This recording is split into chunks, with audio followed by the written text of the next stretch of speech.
Good morning. Welcome to RSBN Live. I'm Matthew Alvarez. Quite the news day about to happen here on Right Side Broadcasting Network. A lot of world leaders. You'll be able to see a number of them coming up, but including, of course, the second meeting between Volodymyr Zelenskyy of Ukraine and President Trump when it comes to the Oval Office. So this is the second meeting ever when it comes to this year, 2025, between Volodymyr Zelenskyy and the president. That'll be at the Oval Office. We'll bring all of that to you here. Also, later today, a number of world leaders from Europe, all in the White House there, focusing in on 1600 Pennsylvania Avenue. So quite the news day. I'll have the first section of news, the first half, if you will, and then Robert McNeely will be here for the latter half, and both extremely important when it comes to world events and what's going on out there, especially, of course, between Russia and Ukraine. This is President Trump posting Make America Great Again as well. So a lot of specifics to be had today. We have a lot of news stories to go through, a number of videos from the social media accounts there with the government. Just to bring kind of a 24/7 recap, President Trump has been posting a ton this morning and yesterday, so we'll go through a number of those posts. So in the meantime, let's go over today's details when it comes to what you'll see throughout this entire broadcast. This is one of those broadcasts that will be for the entire of its entirety, meaning there will be no other live stream that you'll have to click on. It's going to be this one through about 4 o'clock or however long it takes to see the following things happen. So we're about to see, again, that second White House meeting this year between President Trump and Volodymyr Zelenskyy of Ukraine.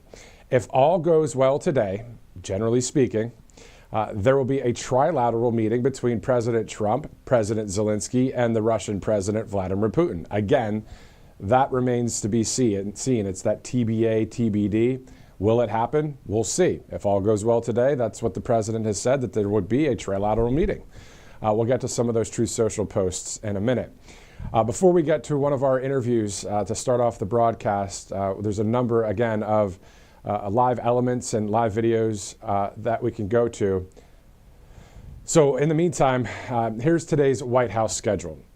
At 12 o'clock Eastern, European leaders will arrive to the White House via the South Portico. So we're looking at the south lawn of the White House, the South Portico. That's where the European leaders will arrive to 1600 Pennsylvania Avenue.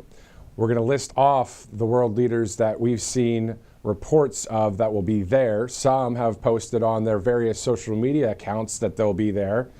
We're going to go over that list in just a minute. So that's at 12 o'clock. At 1 o'clock, President Trump will greet the president of Ukraine, Volodymyr Zelenskyy. Again, his second trip to the White House this year. We know what happened during the first one. We were all here for that. We'll see how the second one goes. We'll also look at 1:15. After the president greets Volodymyr Zelenskyy, the two leaders will hold that Oval Office White House meeting. So that's at 1:15. An hour later, at 2:15, Robert McNeely will be here in studio to cover the remainder of the broadcast. That'll be with President Trump greeting the European leaders in the state dining room. At 3 o'clock, the president will participate in a multilateral meeting with European leaders. That will be held at the East Room of the White House. So let's go through the list of European leaders who will reportedly take part in this White House Summit 2025. We'll just name it that today because it is what it is. It's a summit. I mean, it's a group of people that are the world leaders of a number of nations from our country to Ukraine. We just saw, of course, on Friday, quite the numbers of people. We're talking more than 2 million people watched just between a couple broadcasts on Friday. And a lot of people, of course, already on now, and that number will grow. We're told that UK Prime Minister Keir Starmer will be in attendance later today, Italian Prime Minister Giorgia Meloni, the German Chancellor Friedrich Merz, the Finnish President from Finland, of course, Alexander Stubb, the French President Emmanuel Macron, the NATO Secretary General Mark Rutte, and the European Commission President Ursula von der Leyen. She'll be there as well. So According to the White House Rapid Response page, citing Fox per a statement from Carolyn Leavitt, President Trump invited everybody here because he remains more determined than ever to end this war. If this meeting goes well between the president and the president of Ukraine, again, there will be a trilateral meeting. It'll be between Putin, Zelenskyy, and Trump, most likely right there at the White House. That would be quite the viewership as well.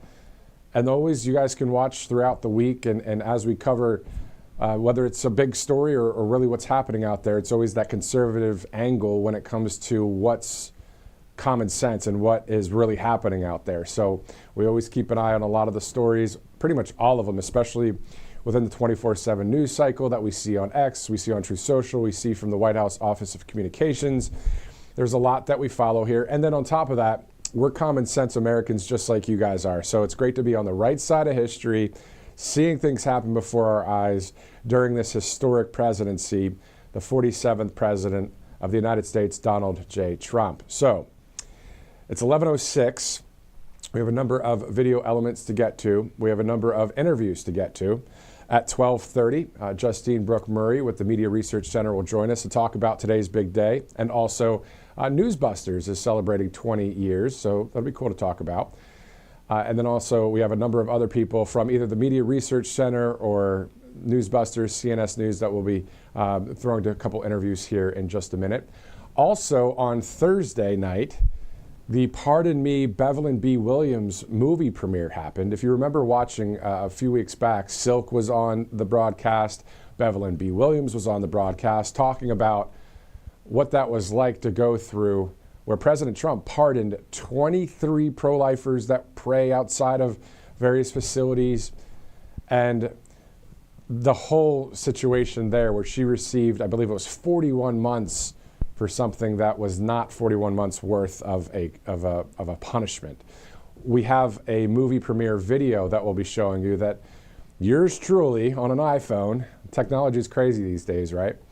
That I did on Thursday night. It's about a 2-minute video. We'll take a look at that a little bit later as we continue to cover what's happening today. Again, President Trump posting a lot on Truth Social. We'll go over a lot of those posts, and we'll get to these interviews at any minute from now.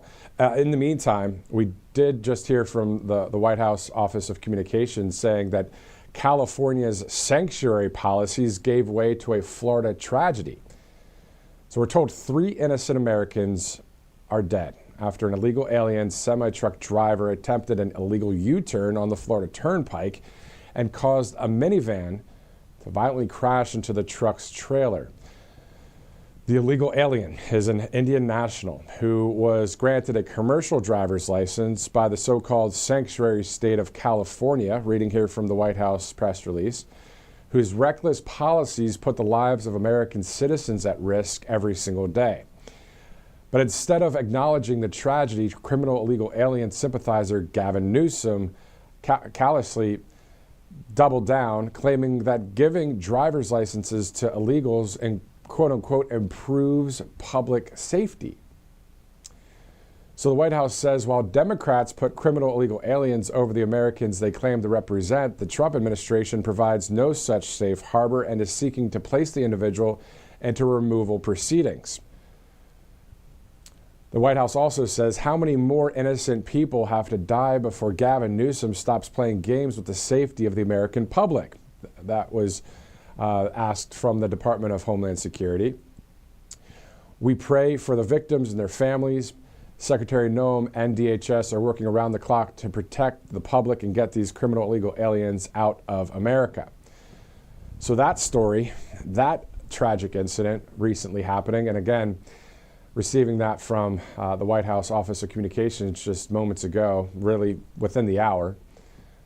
A lot of tragedy out there that could be prevented if we would just follow suit with what the American people wanted from day one. Shut the border and have a mass deportation operation. That is what we voted for in a majority.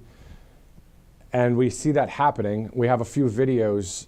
One that I like from ICE. These ICE agents are out there on a street and they see along a fence at a park. It's not. It's more like a city kind of park. So it's more along kind of a concrete jungle feel. It's not like a park, maybe in suburbia or in rural America. And there's these anti-ice sediment signs. We'll go to that video in a bit. We'll see what I believe a Hispanic ICE agent, because we heard that I think 50% of the ICE agents are Hispanic, which is, who cares? Great. White, Hispanic, black, that's the stuff that the mainstream media likes to talk about. So why don't we go to that clip right now? I heard that the clips are ready to go. So that's clip 2, guys. This is ICE agents sign removal. Check it out.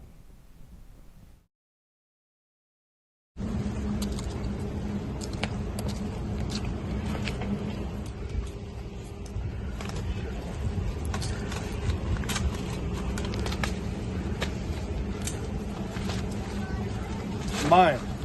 We're taking America back, baby. Esto es para América. Los Estados Unidos es número 1. Lo estamos tomando otra vez de nuevo. That is such a cool video. You have an ICE agent saying, we're taking America back, baby. And it's just great because that's something that, we the people would like to say or have said through voting for President Trump. It's our country. The majority of the people said we want President Trump. That means the majority of the people want what President Trump's agenda is. There's a lot of news stories, of course, out there to cover. There's a lot going on. Will there be any indictments with the Russia hoax?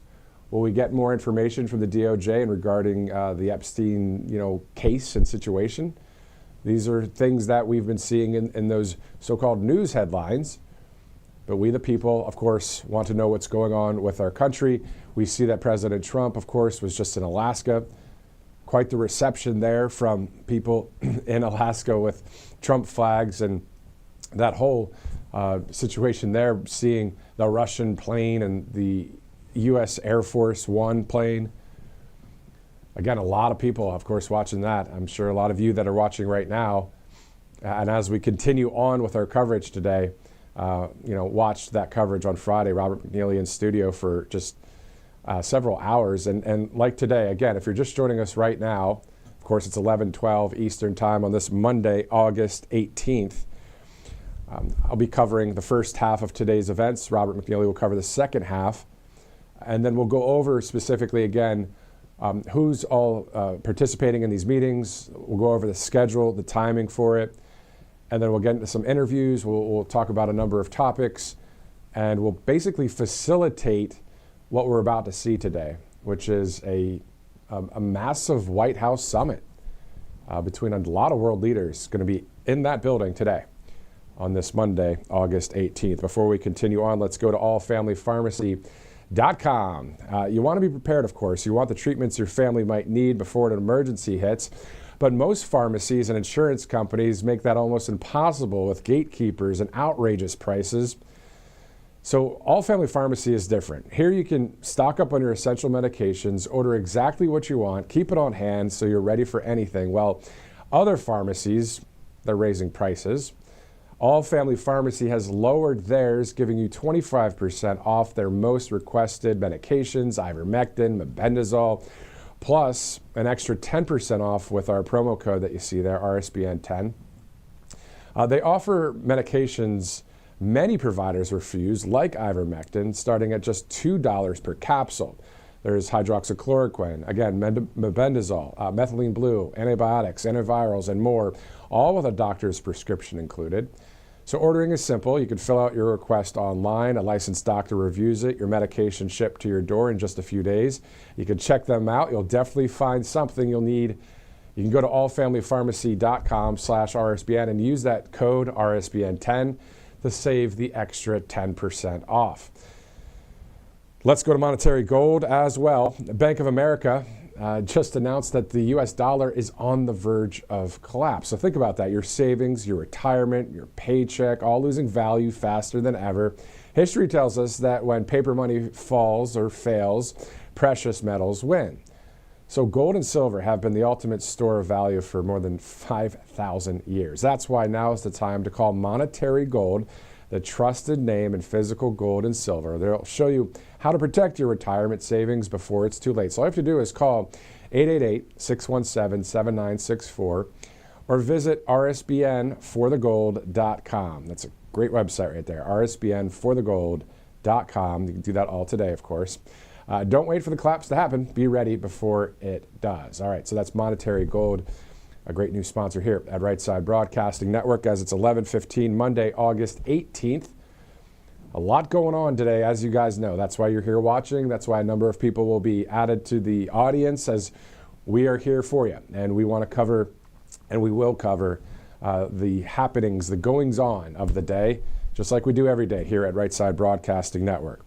Let's go to an interview in the meantime, and we'll get through a lot of videos as well coming up. Before we do all of that, let's go to Craig Bannister. He's the managing editor at CNS News. Take a look. And joining us now on RSBN is Craig Bannister, the managing editor at CNS News. Sir, thank you so much for joining us. Thank you for having me. Definitely. Can you tell us first, before we go into the D.C. situation with the National Guard, tell us about your experience at CNS News and just overall coming in as a conservative, really coming against the liberal bias out there. Well, I've been here for 20 years. I've done media relations. Right now, as you said, I'm managing editor of the CNS News blog. That's one division of the Media Research Center. I would say our flagship is our Newsbusters website, which painstakingly documents and exposes liberal media bias. The organization itself was founded by Brent Bozell. His son, David Bozell, is now our president and has taken the helm in this past year. CNS News strives to provide news that's not only accurate, but also the type of news that you won't get anywhere else, and that provides often a different angle of the news that everyone else is reporting in a boilerplate fashion. Yeah, definitely a solution to mainstream media, just as we are here, conservative media, and you guys as well, and a number of outlets out there. It's great to see that uprise of conservative media. Your thoughts about that? This is something that we only had Rush Limbaugh back in the day for. Thank God for that. But now we have a lot more speaking on the right side of history. Absolutely. You're seeing the growth of new media and conservative media. Yes, Rush Limbaugh was a great founding father today, and back then you also had Mark Levin, who's not only a best-selling author but also a constitutional scholar. Yeah, it's great to have people that are on the right side of history speaking truth into darkness out there. Let's go to now Washington, D.C., where President Trump called on and called in the D.C. National Guard to cut down on crime. Personally, I think this is a great idea. I think a lot of people out there are saying, finally, something can be done, and it's nothing against the local law enforcement. They're just not allowed to do their jobs according to the Democrat mayor or a Democrat judge, right? Well, I think that's right. I have a liberal friend who lives in D.C., and last time I spoke to him, I think he said he'd had his car broken into 5 times in the past year. Wow. You've got to be a staunch liberal to defend those kinds of numbers. And certainly there is a crime problem in D.C. Despite what you hear in the legacy media or coming from Democrats. Again, there is so much, what would I say, manipulation, even of accurate numbers that fall on both sides. As far as the issue of crime being down in D.C., I did an article yesterday. The police union, police head of the union, he said this is preposterous. He said that from the officers that are out there, they know that there's no way that crime is down, certainly not by the amount that's being reported. And I think the issue is bigger than this, too. Yes, by far the overriding concern is cleaning up crime in D.C. and protecting citizens. As I said, statistics show that the homicide rate in D.C. is 7 times larger than it is in New York, and a multiple of the times in L.A. and other infamous cities.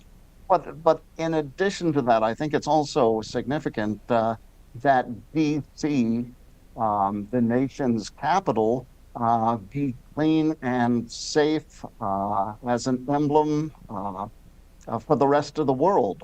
People shouldn't have to fear or be uncomfortable when they come to the nation's capital from other countries. And I think it should be viewed by world leaders as a place that's clean and safe and welcoming. Exactly. I agree with you 100% on that. Also, shifting gears, wanted to get your take, your thoughts on how everything stands when it comes to the DOJ investigation into the Russia hoax. Do you think that we're going to see any indictments? I mean, isn't there evidence and receipts already out there? Well, as you know, Director of National Intelligence, Tulsi Gabbard, put out a rather lengthy report documenting some of the things that went on in the Obama administration, and it definitely seems suspect and dubious. And we know that U.S. Attorney General Pam Bondi recently announced grand juries, but we don't know the names of the people that the grand juries are considering indictments against. Yes, the whole thing definitely seems suspect, as you know from the DNI's report, that apparently President Trump got an intelligence, President Obama got an intelligence report suggesting that there wasn't any collusion between Russia and Donald Trump.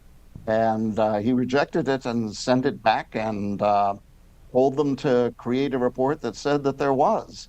Likewise, DNI has put out a report of a whistleblower who apparently was coerced into going along with the finding that there was this Trump-Russia collusion, and that Russia wanted Trump to win the 2016 election. Personally, I find that ridiculous on the face of it, since we know Donald Trump's history with dealing with characters such as Putin and hostile countries.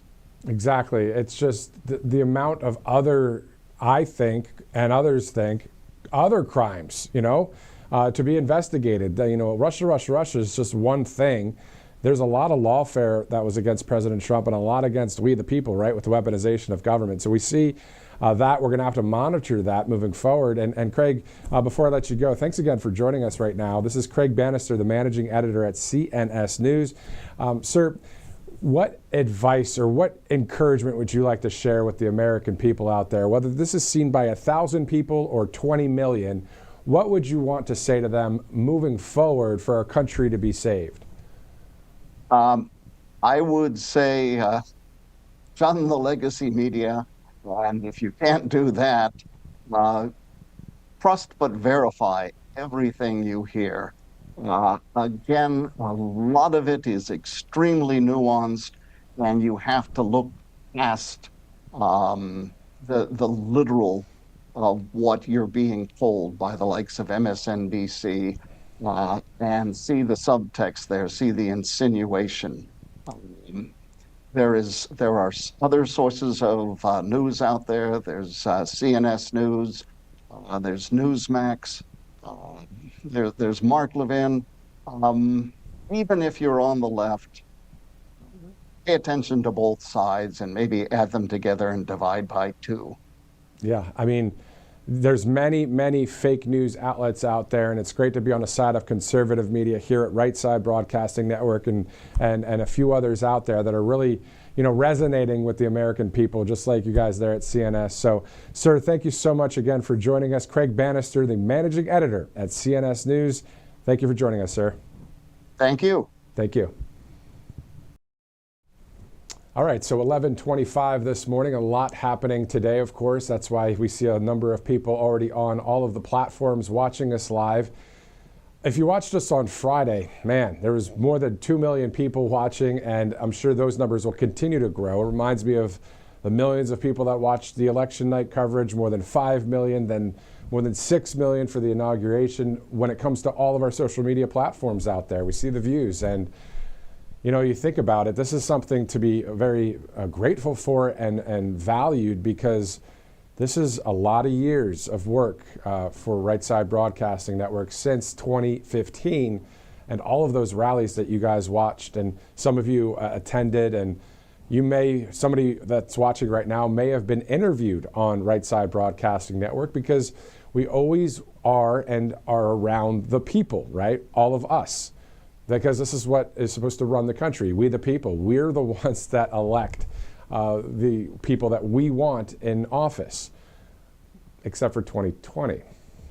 And anyway, so hopefully we'll have these safe and secure elections. Also, speaking of that, we're going to go to President Trump's Truth Social posts in just a minute. One of them is about election security, election integrity, and the like. So, and it's some good news too, because it's number 19 out of the 20 core promises that we've seen from the White House. So we'll be looking forward to going over that Truth Social post in just a minute. Before we continue on, let's go to Kalshi.com.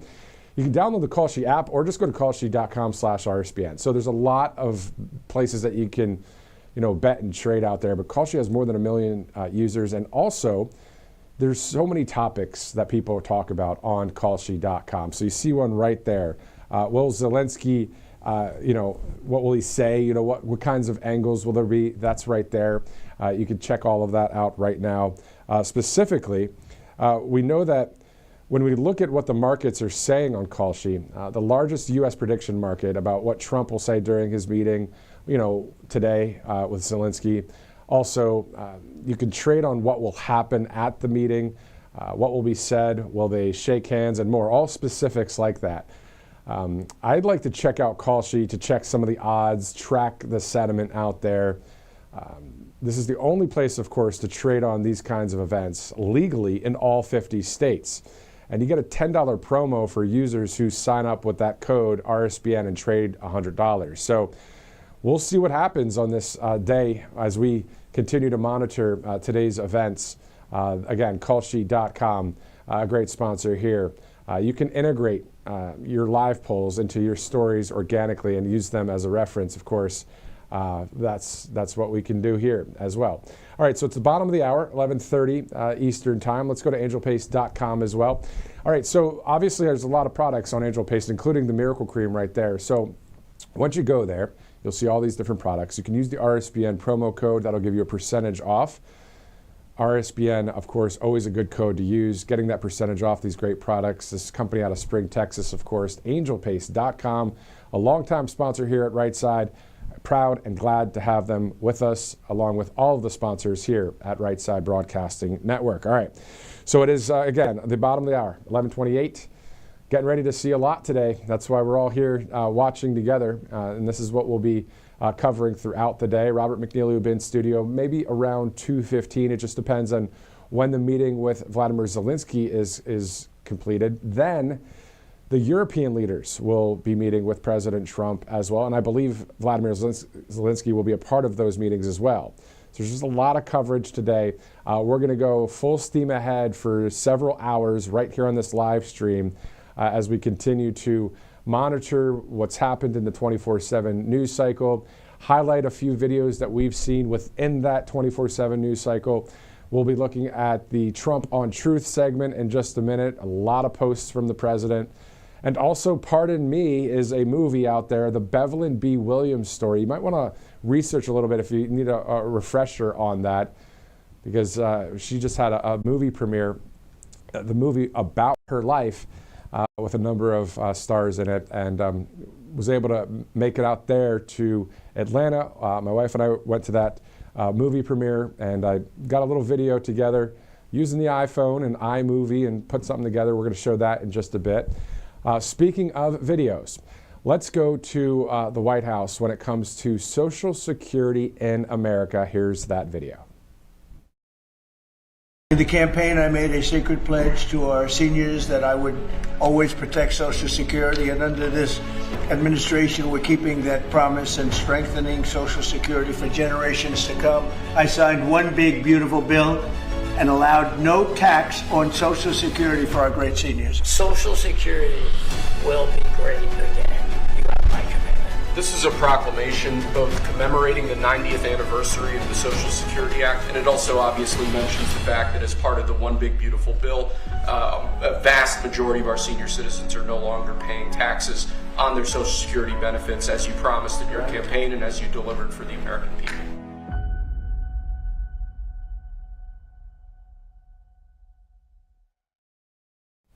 Okay, we'll get to a number of more videos here in just a second. Also, I was just seeing a report from Ashley Brassfield. Of course, you saw her at Right Side Broadcasting Network over the past year when it comes to various rallies and coverage. We even had that live interview with her from the Gulf of America a couple months back. It was pretty cool to see that. Just got back from the Gulf of America over the weekend, did a quick weekend trip there, and a lot of jellyfish. A lot of jellyfish, but very warm waters, beautiful, beautiful sunrise and sunset and all of that. Great, seafood and all that. So if you get a chance and you're in that southeast region, there's still time, of course, to get down there to the Gulf of America. But if you live in other parts of the country, of course, I'm sure you had hopefully a nice summer vacation. There's still summer left in August, of course. But anyway, back to the point here. So the House Oversight Committee, according to Ashley Brassfield with the Daily Caller, they're going to withdraw the former FBI Director and Special Counsel Robert Mueller's subpoena over health issues. So if you remember, this is something that James Comer from Kentucky, the representative, said, we're going to subpoena a number of people to testify on behalf of a number of things out there, including Epstein case involvement, that kind of thing, and just asking questions about a lot of different things. Again, you can go back to James Comer's X page to check out the laundry list of people from Hillary Clinton to Bill Clinton and others, including James Comey. But also we're hearing that House Oversight Committee is withdrawing the former FBI Director and Special Counsel Robert Mueller's subpoena over health issues. Now that's specifically just about a testimony there with the House Oversight Committee. It doesn't mean that, if there's still wrongdoing with evidence and receipts, that's a different story, but that's a story that I just checked out there on the Daily Caller. In the meantime, let's go to a video we played off the top of the broadcast because it's something that you don't usually hear from. You don't hear from the actual ICE agents out there in the field, but this time you do. Check it out.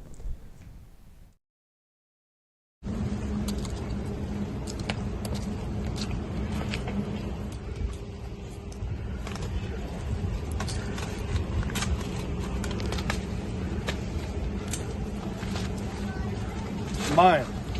We're taking America back, baby. Esto es para América. Los Estados Unidos es número uno. Lo estamos tomando otra vez de nuevo. I remember watching an interview on one of the networks, and someone with DHS said about 50% of ICE agents are Hispanic, and it's someone there, speaking Spanish, speaking English. That's awesome. But the point is, obviously, you can speak different languages from whatever race you are. But the point is, it's an interesting fact. You think that on the mainstream media side of things that this is United States versus Mexico only, and it's only certain kinds of people that are involved in ICE and certain kinds of people. You know what I mean? It doesn't matter. What matters is law and order and following the law here in this country. So we see ICE agents out there doing a great job. We see the southern border closed. We see a lot of wins happening. Of course, we're monitoring all sorts of news here at Right Side. And then today, a lot of news right here live with you. So I'm glad that you're here with us as we get ready to see a number of live elements today when it comes to world leaders. I'm going to go over that schedule again. If you're just joining us now, at the top of the broadcast 34 minutes ago, I went over the schedule and who's all going to be participating in these events today. We're going to go back over that in just a minute. Before we do, let's go to Making America Safe Again, clip 3. The DHS putting out a video pretty recently as well. This is Micah Bach, Deputy Assistant Secretary at the Department of Homeland Security. This week marked 200 days of Secretary Noem making America safe again. Thanks to President Trump and Secretary Noem, we have the most secure border in American history. Now that the border is secure, the battle for the soul of our nation turns inward as federal agents work day and night to arrest, detain, and deport vicious criminals from our nation's capital. Washington, D.C. is the heart of our republic. Its monuments, institutions, and hallowed halls represent the finest hours of our nation and urge us towards a new American golden age. Yet for too long, this capital has been tarnished by crime, disorder, and neglect, threatening the very symbols of our national identity. Decline is a choice. Greatness is a choice. And together, under the leadership of President Donald Trump and Secretary Noem, the Department of Homeland Security is taking historic action to restore safety and ensure that Washington, D.C. stands as a beacon of American greatness. With federal agents patrolling alongside local law enforcement, we are reclaiming our streets from violence, clearing drug dens, and rooting out crime that dishonors the legacy of our nation. This is a fight to protect the cultural and historical soul of America. The Lincoln Memorial, the Capitol, and the White House are testaments to our values of liberty, strength, and unity. This city on a hill, dull and degraded as it may have become under previous administrations, will shine once more. Beyond the Capitol, DHS's transformative policies are reshaping our nation. In under 200 days, 1.6 million illegal immigrants have left the United States, a monumental achievement, while over 100,000 brave Americans have answered the call to join ICE. This exodus of criminal illegal aliens translates to safer streets with reduced crime in our communities. This means billions of dollars in taxpayer savings, relieving the burden on public resources. Our schools and hospitals are regaining capacity to serve American citizens, and job opportunities are returning to hardworking Americans. With a 93% reduction in southwest border encounters and 0 parole releases in the last 3 months, DHS has dismantled the open border policies of the previous administration. These numbers are proof of a government that prioritizes its people. The winds of change are sweeping across this nation. Dawn has arrived, and we'll see you next week.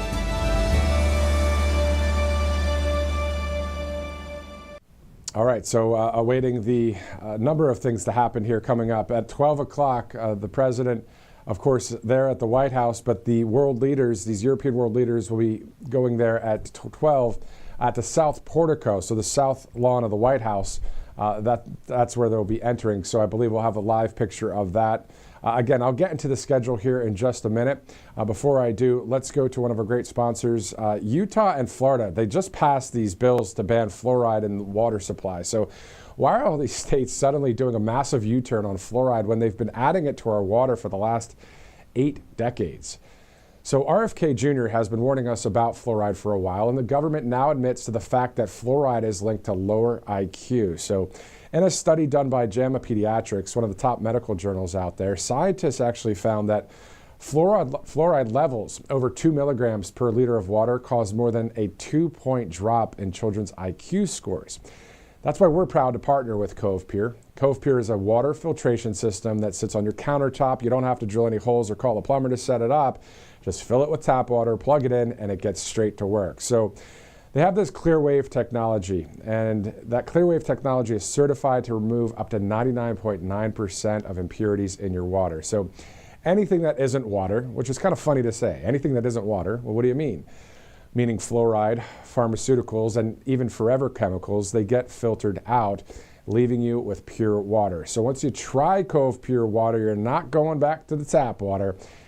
It makes your water taste so good. So the best part is it has this touch screen that lets you choose whatever temperature you want, so cold, hot, warm. It couldn't be easier. So if you happen to like fluoride, of course, that's totally fine. You can get it through toothpaste or mouthwash, but the government, of course, should never force you to ingest it. So take back your right to choose. Click below or go to covepure.com/RSBN. And for a limited time only, you'll get a special discount of $200 off Cove Pure. Let's go to mypillow.com/RSBN as well. It should be this free shipping sale, and there it is. So more than 2,000 products on that. I was speaking with some family just yesterday on the ride back from the Gulf of America about the Giza Dream Sheets, because I saw that there was a discount on there, and I asked my wife, how much did we pay last time for those? And it was about $30 more than what this discount is now. So it's a good time to buy, always a good time to buy with MyPillow, but free shipping's an extra added bonus. So go ahead and support Mike Lindell. We all love him on the right side of history. And there you go, mypillow.com/RSBN. All right, so again, 20 minutes to the top of the hour. So President Zelenskyy to arrive at 1 p.m. Eastern. Why don't we do this? Let's go over some of the schedule, and then we'll get back into some of the videos that we have for you, a number of interviews as well, as we continue to facilitate today's coverage and bring you live pictures there. So this is what we know. At 12 o'clock, the European leaders will arrive to the White House via the South Portico. So that is the North Lawn. That is the West Wing, of course, where the world leaders usually, like Zelenskyy today, will show up. President Trump will greet him at 1 o'clock. But before that, in just about 19 minutes from now, the European leaders will be on the other side of the White House, the South Lawn, via the South Portico there. That's where those European leaders will arrive. I'm going to go over the list of those European leaders in just a minute. And before I get to that, I was speaking with one of our directors here at the network, and we were talking about the amount of people that are going to be at this White House summit is quite astounding, because there's a lot of big name countries, big leaders in Europe, and then of course with Eastern Europe, Ukraine, and then President Trump just meeting with Putin in Alaska. And what we're hearing is, again, there will be a trilateral meeting if everything goes well today with the Zelenskyy-Trump meeting with Putin as well. So that's something that's been talked about, not confirmed, of course. We have to see what's going to happen. So we're going to see it today. And if you were with us a few months back, remember when Zelenskyy was there at the Oval Office and what that was like? That was quite, that was must-watch streaming. And I remember President Trump saying to Zelenskyy that, that Zelenskyy didn't have the cards, and President Trump says, I have the cards here. And we remember that whole back and forth, but times hopefully have changed since then. We'll see today. But we know that President Trump's been on the phone with Zelenskyy, with Putin, just met with Putin the other day. And of course, when I talk about all of these international, news topics, I'm still focused on the same thing President Trump talked about this morning on Truth Social: make America great again. We still want to see all these great things for our country. But we know that having things go well with other nations can also benefit us, but also the killing to stop is the main key that President Trump is really, really going for here. And that's what he's been talking about, even on the campaign trail. All right, so again, 12 o'clock, European leaders will arrive to the White House via the South Portico. 1 o'clock, President Trump will greet Volodymyr Zelenskyy, the Ukraine leader, right there at the White House outside the West Wing. At 1:15, so as soon as we see the president and Zelenskyy there wave to the cameras, they'll go in and then walk over to the Oval Office. As soon as we see that live feed in the Oval Office, you better believe we'll be going there live so we can watch that together and see that meeting happen, see what President Trump says, see what Volodymyr Zelenskyy says, and we'll see if that'll be opened up to reporters. Usually it is. Will it be different today? Will it happen later when the European leaders are a part of this whole meeting later in the day? So we're just monitoring it all, as they call it, a fluid situation. That's kind of what this is here. So we're going to continue to monitor it. All right. So after the meeting with Zelenskyy, at 2:15 Eastern, President Trump greets the European leaders in the state dining room. At 3 o'clock, the president will participate in a multilateral meeting with the European leaders. That will be held in the East Room of the White House. Now, another conversation that the director and I had prior to the broadcast is, well, will Zelenskyy be in this meeting later with the European leaders? I said I believe it will happen that way. So we'll see. We'll have to monitor that as well. Also, we can go through the list of the European leaders who will reportedly take part in this White House summit. We know that Volodymyr Zelenskyy will be there today. We also have heard the following. The Italian Prime Minister, Giorgia Meloni. The UK Prime Minister, Keir Starmer, will be there. German Chancellor, Friedrich Merz. The President of Finland, Alexander Stubb. The France President, Emmanuel Macron. The NATO Secretary General, Mark Rutte. The European Commission President, Ursula von der Leyen, will be there. And according to the White House Rapid Response page, citing Fox per a statement from Carolyn Levitt, President Trump invited everybody here because he remains more determined than ever to end this war. That per Carolyn Levitt. So that is why we see so many different leaders. I mean, let's go over those leaders again. So we have the Ukrainian leader, Italian. So let's go over the countries. Ukraine, Italy, Germany, Finland, France, the NATO Secretary General, and then the EU Commission President. So have you ever seen this? I haven't seen this many world leaders. Usually it's one world leader, or two maybe, will meet President Trump there at the White House. Or maybe there's a summit, like a G8, G7, G20, whatever, and you see all the world leaders, right? When's the last time we saw 5 million world leaders, obviously joking aside, but this many world leaders at the White House? I don't know. I don't remember that happening. But again, President Trump's an unprecedented president, and we like that. And we want to see more wins. That's what we want. And we're allowed to say that because we're the people, and we're the ones that run the show, hopefully. But we're seeing that happen right now. We know President Trump and his team are we the people as well. And that's really cool. That's straight up cool, right? Isn't it? That we have a leader that is saying, you know what, I'm doing this for the American people. I stood up for freedom, went through all that lawfare, went through attempted assassinations, and still winning. Yes, we want to see, a lot of people want to see people be held accountable, especially at Russia hoax and other stories. We've heard a lot of people on our network talk about that. And the DOJ still talking about, you know, the Epstein case. We know that there's specifics, hopefully, that will be released there. We'll see. We're monitoring all of it here at Right Side Broadcasting Network.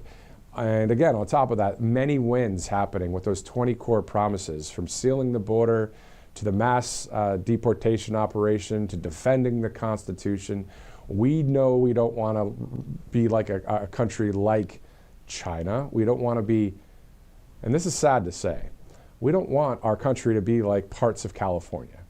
And I hate saying that because I've been there, and a number of you have been there. A number of you might be watching from California, even though it's 8:47 in the morning, because there's a lot of great MAGA patriots there. And MAGA patriots, it's simple. You know, when we look at that, it's like us versus them type thing. It's not really that.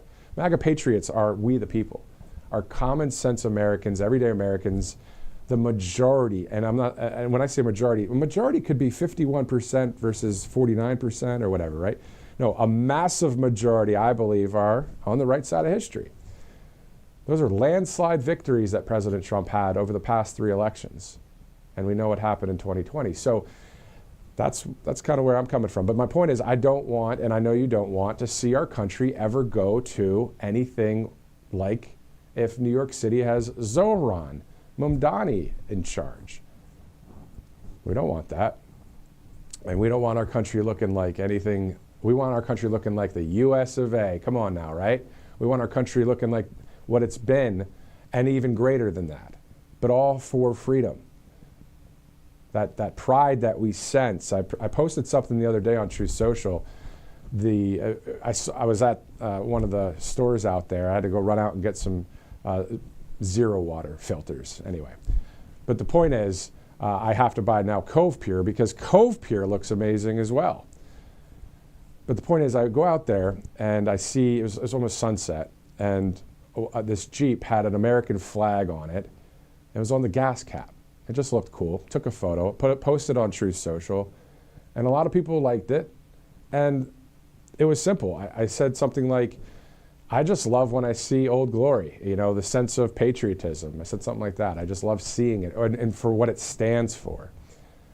It's that, and speaking of Old Glory, right there, it's awesome.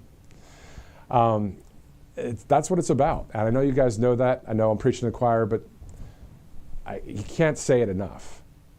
In the studio here at Right Side, to the left of the camera and to my right is an American flag.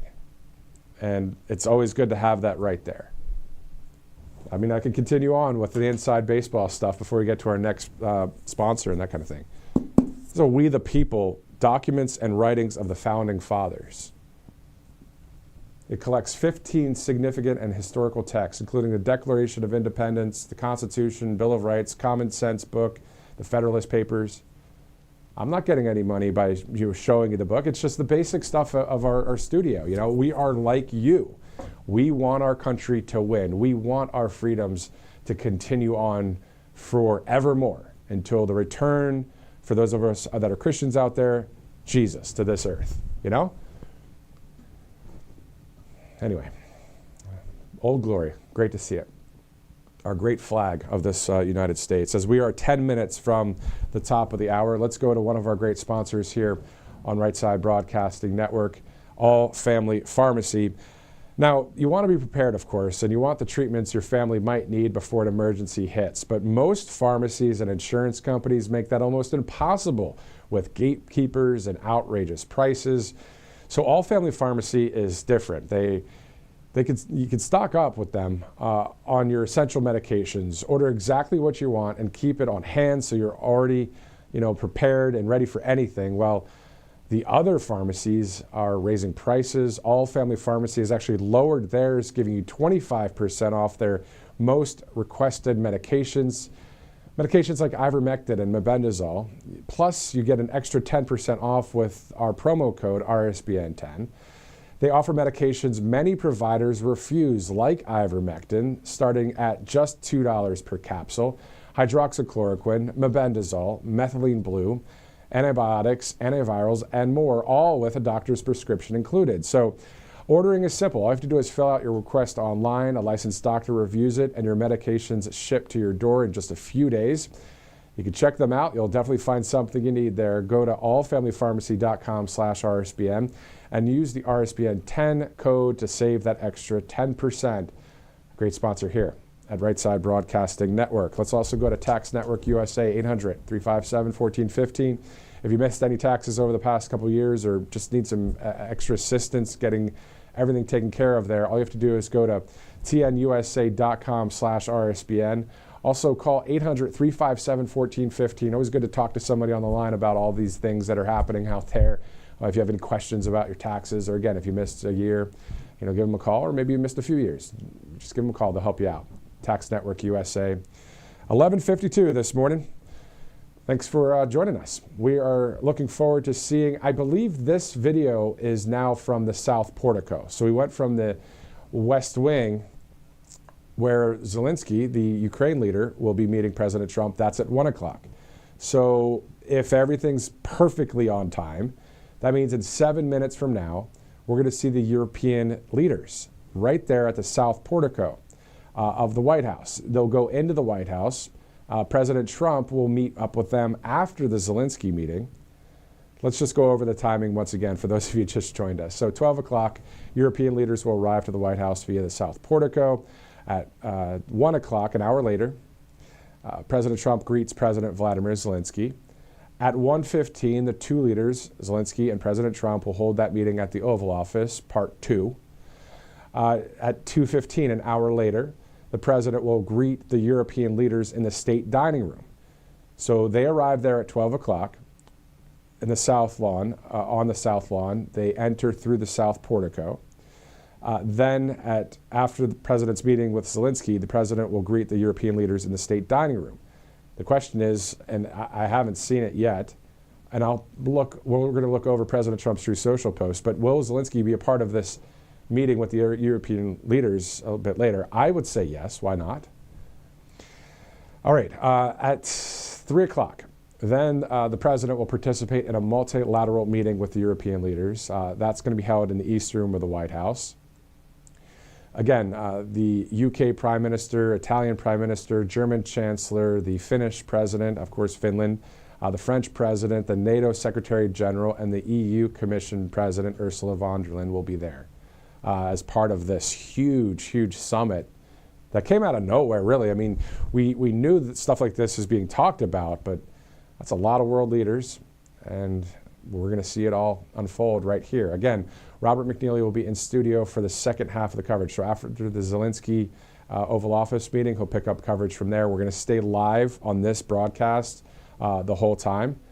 There may be a couple commercial breaks, but those aren't that long, of course. And we have our great sponsors that we like to share with you here. And without our sponsors, we would not be able to do what we're doing here. We would not have this live feed. And for those that already are donors with RSBN, thank you again for the cash, the checks, the debit card, whatever you guys would give right side. You're really feeding into conservative media and helping RSBN be able to afford everything that you see on your screen here and what's going on. So it's great to be a part of that family. We are 5 minutes from the top of the hour. We have 5 minutes to go over a few other videos.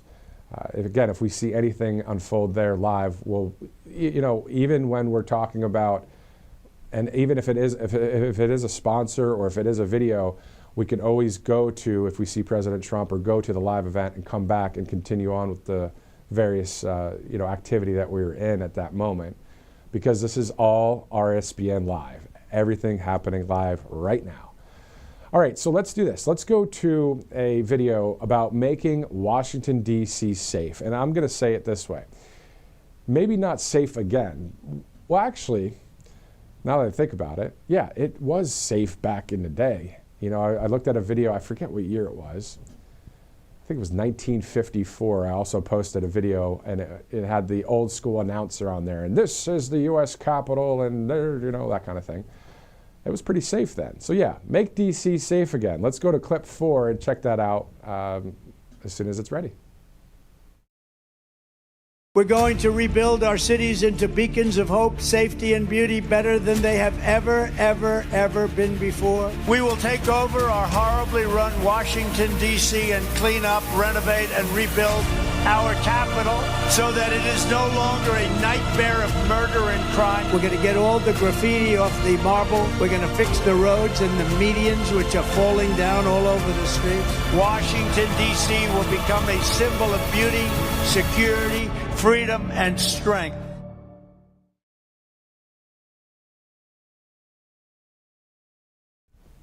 I remember a few months back being with my family there in D.C. and seeing the Thomas Jefferson Memorial. It's something that's super special, man. When you walk in there and you see that statue and you know that a man like Thomas Jefferson did so many great things for our country and what we see today. Of course, there's the Washington Monument, the Lincoln Memorial, many great memorials there. And it would be great to see that the National Guard, the DC National Guard, they're there for that 30-day, stint, but hopefully that'll be extended. I want it to be. Do you want it to be? Like, wouldn't you rather, local PD work with the National Guard to have things safe? They're not going around and just randomly taking people. The only time that may happen is if there's a criminal, illegal alien, or if somebody's in the middle of a crime. I mean, what do you want? Just them, whoever? And when I say them, it could be anybody from any walk of life. You could just have somebody up to no good. You have to take care of it. You have to make it safer. We've seen the carjacking reports there. We've seen the assaults. We've seen the murder. This has got to stop. And so we see that with the DC National Guard walking the streets of Washington within a perimeter. I'm not sure what the perimeter is at this point, but hey, let's extend it. I hope the D.C. National Guard can stay there longer than 30 days. So we'll see what happens. And if needed in other cities across the country, why not? Again, why not? It's our country. We want law and order. If the majority of the country wants law and order, that's the voice of the people. That's our will. That's our decision. And we see that President Trump and the team is doing that. And don't make me play the video for a third time, which I'm going to now that I said it. Director, can we go to that clip again? Let's go to clip 2 and see that our ICE agents, and I'm not just talking about specifically ICE, but What the ICE agent said here is very, very simple, but very, very profound. Listen to what the ICE agent said. Go ahead, take a look.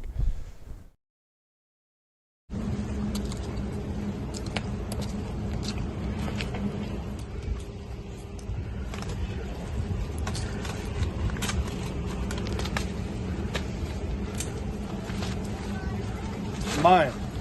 We're taking America back, baby. Esto es para América. Los Estados Unidos es número uno. Lo estamos tomando otra vez de nuevo. The large majority of our country agrees with that guy right there. I don't have to do a poll. I don't have to go to another rally, which I would love to. I don't have to do any of that. That's common sense. That's what we voted for. So, him saying, we're taking back America, baby. Can you not agree with that? Holy smokes, right? Old glory there. Beautiful to see that. Again, that's the South Portico. We're getting ready to see the European world leaders arrive there. It's supposed to happen right now. It's 12 o'clock Eastern. Whether that happens now or at 12:05 or 12:25, whatever, we're going to be here for you. We also have a live interview coming up at 12:30 with Justine, Brooke Murray of the Media Research Center, and then President Trump on the other side of the building there. So that's the South Lawn. On the other side, we'll be seeing then around 1 o'clock, Volodymyr Zelenskyy pulling up. President Trump will greet him. And then 15 minutes later, it'll be a meeting with the two leaders inside the Oval Office. So a lot to happen here on Right Side. Glad you're here with us as we cover the news of the day. Specifically, if you'd like to donate to Right Side, all you have to do is text RSBN to 801-801 or go to rsbnetwork.com/donate. So you have two options there. There is a third option. A number of people for a long time have sent us checks. So if you'd like to, we have a P.O. box for that. So it's 1550 Opelika Road, Suite 6, Box 344, Auburn, Alabama, 36830. Again, 1550 Opelika Road, Suite 6, Box 344, Auburn, Alabama, 36830. Thank you guys for donating to Right Side here at Auburn, Alabama. And, you know, I'm from the Northeast. My family's from the Northeast. I love it down here. It's a beautiful spot, and it's great to be here. And, yeah, we'll see what happens. So 12:02, Monday, August 18th. All right, so looking forward to seeing a number of these world leaders there. We're going to see the president on the other side of the White House in just a bit. Speaking of the president, let's go to one of our other clips that we have here for you. This is the Alaska Summit recap. I believe that the White House or President Trump or his team posted this video, but we know it's from 1600 Pennsylvania Avenue. That's where they edit these great videos. Take a look. I believe we had a very productive meeting. There were many, many points that we agreed on, most of them, I would say. We really made some great progress today. I'm going to start making a few phone calls and tell them what happened. But we had an extremely productive meeting, and many points were agreed to. I would like to thank President Putin and his entire team. We're going to stop thousands of people a week from being killed, and President Putin wants to see that as much as I do. So, again, Mr. President, I'd like to thank you very much, and we'll speak to you very soon and probably see you again very soon.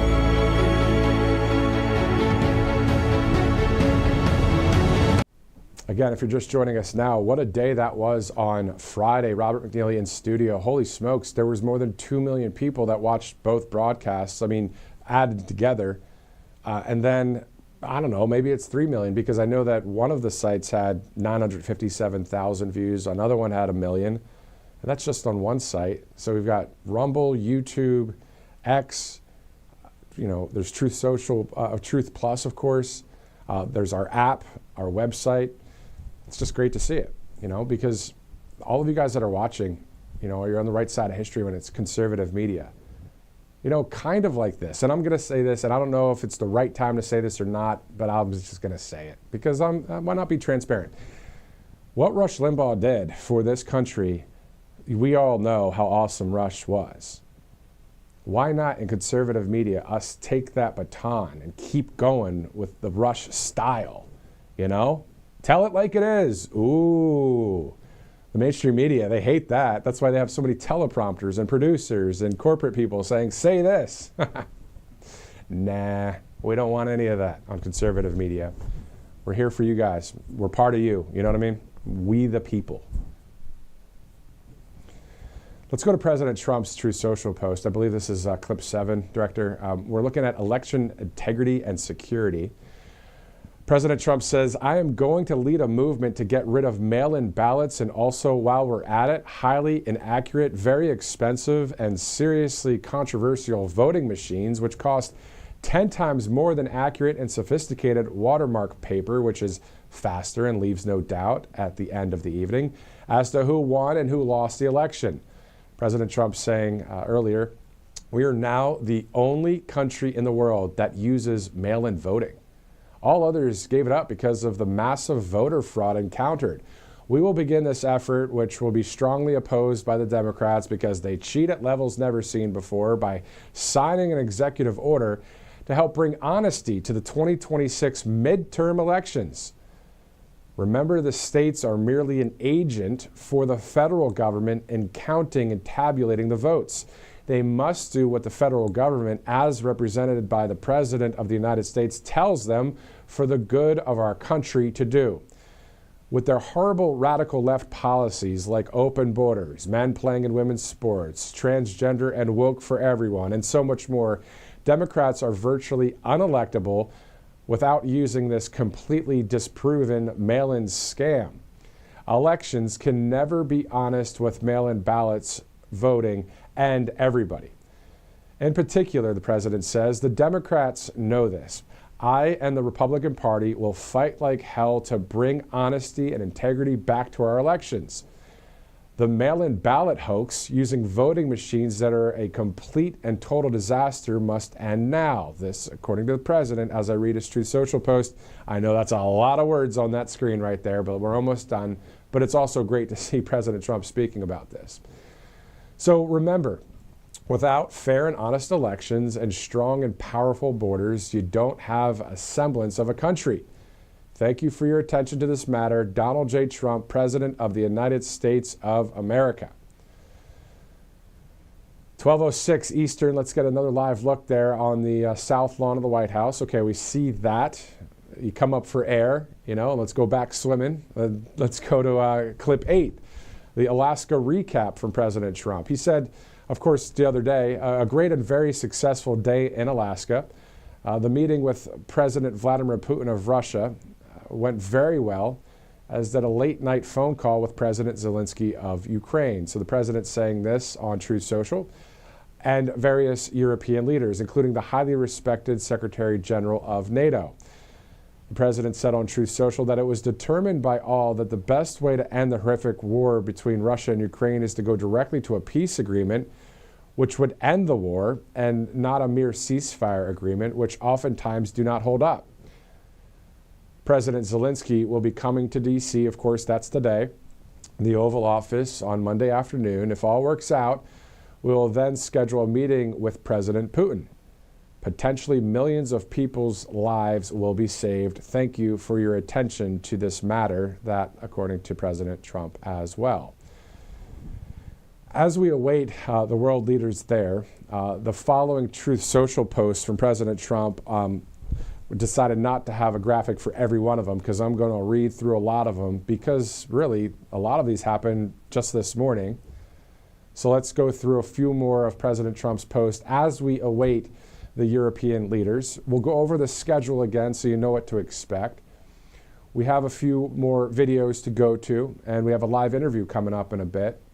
But before we get to all that, let's continue on and go through some of the president's words here.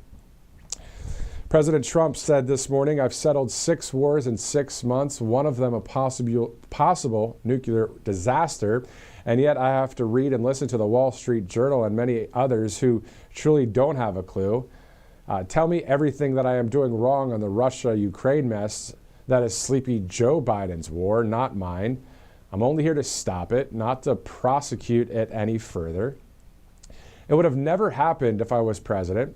I know exactly what I'm doing, and I don't need the advice of people who have been working on all of these conflicts for years and were never able to do a thing to stop them. Of course, reading here on the screen near the camera right now, just reading the posts of President Trump.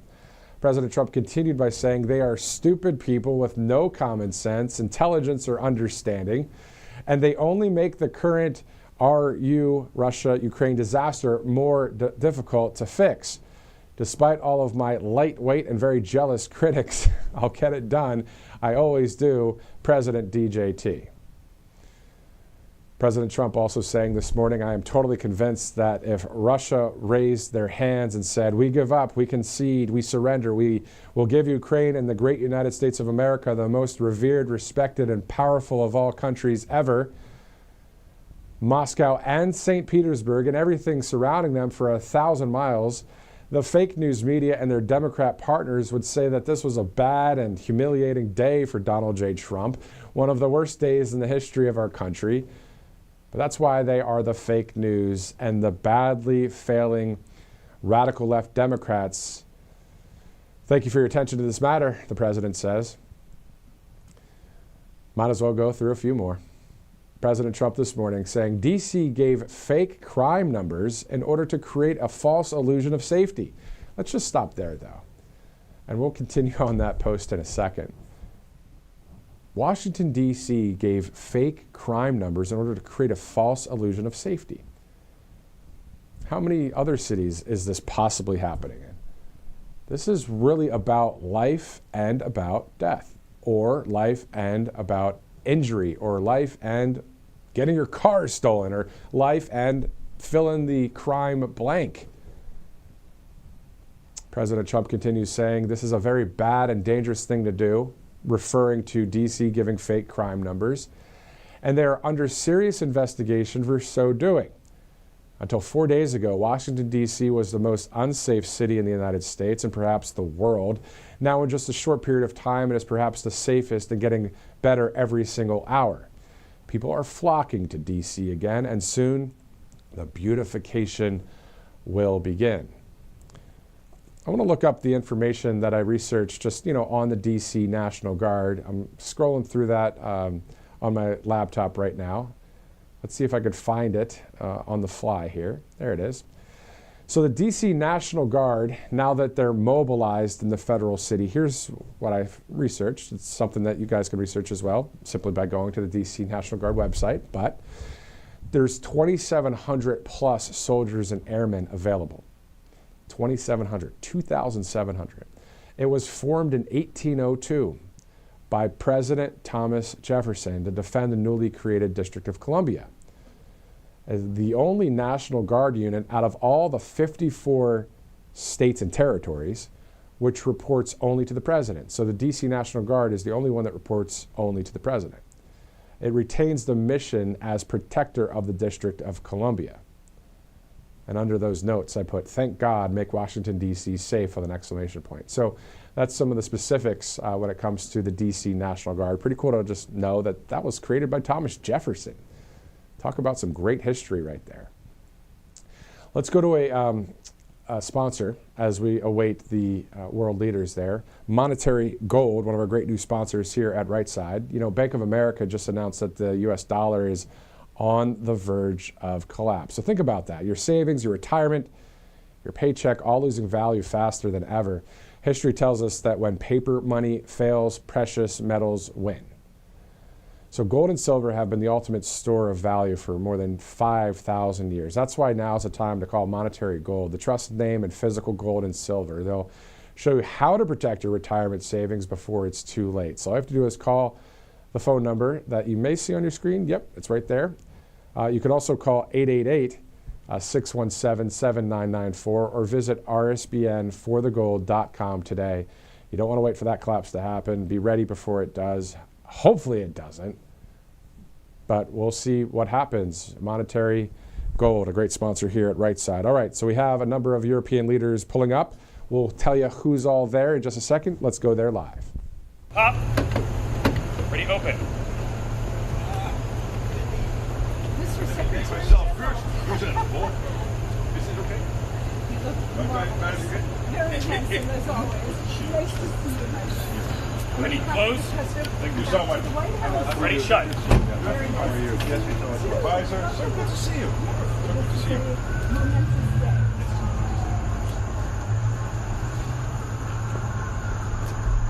two, ready, face.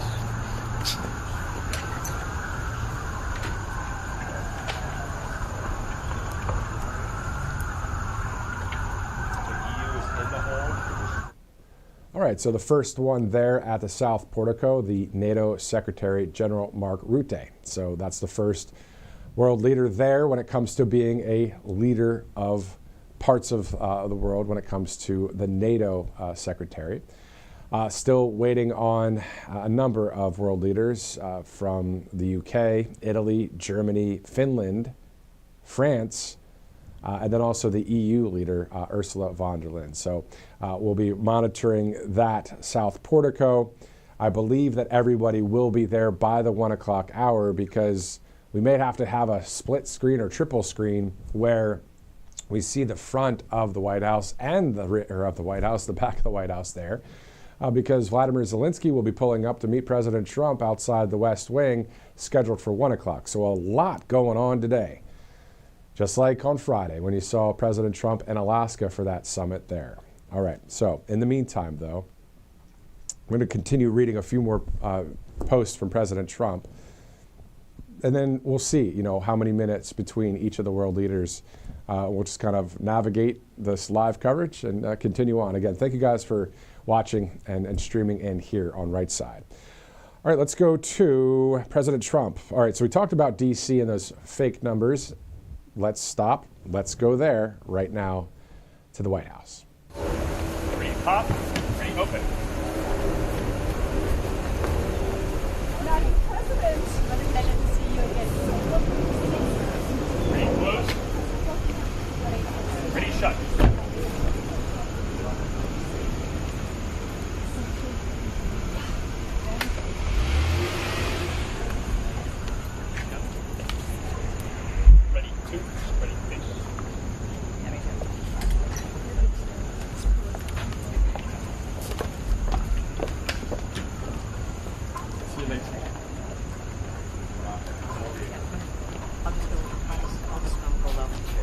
All right, so the European Commission President Ursula von der Leyen there now. So we have the EU President already at the White House. We have the NATO Secretary General now waiting on 5 world leaders.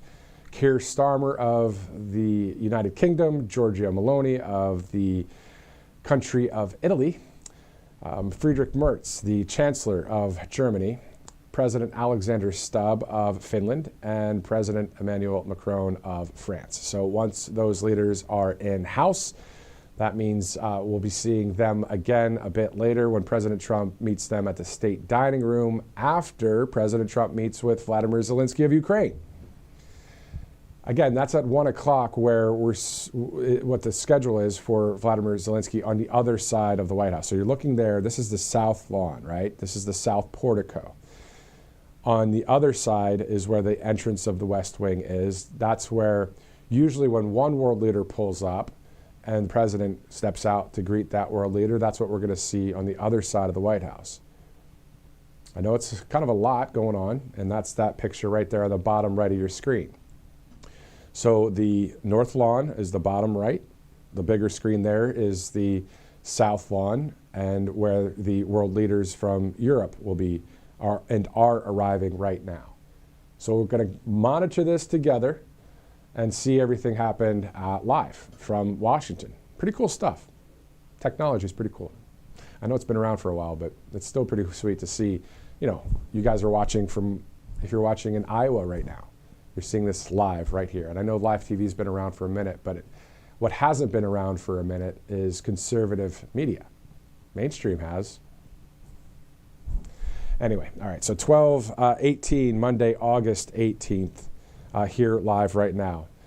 All right, so we have one more coming up. Let's see who it is. Let's go there. Right, yeah.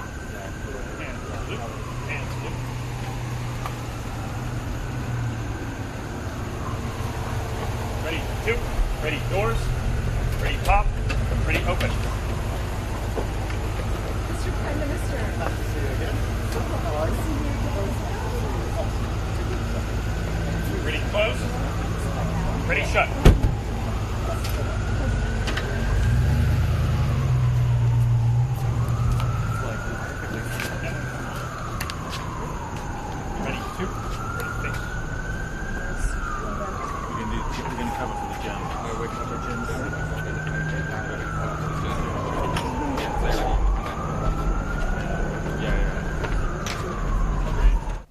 Okay, so next up, the leader of the United Kingdom, Keir Starmer, the prime minister there, walking in to the South Portico. So now we have 4 world leaders yet to go. The Italian prime minister, the German chancellor, the Finnish president, and the French president. So once they all arrive, we'll continue to do what we're doing here. We'll go back and forth until they're all there. And then we'll go to the north side of the White House and see Volodymyr Zelenskyy of Ukraine. And then we'll see the leader of the free world, President Donald Trump, greet Vladimir. And then must-watch streaming, of course, is going to happen. It's already happening now. Really, anything in conservative media, wherever you watch, whatever you watch, I mean, really resonating with everyday America, you know, really resonating with truth and common sense and just really telling it like it is. That's what President Trump has done more than any president I've seen in our lifetime, right, has done. Mainstream media has not done that. Conservative media does that. We tell it like it is. There's no, what do we, you know, why would you go through all these false narratives? And because we know the difference. One is more Marxist and communist and wants to control the people, and it's just this evil kind of ugh. And then the other one is real people that say, hey, I want freedom in our country. I want the Constitution to be the law of the land. I want, you know, all those things. That's the difference. And we know that the majority of people, not only in our country, but around the world, want freedom. You know, people of China, I'm sure, and it stinks because you can't even, they'd be afraid to even talk about it. But they want to be free. The people of Iran, the actual people that are not part of the, you know, well, that government and that stuff.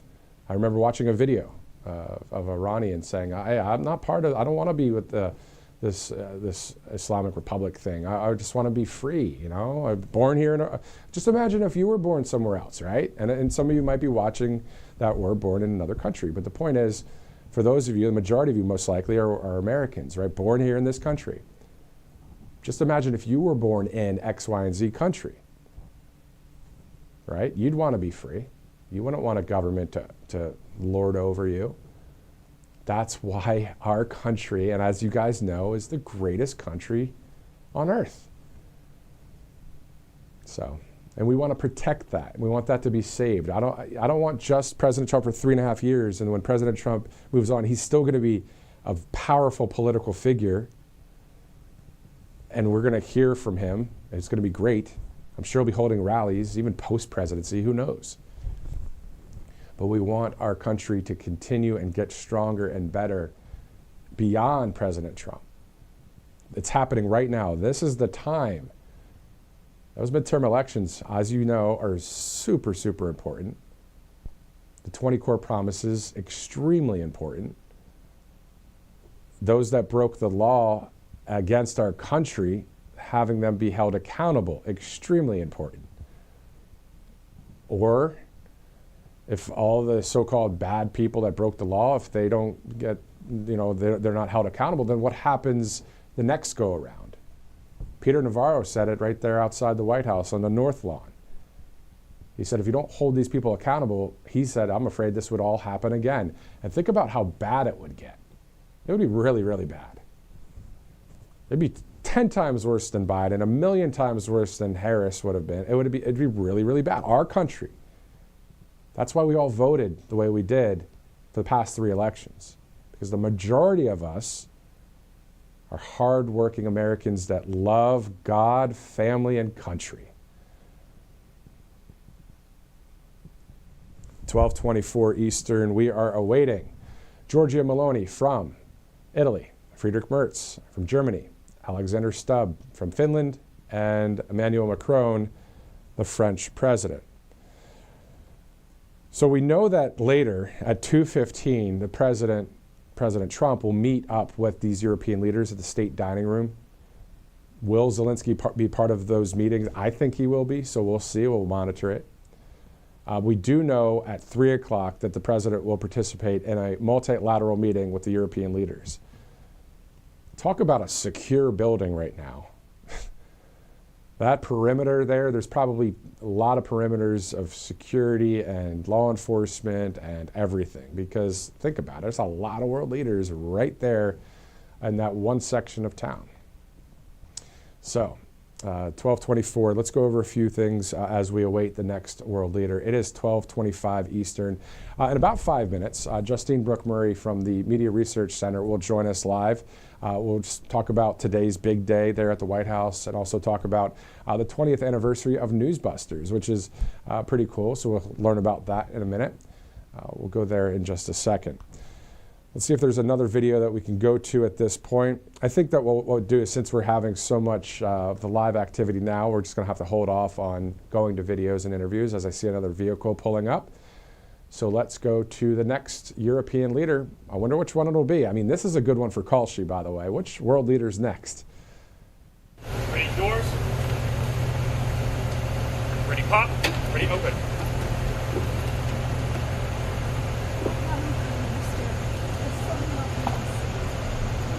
Ready, close. Ready, shut.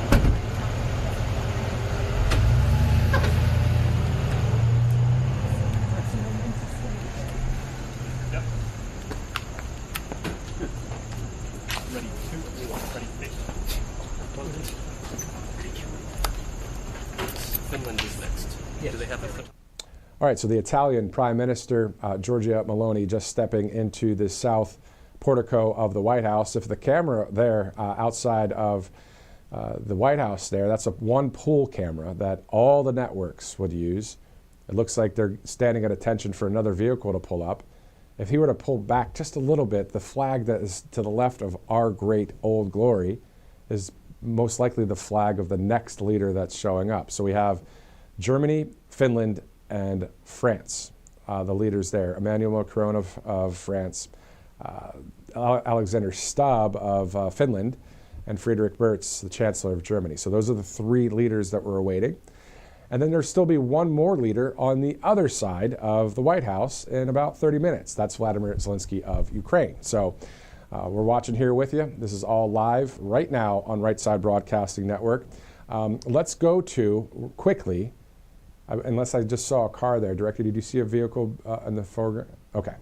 Let's go to Kalshi.com quickly, Kalshi.com/RSBN. This is actually a perfect thing to talk about, because these are the kind of things that people are actually looking at polls or betting, trading on Kalshi.com/RSBN. So just download the app or go to the website. All sorts of topics: science, technology, faith, sports, weather. You can check it all out there. More than 1 million users right there on Kalshi.com/RSBN. Who will President Trump pardon this year? There's other questions that you can see on there right now. So let's go to angelpace.com quickly as well. Spring, Texas, great group of people there that hire military veterans. You have that Miracle Cream there. There's a number of other products that you can check out. Use the RSBN promo code to get that percentage off. Always good to save money. Always good to have a good product. Angelpace.com, a great sponsor here at Right Side Broadcasting Network. It's the bottom of the hour, 12:30. Looking forward to seeing who is next.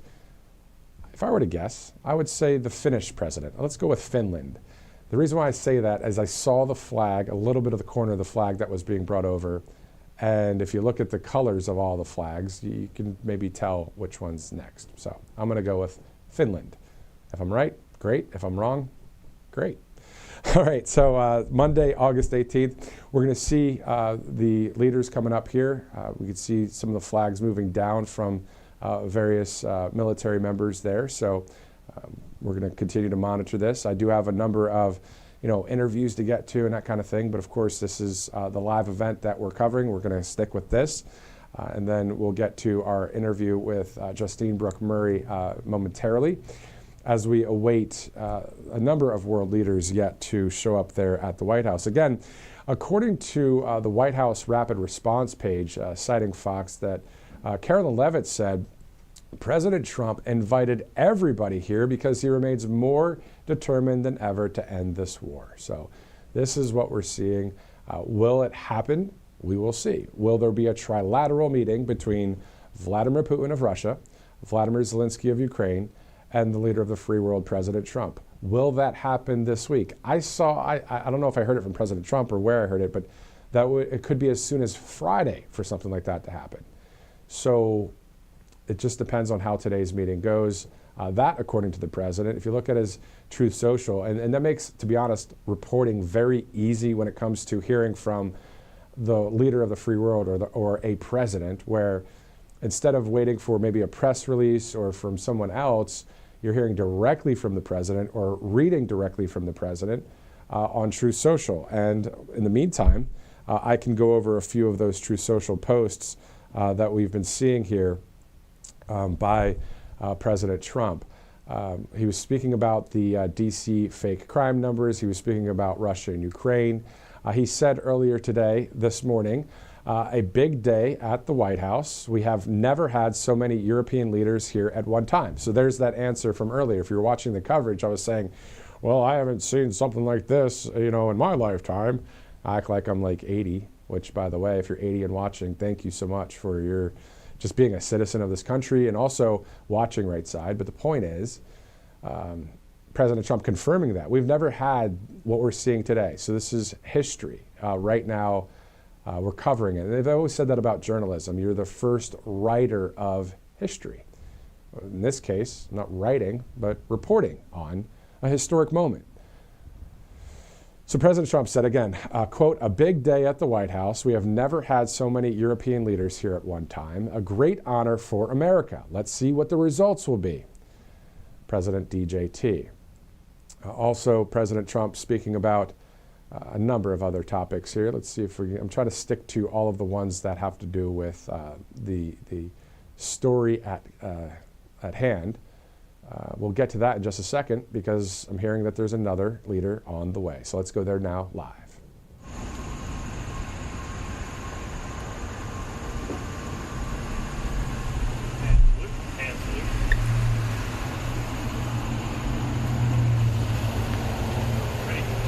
Ready, doors. Ready, top. Ready, open.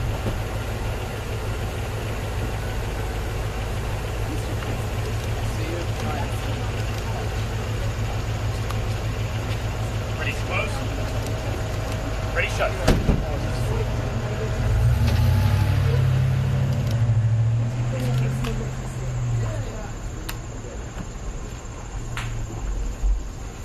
Ready, two.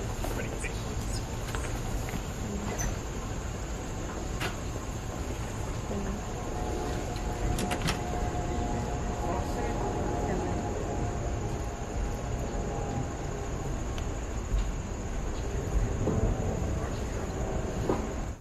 All right, you're watching RSBN Live. I'm Matthew Alvarez. It's 12:32. So yes, the Finnish president there, Alexander Stubb, was the most recent world leader that just walked into the south portico of the White House. So the south lawn of the White House is right there.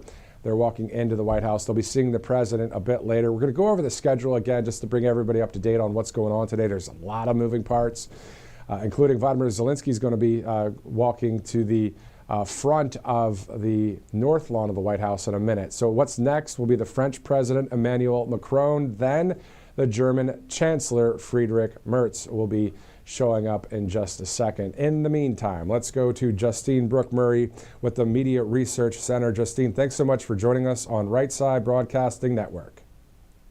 Thanks for having me back. Always great to join you. Yeah, definitely. Great to have you here. So let's talk about this. I mean, we're talking about this huge White House event today with all these world leaders. Your perspective, what's your perspective on it? Well, we can always see how the media will spin this. And even before this happened today, we already saw people like Jake Tapper try to blame President Trump for Russia killing those 5 Ukrainians in that strike. He claims, well, it's because President Trump hadn't reached a ceasefire deal, a ceasefire yet. So we're already seeing the legacy media do the same old song and dance. No matter what comes out of this meeting, they're just going to say, oh, well, President Trump is once again supporting Putin because he's actually trying to negotiate and do what a president is actually supposed to do, which is try to keep peace and end wars for the first time in 4 years. Yeah, isn't it something that if you were to check out some of the mainstream media, and I know that's what you guys do at the Media Research Center, to see all that liberal bias over there, and we know it's liberal, but you guys have these specifics and these stats that are just mind-blowing, But you think about what we're seeing today. How would the mainstream media cover an event like this? He's trying to bring people together to make the war stop in Ukraine and Russia. We know that there's a lot to get done in our country, and he's working on that too, but how are they going to spin this one? It's pretty tough, even for people like Joe Scarborough on MSNBC. He actually said today that he seemed to agree with how President Trump is handling things. Even Joe Scarborough on MSNBC. That was pretty shocking. And one of his panelists tried to push back, saying, oh, well, we don't know about that. President Trump, same old song and dance. He's bad. And even he had to push back. Maybe it's because MSNBC is flailing and Joe is worried about losing his show also, to the point where MSNBC thinks that changing their name to MS Now, it's called apparently, will do anything to get their viewers back or still exist. Yeah, no, that's a great point. I did not hear that. So is that something that they posted online? They're called MS Now instead of MSNBC? Yep, or for short, they say they're just MS. MS, like multiple sclerosis. Excuse me there. Yeah. But yeah, MS. Really, it should be MS LED, like misled, or MSDNC. I guess that's already been taken, MS LSD.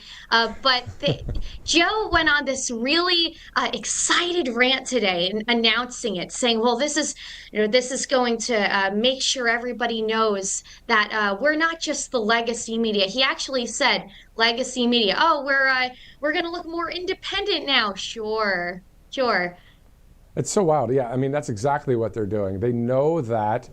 It's a sinking ship, and they are trying to grasp at any viewers possible because, what is it? 30% of the country. I mean, if we were to go really loose on the 70 versus 30%, 70% on the right side of history that voted for President Trump, 30%, it's probably more, but there's not a lot of people that are watching that junk anymore. Exactly. And I really believe that's why Joe and MSNBC are actually not bashing President Trump as much as I would have expected them to today about meeting with both Putin and Zelensky. Yeah, they're really trying there, but the people we see through all of that, they're just trying to remain relevant. If you really want to remain relevant, speak truth, speak common sense, be on the right side of history, where the majority of the country is. Let's shift over to Newsbusters. So you guys are celebrating 20 years. Your 20-year anniversary. Tell us about Newsbusters. What is it? And then also how excited you are about that. Certainly. For decades, Newsbusters has fact-checked legacy media bias, and that includes upping clips, pointing out segments, MSNBC, CNN, all the legacy media outlets you can think of, clips of their hosts and their commentators lying, everything from lying or stating their hatred for America. A lot of people don't realize these clips that have been re-upped and posted and gone viral online, it's because of Newsbusters. This states even beyond before Chris Matthews, his viral clip in 2008, where he claims that Obama, the way he speaks just gave him thrills up his leg. That very cringy, creepy moment when he bragged about how President Obama just turned him on so much on MSNBC. That was Newsbusters that posted the clip. We call him out. We've done everything for it seems every 4th of July. It's always MSNBC or CNN. They claim that we're founded on stolen land, the usual song and dance. I remember Bristol Palin, Sarah Palin's daughter. She was made fun of by MSNBC. This was years ago. She was assaulted, and MSNBC said, "Enjoy the clip." They were showing this clip of how she was beaten up, and they actually say, "enjoy." Like they were deriving joy out of their political opponents getting physically assaulted. And we can see the same song and dance today. Don Lemon, he recently stated on air, and we have the clip. If you could hold 1 second, we're going to go quickly to our next world leader there live. We'll be right back with you.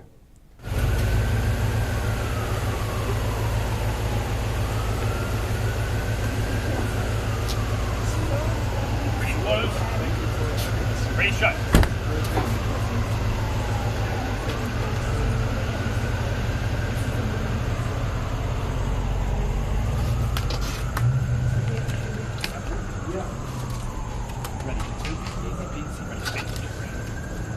All right, so that's the German Chancellor, Friedrich Merz. Next up, and the final person we're waiting for, Emmanuel Macron of France. Back to your point, Justine Brooke Murray, thanks again for joining us. As you see, guys, on the screen there, Justine Brooke Murray, she is with the Media Research Center. Let's get back to your point about Newsbusters and some of the clips that you guys have been known for over the years. Yeah, well, certainly. Well, we're just talking about how the legacy media outlets, they've been supporting left-wing violence, and this has dated back for ever since, even beyond, before Newsbusters began, and that's why we've begun. But a lot of the same things that MSNBC, CNN has stated back in 2005, when we first started, they've said the same old script today. Don Lemon in 2020, he actually said that America was being destroyed. America was under attack because President Trump wanted to stop the rioting and the looting at the hands of BLM. And now we saw the same shtick after ICE came in and tried to stop the rioters, the illegal aliens rioting in California. Yeah, it's ongoing. You know, a number of these people that have been on the air on the left side of history are now no longer at some of these networks. They're just trying to save face. They're really just trying to be like, hey, we're not that extreme. No, you know, and it's like, yeah, you are. And you approve these kind of scripts and these kind of talking points. As you know, let's talk about that. I don't remember, was it Zucker over at CNN? Some of their morning meetings were leaked, the audio, and the whole thing was way on the left side of history there, all the information there. I mean, the people already know, don't they? They certainly do. And you're right. They're trying to save face. We even saw this with Terry Moran when he was axed. He was fired because he went a little bit too far on social media and went on this tirade against the president. And then right after he was fired, he said, you know what? I might as well just throw everybody else under the bus. Suddenly, he's claiming to be a moderate. And suddenly he claims, well, he was actually the moderate all along, even though he was responsible for years of bias at his outlet. Suddenly, he claimed that, well, his newsroom just wouldn't allow any other opinion except for the radical leftist opinion. Well, no, and that was thanks to you, Terry. And suddenly he's trying to make nicey nice with people on the right because he's realized he's ostracized both parties now. He's ostracized his own team because they're looking at him like he's poising for the network. And that's the way they're looking at every other crazy left-winger. Anyone could be next. Rachel Maddow could be next. And they're all shaking in their boots right now. Yeah, I hear you. And we'll see what happens. Is it true that The View is going to stop airing?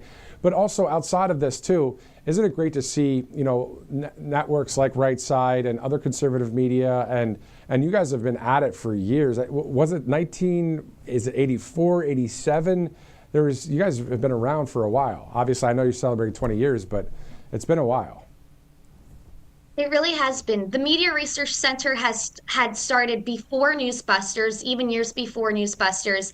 And then we started Newsbusters to have more of that media focus to every day we pop up viral clips of people on The View, of that round table of very round women talking about how miserable their lives are and how they're oppressed, how Whoopi stated recently that life for her as a Black woman in America is just so much worse than living under the tyranny in Iran. Imagine saying that with a straight face. Imagine being Whoopi Goldberg, where you're rich, you're famous, you have everything you could have ever wanted in this country, and yet you're saying this country is worse than the Islamic Republic of Iran. Our Newsbusters site, we're responsible for making that go viral as well, and much more. But no matter how much the pendulum swings, you will always see these radical leftists who have never, up until now, they were never used to any opposition because whatever they said went. They were in charge of the Overton window of thought. And even though the pendulum is swinging to the normal side, people are standing up against it, RSBN and other conservative media outlets are popping up, they're still going to be out there, and there's still going to be so much content for us to cover because they'll never stop squawking. Yeah, and there's a lot going on out there, and it's great to be on the right side of history covering all of this. Finally, before I let you go, Justine, can you tell us why you personally do what you do every day when it comes to, this is a job, but there's also passion behind it. It's not just a job. It's a job that's also saying, hey, you know what? We are allowed to have freedom of speech. We can talk about things that resonate with the American people. So why do you do what you do every day?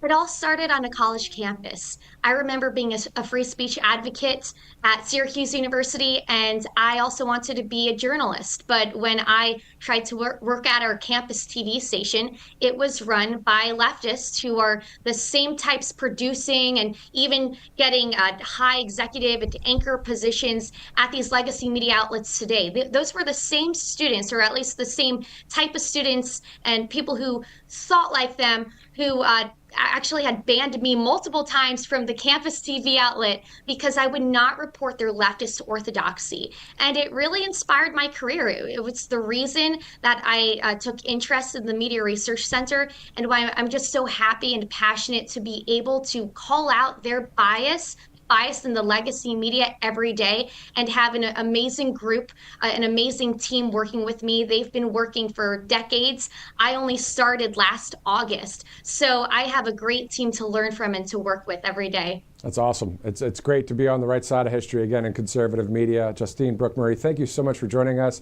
with the Media Research Center. Thank you for having me. All right. Thank you so much. All right. Let's go to Emmanuel Macron, the French president, pulling up right now. Ready doors, ready pop, ready open.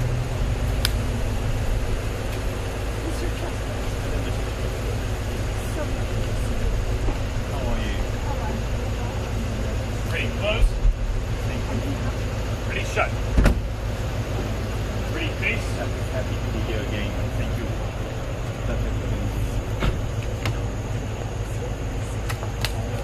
Forward march.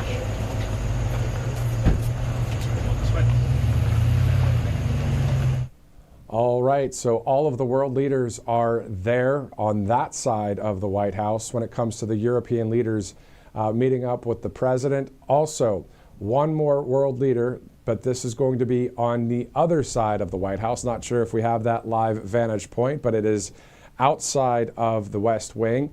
That's the Ukraine president, Volodymyr Zelenskyy, to meet with President Trump. That does look like the Ukrainian flag that was just being walked across your screen. So that's going around the White House over to the front of the White House, the North Lawn there. So again, we're going to see President Trump meeting up with the Ukrainian leader momentarily. There's the picture right there. So that's scheduled for 12 minutes from now.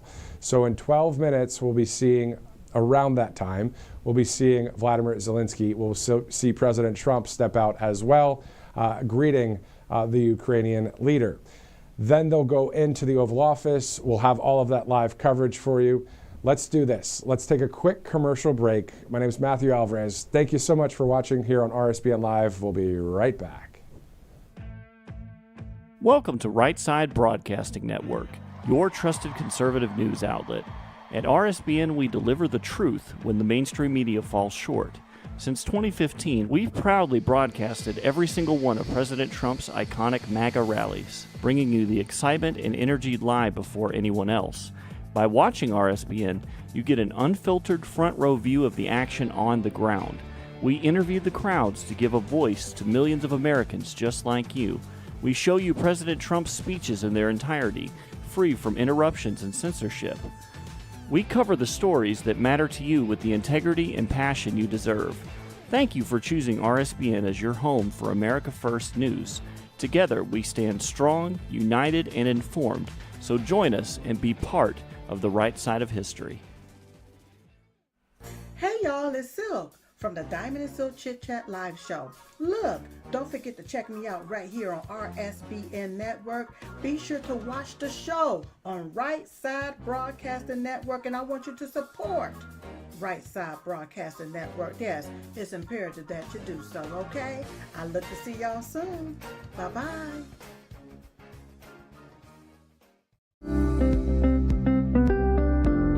allfamilypharmacy.com/RSBN. You can scan that QR code now, RSBN10. That is the code, easy to remember, for 10% off. This is ivermectin, hydrochloroquine, antibiotics that will save you and yours from bacterial and viral infections, NAD+, and much, much more. 200 essential medications and emergency medical kits, the meds you trust delivered to your door.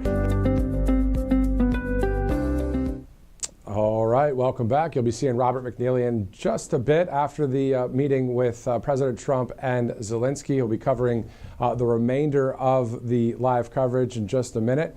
Before we continue on with commentary and various videos here, I just want to bring you up to speed on what's happening. For those of you that just joined us, we just saw a number of European leaders arrive at the White House, specifically anything from the NATO Secretary General to the European Union President, the Italy President, on and on and on. A lot of prime ministers all there. So what I want to do is go over the timing for what's going to happen today. And then we're going to go to an interview, and then we'll be seeing Zelenskyy any minute from now. So specifically, at 12 o'clock, we just saw that happen, the European leaders arriving to the White House. 1 o'clock, any minute from now, we'll be seeing Volodymyr Zelenskyy of Ukraine. 1:15, the two leaders will hold a meeting inside the Oval Office. This is part 2. We know what it was like during part 1. We'll see what happens here. At 2:15, an hour later, the president will greet the European leaders in the state dining room. At 3 o'clock, the president will participate in that multilateral meeting with the European leaders. That will be held in the East Room of the White House. The list, again, of the European leaders, the UK Prime Minister, the Italian Prime Minister, German Chancellor, the Finnish President, the French President, the NATO Secretary General, and the EU Commission President, all in attendance. Quite the names of people there when it comes to world leaders. This is something that President Trump confirmed on Truth Social has not happened before, the amount of world leaders at one point there at the White House. So I'm calling it a White House Summit 2025. Why not? Because that's what it looks like it is right now. 8 minutes out from the top of the hour, Volodymyr Zelenskyy of Ukraine on his way to that west wing of the White House. So we'll see the President of the United States, the leader of the free world, of course, greet Volodymyr Zelenskyy. Then they'll walk into the Oval Office. As soon as we see live feeds of the Oval Office inside there, obviously we'll be going right to it. In the meantime, we have a few minutes. We're going to go to an interview with Nicholas Fondacaro. He's an associate editor with Media Research Center. Let's go to that interview right now. Joining us now is the associate editor at the Media Research Center and Newsbusters, Nicholas Fondacaro. Thank you again for joining us. Thanks for having me. Definitely. So what's your take on how most of the media downplayed crime in Washington, D.C. after yesterday's announcement by President Trump? It was amazing to see, considering that a lot of them have been here or live here and they have studios here, and they all have stories. We all have stories, or at least they know people that have stories about people witnessing crime, them getting mugged themselves. There's instances of reporters having their houses broken into, or like even members of Congress. Us here just outside of DC, I try to limit my goings into DC just because of this type of crime that's there. And basically I try to keep it to any of the places that have a lot of police presence, and even that's not always the case that's a deterrent, because you go down to Navy Yard and there's shootouts there's carjackings all the time. Meanwhile, because it's where a lot of the stadiums are, the Nationals and the soccer team, even there you see all sorts of crime happening. That's unbelievable. It makes me want to, if I drive in the DC area in the future, to drive a clunker. You know what I mean? That's a deterrent. But outside of that, I don't want to have to do that. I would like to have law and order there. To your point before about the mainstream media, most of them, that's why when I asked that question, I said most of them have said, oh, we're downplaying the crime. But there's that one on one of the networks, this female anchor, she said, no, this is a problem here. And I think that's what people need, is simply honesty and fairness, right? Exactly, especially when a lot of them have those personal stories. Like, they'll say it's anecdotes, but it's still that personal experience where, like, if a lot of people have similar experiences, it becomes a trend, not just an anecdote. And especially one of the things that we have been seeing in the reporting is the ignoring or downplaying of the fact that there is a police chief that's sort of like one of the deputies amongst the underneath the police commissioner in DC, who is now being investigated for manipulating the crime data to make it look safer than it actually is. And a lot of the reports are not mentioning that at all, whether it be ABC, CBS, NBC. They mentioned it last night. They sort of hinted at it, that the police union boss was talking about it, but come this morning, they dropped it as well. So a lot of them are doing a bit of bias by omission by not having this important part of the story.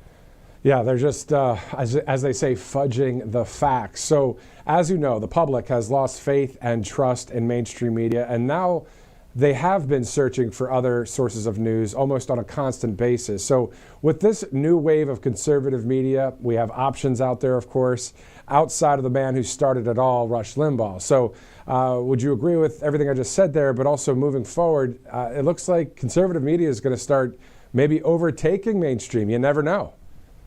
Yeah, you see like a lot of the very popular podcasts that make up a lot of like the top 10 include a lot of Republican right-leaning podcasts, or people who may not, or a bit more neutral in popularity, or at least are neutral in their political positions, like Joe Rogan, who has been for Bernie Sanders, has been for Trump. These individuals that are more about listening to what's out there and then sort of tailoring what they believe based on what information that they're getting. And a lot of people see that as authentic, being like, hey, this is what I believe now. If I get new information, it'll change. And that's why you're seeing like a lot of journalists sort of, or at least a lot of people leaning on these third-party journalists like in Substack, Free Press, and all these other locations. Yeah, it's great to have options, especially options that are literally speaking what the people are saying out there, because it's just common sense. A lot of times it seems like these legacy outlets, they all just want to sound so eloquent and everything's this way, and it's all confusing anyway. It's a lot of weak, non-common sense reporting. And instead, we have a lot of great options out there now. So I'm curious on your take regarding Gen Z and their interest in current events and news. Now, like if you look at TPUSA events, it looks like there's a ton of interest out there. But what are you seeing there in the Northeast, you know, in Virginia, in the DC area, or just in your time working there when it comes to Gen Z? How interested are they in our way of life? What I'm seeing with a lot of Gen Z stuff is that they're getting a lot of their information via their phones, not necessarily watching the TV, though we should also note that a lot of what they're getting through their phones are reports and push notifications and are conversations started by typical TV outlets when they put their stuff online, or when their clips of their show get put out there, and these talking points get watched by some and then get populated through things like TikTok, Instagram Reels, and then you get a lot of that misinformation being passed around through just sort of like that peer-to-peer communication via these social media apps. And I know that it's a thing that we're trying to get into and make sure we're watching here at Newsbusters. We're basically looking at some of the generic notifications and the like Apple News or Google News, where they are sort of the drudge of the left a little bit, where they're sort of amalgamating a whole bunch of different news sources and pushing different headlines. And a lot of that, of course, a lot of people read really much just the headlines, and they're pulling these stories and news sources from very biased outlets. So that's a thing that we're looking at. I'd be very curious to see some of the numbers on that. So if you come down across a report, please let us know here. I'd love to have you on to talk about it, because you just spoke about something that I haven't really thought about when it comes to the legacy media. So we have the traditional outlets, ABC, NBC, CBS. We have all the cable news. We get all that out there, right? Then you have all these publications like The Atlantic and all that, right? They probably have dedicated social media teams to disseminate all of their BS to really focus in on the younger generation. I mean, it's like a duh thought on my end. I get it, but like, yeah, I mean, they don't only do it on TV and on the main, publication. They're also trying to do it on TikTok, Instagram. I mean, that's wild. Yeah, I remember the Washington Post had a sort of a social media team where they would do like little skits or just like this sort of personal like TikTok videos to get people sort of interested in a story, or to sort of do like these little explainer videos about a topic. And of course those explainers would be lean and tilted left. And then with a lot of these, it's like a headline will be out there or a story will be out there, and you'll get like these influencer accounts who aren't necessarily affiliated with any one outlet, though they might have their own political leanings, and then they'll take the information that they hear, sort of repackage it, and then sort of talk about it like, oh, have you seen this report that says this? Or the reports say this, and they just sort of talk about it without really digging too much into it themselves, or just like it's something that interests them because it sort of tickles their liberal fancy, and then they push that out to hundreds of thousands, millions of viewers, and it gets spread through those viral videos, or just these videos that sort of people are like, oh, did you see this? Did you see that? And then they add their spice of how they edit and the music and the way it looks and the dramatic music with the few words that pop up at the bottom. And it's all that brainwashing, indoctrination junk that we've been realizing in certain cable news, in traditional broadcast and online. But this is a very interesting point. Let's see if we can have you on again, Nicholas, to talk about that. If you guys have any numbers that you've crunched even in the past, or if you're doing a new project coming up, please let us know here. And again, thank you so much for your time. Nicholas Fondacaro, the Associate Editor of the Media Research Center and Newsbusters. Thank you for having me. Thank you, Nicholas. All right, back here live, looking live right there at the 1 o'clock hour, 1:01 Eastern, outside of the West Wing of the White House. Looking forward to seeing President Trump there. Of course, the Ukrainian leader, Volodymyr Zelenskyy, on the way. As soon as we see those live pictures, we'll take you there live. It's usually about a 10-second situation where the vehicle pulls up. We see President Trump step out of the West Wing. The two leaders, they have the handshake, and then they wave over to the cameras. I believe I see some movement actually right now. Usually the president would step out right before the vehicle pulls up. I'm not sure if that's the president or not. Pretty far vantage point for me in seeing the program monitor here in the studio. However, sometimes the reporters, they ask questions. They will, I'm sure, here too. It just depends if the president of the United States will say anything back. But we do know that they'll be going into the Oval Office, and as soon as we see that live feed, we'll take you there. So right now, 1:02 Eastern. Again, thank you for joining us, whether you're on the East Coast, Central Time Zone, Mountain Time Zone, West Coast, or if you're watching someplace around the world. Thanks again for streaming in. Obviously, this is wall-to-wall live coverage that we have here for you. After the meeting with Zelenskyy, we'll have some more coverage, of course, right here as the European leaders will be met by President Trump in the state dining room. So as we wait for Volodymyr Zelenskyy, this is what we can do. We're going to go through a couple sponsors. If we see the Ukrainian leader pulling up to that White House, we'll cut right to that, and then we'll continue our sponsor read as soon as that is over. In the meantime, of course, you want to be prepared. You want the treatments your family might need before an emergency hits, but most pharmacies and insurance companies make that almost impossible with gatekeepers and outrageous prices. So All Family Pharmacy is different. Here you can stock up on your essential medications, order exactly what you want, keep it on hand so you're ready for anything. And this is while other pharmacies, they're raising prices. All Family Pharmacy has lowered theirs. giving you 25% off their most requested medications, ivermectin and mebendazole, plus an extra 10% off with our promo code RSBN10. So they offer medications many providers refuse, like ivermectin, started at about $2 per capsule. They have hydroxychloroquine, mebendazole, methylene blue, antibiotics, antivirals, and more, all with a doctor's prescription included. So ordering is simple. You can just fill out your request online. A licensed doctor reviews it, and your medication shipped to your door in just a few days. You can check them out.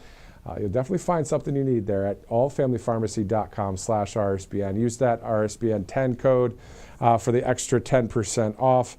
Also, Cove Pure, a great sponsor here at Right Side and a great product as we await Volodymyr Zelenskyy. Again, as soon as our producers and directors see the live feed, we'll be taking you right there. We want to tell you, though, about Cove Pure. Utah and Florida, actually, those of you watching from those two states, you know, you guys just passed bills to ban fluoride in the water supply. So why are all these states suddenly doing a massive U-turn on fluoride when they've been adding it to our water supply for the past 80 years?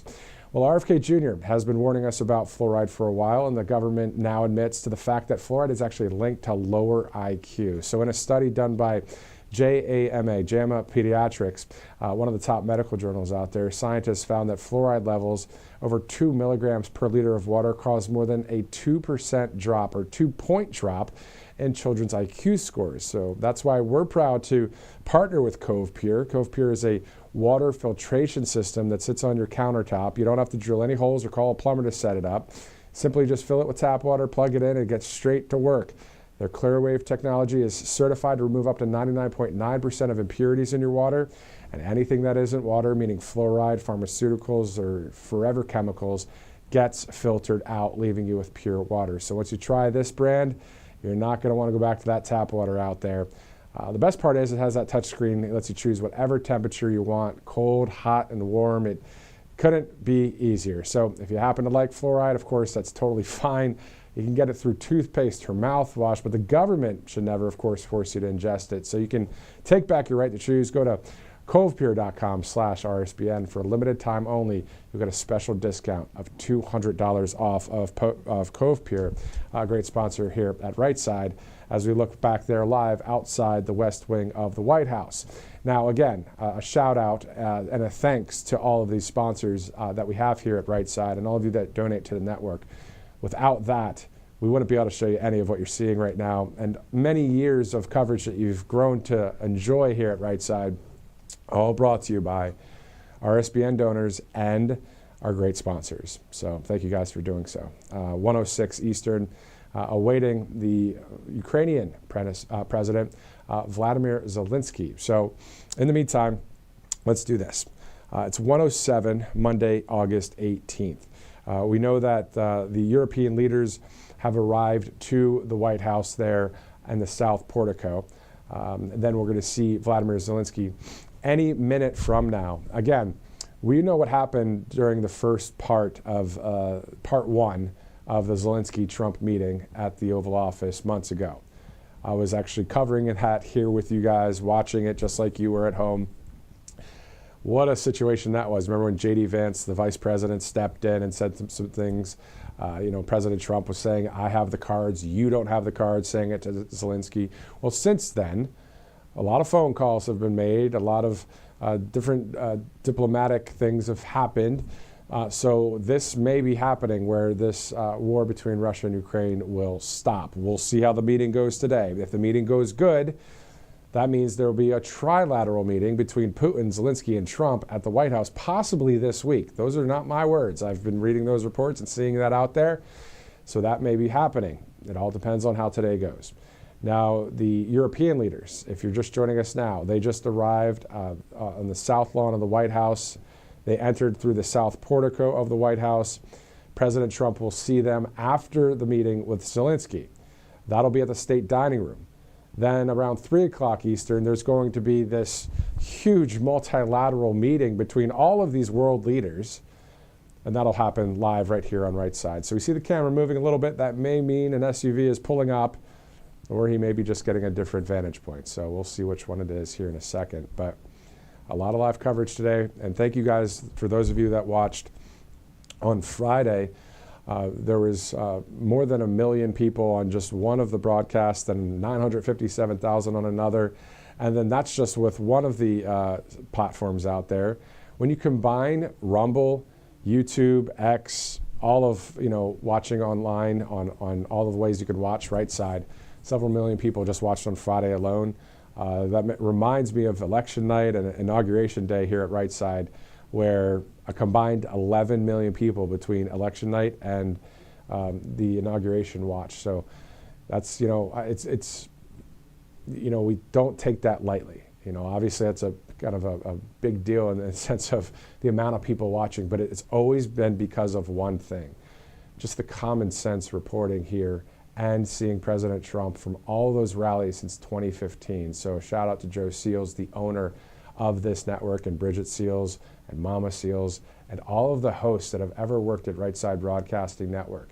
I joined September 3rd of 2022, and I'm so glad I did, because conservative media, it's the place to be, on the right side of history, instead of the mainstream media where the constant lies have happened and still do. And they can act like they're conservative, or they can act like, they're a little bit more moderate to try and gain some more viewers. But we've already seen it's called the jig is up, right? So we already know that it's what has been done has damaged the trust of the people on the left side of history.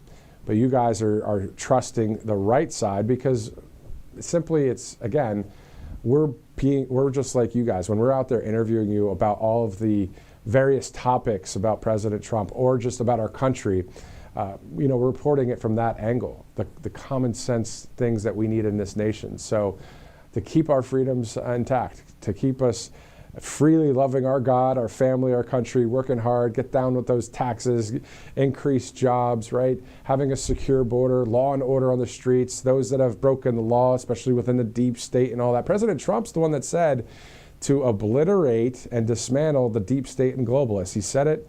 I've been at a speech that he said that at, and that's something that is part of those 20 core promises. So we know what needs to happen for this country to continue to be free and to continue past President Trump to be great.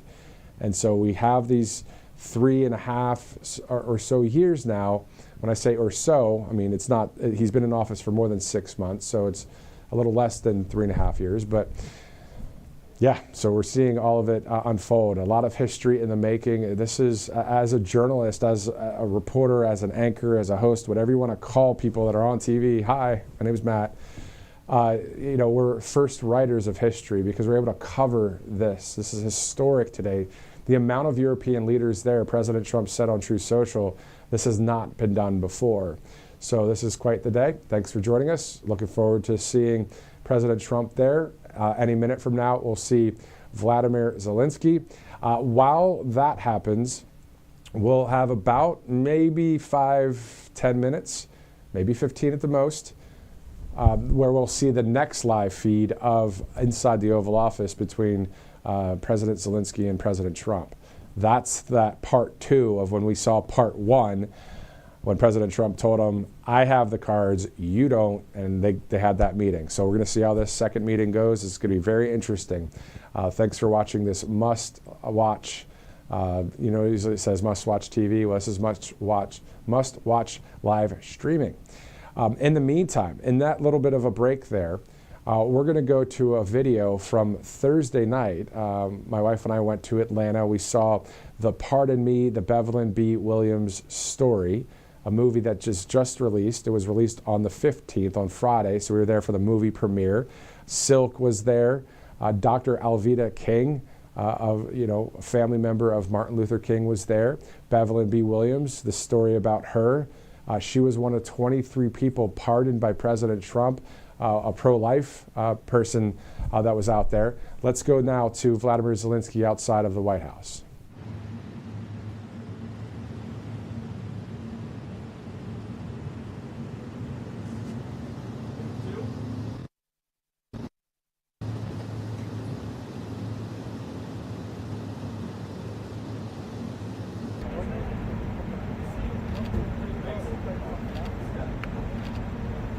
President Trump, sir, your message to the people of Ukraine as world leaders gather here today.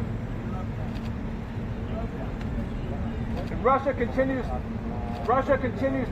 attack civilians in Kharkiv, killing many. Is there a just officer peace on the table? Will you see land to Russia?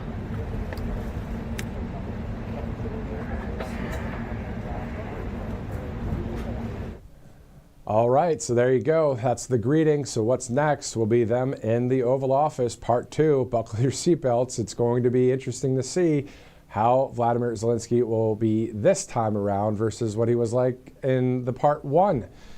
Oh man, I remember just sitting here at the desk watching, couldn't believe the back and forth there with the Vice President, with President Trump, with the President Zelenskyy.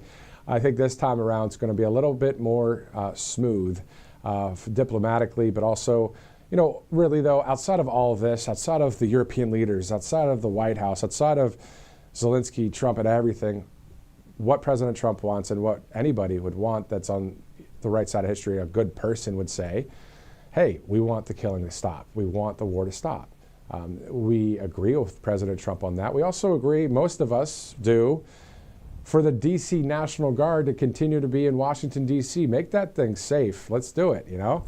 There's just a lot of different things that, you know, we are in agreement with, and we're looking forward to more things happening, more wins happening. Let's get back to the story I was talking about a moment ago. Now, I'm doing this because we have a little bit of time here, a little window. We are going to take you right there to the Oval Office. No matter what video is playing, no matter what's going on, we'll take you right there if we see a live feed, and we can continue that video after the meeting.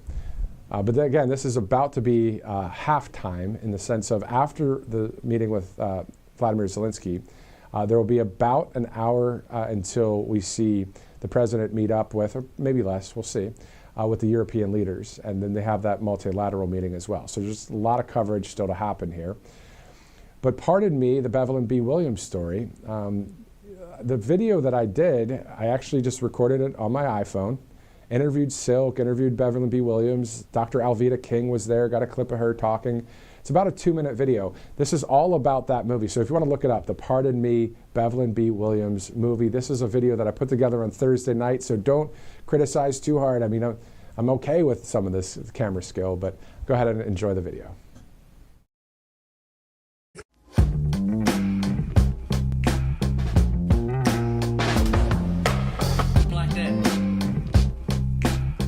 Grateful. I'm just glad people are here and just, you know, the support that's coming out from the community. I mean, we were kind of thrown in the trash, but people still stepped up and decided we're going to support the movement and support Pardon Me. So I'm really grateful. President Donald J. Trump said that, and he pardoned the pro-lifers. Bevelyn B. Williams was one of them. She was sentenced to 41 months in prison, and President Trump pardoned her, and I'm so grateful for that. In an upper room with a few, he changed the world. That's a fact. It was about common sense for us. Some things just didn't make sense, so we spoke out about it. Like that. Continue to pray and start doing. We have this movie right here. If there's any churches out there that want to turn your church into the theater, then what you do is go to watchpardonme.com, get the information, fill out the application, and turn your church into a theater so that you can show this incredible movie to your sanctuary. Family, I'm speechless. That's hard for me. But I'm so very grateful. And that's why I'm not really saying anything. Just give God the glory. I never thought I'd see the story told this way. Honey, let me tell you, it's been a blessing going through everything, and their rejection is God's protection. So I want everybody to go to watchpardonme.com to see this fabulous movie about Miss Bevelyn B. Williams. It's new and it's fresh every single time to see so many people supporting it, even for the highest office in the world, in my personal opinion, to sign my little old papers. It's like, it's just amazing. What would you say to people that haven't seen the movie? Get ready. It's good. I didn't watch it. This is going to be my first time watching it tonight, but my husband watched it, and he's very critical. He's a cynic. He said, Bev, spider. So I'm like, all right, babe. There's a piece. Not too long. Very short. Very short. In between us. Well, thank you very much. It's an honor to have the president of Ukraine with us. We've had a lot of good discussions, a lot of good talks. And I think progress is being made, very, very substantial progress in many ways. We had a good meeting, as you know, just a short while ago with the president of Russia. And I think there's a possibility that something could come out of it. And today's meeting is very important. We have, I guess, the seven very powerful leaders from Europe. And we're going to be meeting with them right after this meeting. And thank you very much for being here. Thank you so much, Mr. President. If I can, first of all, thank Please. you for invitation and thank you very much for your efforts, personal efforts to stop killings and stop this war. Thank you. And using this opportunity, many thanks to your wife, First Lady of the United States. She sent a letter to Putin about our children, abducted children, and my wife, First Lady of Ukraine. She gave the letter. It's not to you, to your wife. Oh, I want it. Yeah. So we are saying this sensitive topic. Yes, please. And thanks to our partners and that you supported this format. That after our meeting we can have leaders who are around us: UK, France, Germany, Italy, Finland, EU, NATO. I mean, all partners around Ukraine supporting us. Thanks to them, and thank you very much for invitation. Thank you very much for being here. President Trump. Do you think it's fair? Yes, Peter, go ahead. Thank you, President Trump. So, President Zelenskyy, you say in a post on X today, Russia must end this war, which it itself started. President Trump, you say President Zelenskyy of Ukraine can end the war with Russia almost immediately if he wants to. Which is it? Yeah, I think that's true. I think they'll. We're going to have a meeting. I think if everything works out well today, we'll have a trilat. And I think there will be a reasonable chance of ending the war when we do that. And is this the end of the road for American support for Ukraine? Is today's meeting deal or no deal?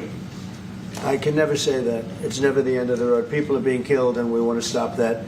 So I would not say it's the end of the road. No, I think we have a good chance of doing it. It's been almost 4 years now that a lot of people were killed last week. A lot of people last week. I mean, millions of people killed, but a lot of people last week for whatever reason. A big number, a lot of soldiers, on both sides. And I know the president, I know myself, and I believe Vladimir Putin wants to see it ended. And as you met with Putin on Friday, today you've got President Zelenskyy here. As you listen to Russia and Ukraine, which side has the better cards? Well, I don't want to say that. I'm just here to be. Look, this isn't my war. This is Joe Biden's war. He's the one that had a lot to do with this happening, and we want to get it ended. And we want it to end good for everybody. We want it to end good. The people of Ukraine have suffered incredibly. And to that point, President Zelenskyy, are you prepared to keep sending Ukrainian troops to their deaths for another couple years, or are you going to agree to redraw the maps?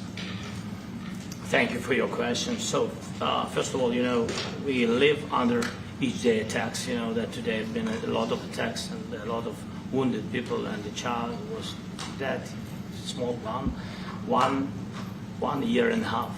So we need to stop this war, to stop Russia, and we need support American and European partners, and we will do our best for this. So, and I think we show that we are strong people, and we supported the idea of the United States, of personally of President Trump, to stop this war, to make a diplomatic way of finishing this war, and we are ready for trilateral, as President said. This is a good signal about trilateral. I think this is very good. Thank you. Mr. President,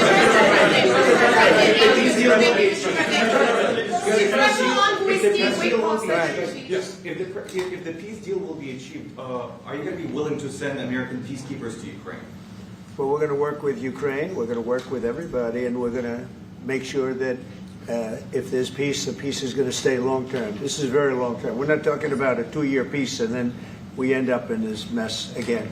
We're going to make sure that everything's good. We'll work with Russia. We're going to work with Ukraine. And we're going to make sure it works. And I think if we can get to peace, it's going to work. I have no doubt about it. Your team has talked about security guarantees. Could that involve U.S. troops? Would you roll that out in the future? we'll let you know that maybe later today. We're meeting with 7 great leaders of great countries also, and we'll be talking about that. They'll all be involved, but there'll be a lot of help when it comes to security. There's going to be a lot of help. It's going to be good. They are first line of defense because they're there. They're Europe, but we're going to help them out also. We'll be involved. Mr. President, Vladimir Putin mentioned that the war will not end without addressing the root causes of this war. Have you had an understanding what are the root causes of this war? Well, look, the war is going to end. When it ends, I can't tell you, but the war is going to end, and this gentleman wants it to end, and Vladimir Putin wants it to end. I think the whole world is tired of it, and we're going to get it ended. It was, I've done 6 wars. I've ended 6 wars, and I thought this maybe would be the easiest one, and it's not the easiest one. It's a tough one.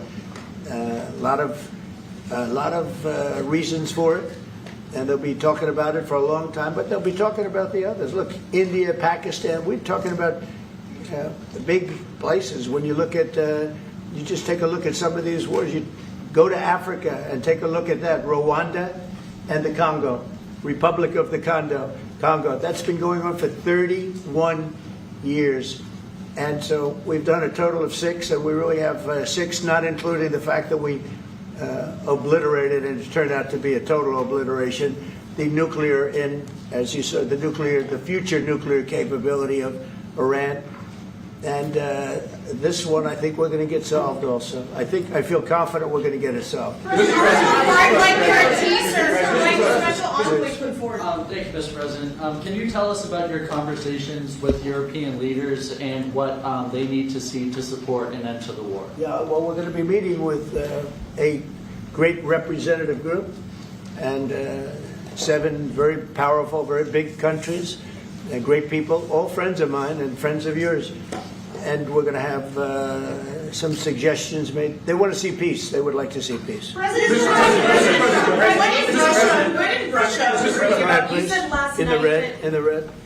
President Trump, do you think it's fair to for Ukraine and for Russia to achieve a lasting and durable peace if Ukraine cedes its territories that Russia hasn't yet conquered? Do you think it's a fair peace for Ukraine? We're going to have a lasting peace. Just to answer the first part of your question, we're going to have a lasting peace. I hope it's going to be immediately. I hope it doesn't have to go on. And I think people of the whole world is going to be very happy when that's announced. Mr. President, you posted on social media, Mr. President, a very touching letter from the First Lady. And the letter was hand-delivered to President Putin. And it calls for an end to the war, essentially, because of the children and the children's future. Why did the First Lady feel that letter was necessary? Was it because she believes that Mr. Putin is the aggressor in the war? Is a similar letter being hand-delivered to President Zelenskyy? So the First Lady felt very strongly. She's watched the same thing that you watch and that I watch. I see things that you don't get to see, and it's horrible. But when she's got a great love of children, she has a wonderful son that she loves, probably more than anybody, including me. I hate to say it, but she loves her son. She loves children, and she hates to see something like this happening. And that goes for other wars too. I mean, she sees the heartbreak, the parents, the funerals that you see on television. Always funerals. We want to see something other than funerals. No, she felt. It was a beautiful letter. It was very well received by him. And she did ask me to say, she would love to see this end. She would love to see it end. And she says it very openly, very proudly, and with great sorrow because so many people have been killed. Mr. President, last week, Brian, go ahead, Brian. Yes, sir. I've got a question for each of you. Yes. First of all, Mr. President Zelenskyy, you look fabulous in that suit. I said the same thing. Yeah, you look good. I said the same thing. Yeah, looks good on I you. said the one that attacked you last time. See, now I remember that. Yeah, I apologize to you. You look wonderful. No, my first question for you, President Zelenskyy. In the same suit. You see, I changed you. Maybe yours is much better. Real quickly, upon peace, God willing we get peace, are you open to holding an election in your country? Yes, of course. we are open for election, yes. We have to do safety circumstances, and a little bit we need to work in the parliament, because during the war you can't have elections, but we can do security. We need, maybe, how to say, we need a truth, yes, everywhere, in the battlefield, in the sky, and the sea, yeah, to make possible for people to do democratic, open, legal elections. So you say during the war you can't have elections. So let me just say 3.5 years from now, so you mean if we happen to be in a war with somebody, no more elections. Oh, that's good. I wonder what the fake news like this idea? Yeah. No. Speaking of news, I got a question for you. This sounds insane for me even to ask this, but do you think the American media really doesn't even want a peace deal because they've seen they've been so critical of you every step of the way as you lead the charge for peace? It's an amazing phenomenon. I said that if in the settlement you got Moscow, St. Petersburg, and thousands of miles around them, they would say, I made a bad deal. The level of hatred and animosity is incredible. Not with all. I mean, we have great people up here. We also have terrible people up there that I think are told what to say. But, you know, in solving all of these wars, they don't even write about it. You know, I saw major wars. I saw wars that have been going on for 31, 35, and 37, and a couple of quicker ones. One that was going to go into a full-blown deal very quickly. You know what the one I'm talking about. It was a big one. But they don't even write about that. No matter what I do, no matter what, and you know, this is not anything to do with you. It's probably to your advantage in a certain way. But no matter what I do, no matter what deal I make, from my standpoint, you'll come out good. Maybe President Putin will come out good. But they'll say, Trump was absolutely horrible. It's just that, and I've lived with that for a long time. I've lived with it since just before the first election. I used to get great publicity. Now I get the worst publicity anyone's ever gotten in office, but I won in a landslide, so that people understand. They're the only ones that count, ultimately. But I've also had great reporters. I've had journalists that are very good. But it's very sad when you do the right thing. As an example, they said, because of the fact that Vladimir Putin came to American soil, this was a tremendous defeat for Donald Trump. No, it was really wonderful that he did it. It was a hard thing for him to do, to be honest with you. It was the opposite of what they said, but they said it. Now, if he didn't come, they'd say that was also bad for Trump. You know, there's no way. And there's just a great dishonesty of the press, and I think that's why it's lost its credibility. You know, its credibility is at an all-time low. We have a thing going on right now in D.C. We went from the most unsafe place anywhere to a place that now friends are calling me up, Democrats are calling me up, and they're saying, sir, I want to thank you. My wife and I went out to dinner last night for the first time in 4 years, and Washington, D.C. is safe, and you did that in 4 days. I'll tell you, it's safe. I had another friend of mine. He has a son who's a great golfer. He's on tour, and he came in fourth yesterday in the big tournament where Scotty Scheffler made the great shot, and he said his son is going to dinner in Washington, D.C. tonight. I said, would you have allowed that to happen a year ago? He said, no way, no way. He said, what you've done is incredible. And I think the people realize it. But the press says, he's a dictator, he's trying to take over. No, all I want is security for our people. But people that haven't gone out to dinner in Washington, D.C. in 2 years are going out to dinner. And the restaurants the last 2 days were busier than they've been in a long time. Sir, I walked around yesterday with MTG. If you can walk around with D.C. with MTG and not be attacked, the city is safe. Yes. Thank you, Mr. President. Last week you warned of what you called severe consequences if a 30-day ceasefire or any type of ceasefire were not agreed to by Russia. Will there be severe consequences? Does that change because of I don't meeting think you with need a President ceasefire. You know, if you look at the 6 deals that I settled this year, they were all at war. I didn't do any ceasefires. And I know that it might be good to have, but I can also understand strategically, well, one country or the other wouldn't want it. You have a ceasefire and they rebuild and rebuild and rebuild, and maybe they don't want that. But if you look at the 6 deals that we made peace and long-term, long-running wars, I didn't do any ceasefires. Would I like the concept? I like the concept of a ceasefire for one reason, because you'd stop killing people immediately, as opposed to in 2 weeks or 1 week or whatever it takes. But we can work a deal where we're working on a peace deal while they're fighting. They have to fight. I wish they could stop. I'd like them to stop. But strategically, that could be a disadvantage for one side or the other. But all of these deals I made without even the mention of the words ceasefire. President Zelenskyy, can you explain the decision to offer Ukraine Article 5-like security guarantees, but stop short of pushing for their full membership? Yeah, well, we haven't done anything on that yet. If you look back and you go back long before President Putin, it was always a statement that they would never allow Ukraine into NATO. So that was a statement that was made, but we haven't discussed any of that yet. We're going to be discussing it today. But we will give them very good protection, very good security. That's part of it. And the people that are waiting for us, I think they're very like-minded. They want to help out also. Thank you, President.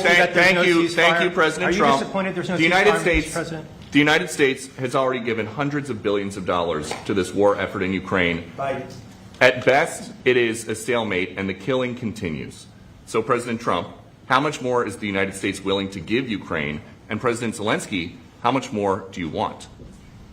Well, I'll start off just by saying we're not giving anything now. We're selling weapons. This is something before, I guess the number is well over $300 billion. That was under Joe Biden, a corrupt politician, not a smart man, never was. By the way, go back 40 years, he was not a smart man 40 years ago either.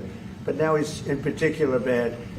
This was done by a corrupt administration that shouldn't have been in, and frankly, if the right results of the election were given, if I were president, this war would have never taken place, and he would have been very happy, because he would have liked to have seen. I mean, they went through hell. He went through hell. This war would have never happened, and the people that were killed, a couple of million people, a lot of people with soldiers and everything else, and the people that have been displaced and forced into other areas and other countries because of what's happened, none of that would have happened.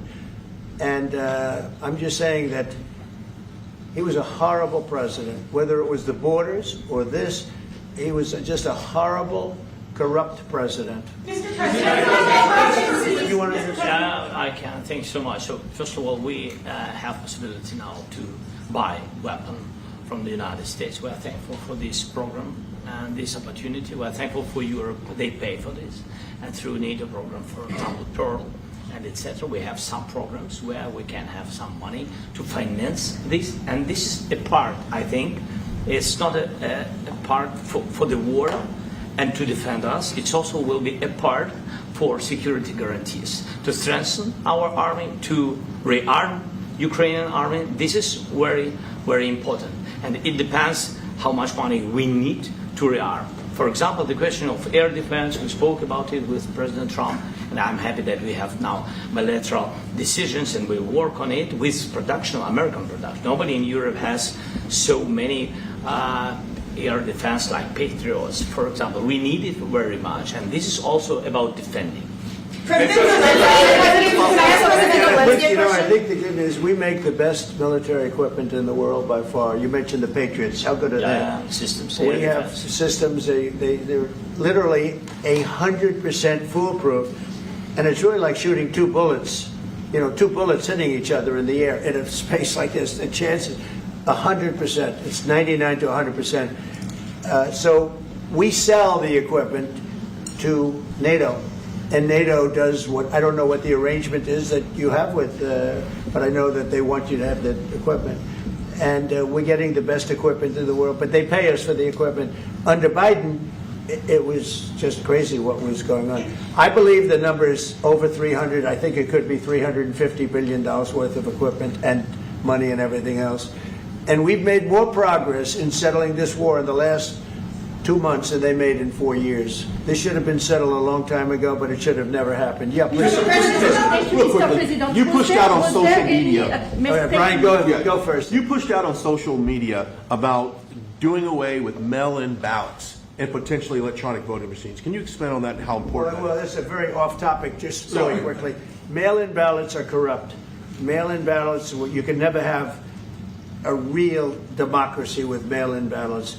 And we, as a Republican Party, are going to do everything possible that we get rid of mail-in ballots. We're going to start with an executive order that's being written right now by the best lawyers in the country to end mail-in ballots because they're corrupt.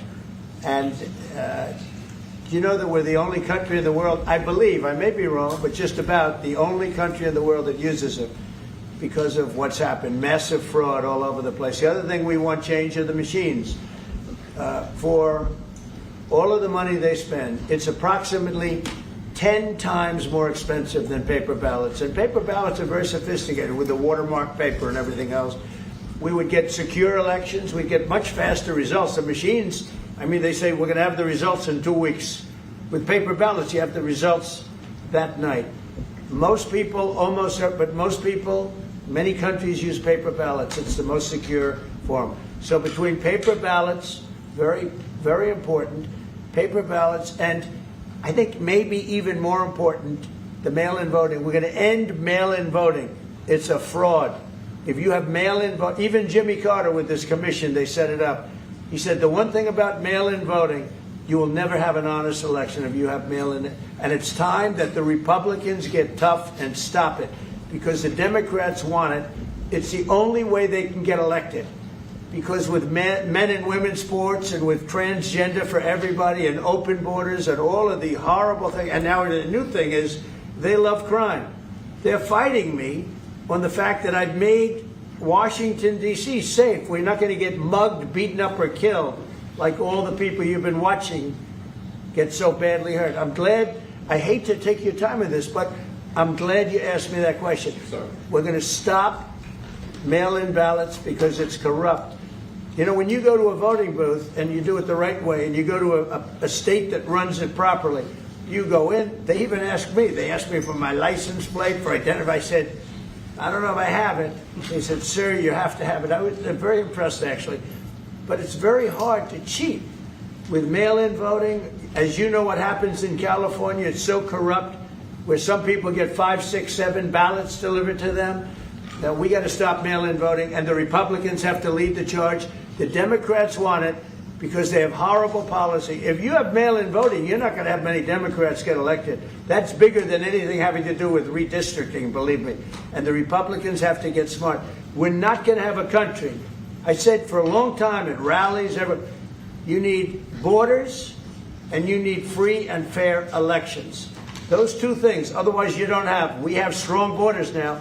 In 90 days, Mr. President, we didn't have 0 in 3 months.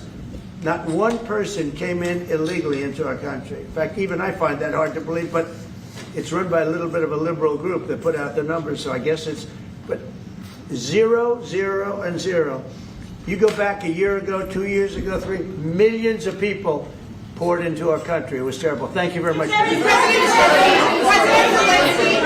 security guarantees do you need from President Trump to be able to make a deal? Is it American troops, intelligence, equipment? What is it? Everything. And really, it includes two parts. First, strong Ukrainian army.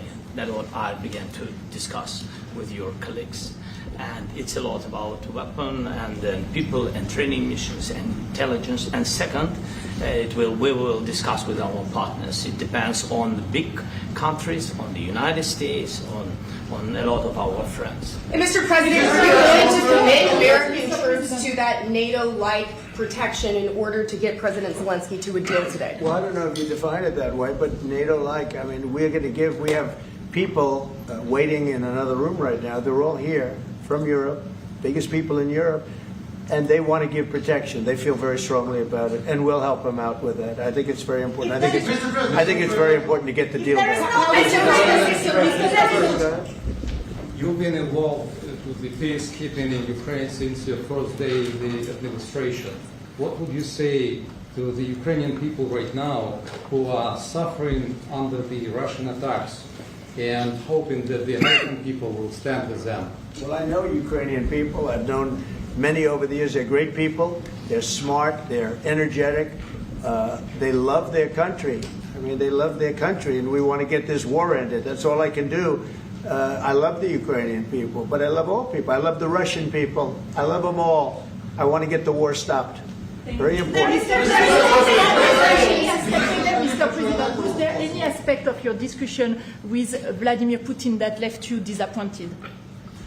Look, we just spoke to, I was just telling the president, I just spoke to President Putin indirectly, and we're going to have a phone call right after these meetings today. And we may or may not have a trilat. If we don't have a trilat, then the fighting continues. And if we do, we have a good chance. I think if we have a trilat, there's a good chance of maybe ending it. But he's expecting my call when we're finished with this meeting. Thank you very much, everybody.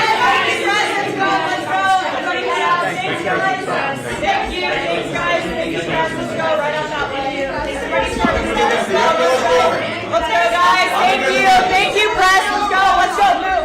Come on, guys. Let's go. All right, so 2 vantage points there. The second Oval Office meeting between President Trump and President Zelenskyy went much smoother than the first go-round, of course. Next up on the White House schedule, at 2:15, President Trump greets the European leaders in the state dining room along with Volodymyr Zelenskyy. At 3 o'clock, the president will participate in that multilateral meeting with European leaders. That will be held in the East Room of the White House. Robert McNeely will pick up our live coverage for that, so make sure to stay with us on this live stream broadcast. Speaking of this broadcast, a number of great sponsors, including mypillow.com/RSBN, so free shipping right there for you, more than 2,000 products on there. Always good to check out mypillow.com. A lot of quality products as well. I know my family and I, we have a number of those products, need a few more. So go to mypillow.com/RSBN. Also, if you'd like to donate to Right Side Broadcasting Network, just text RSBN to 801-801. Text RSBN to 801-801. Now, before going to the Oval Office, we were in the middle of playing a video about, pardon me, the Bevelyn B. Williams story from the movie premiere on Thursday night. So what we're going to do here is we'll go to that video, just about a couple minutes long. On the other side, we'll have Robert McNeely right here in this seat as he will cover again the next part of this live stream broadcast. So it's staying right here on this live stream. No new live stream to click on, as we're going to see a lot of European leaders with Volodymyr Zelenskyy and the leader of the free world, President Donald J. Trump. So this is RSBN Live. I'm Matthew Alvarez. Thanks for watching since 11 this morning. Let's go to that video from the Thursday night movie premiere of, pardon me, the Bevelyn B. Williams story.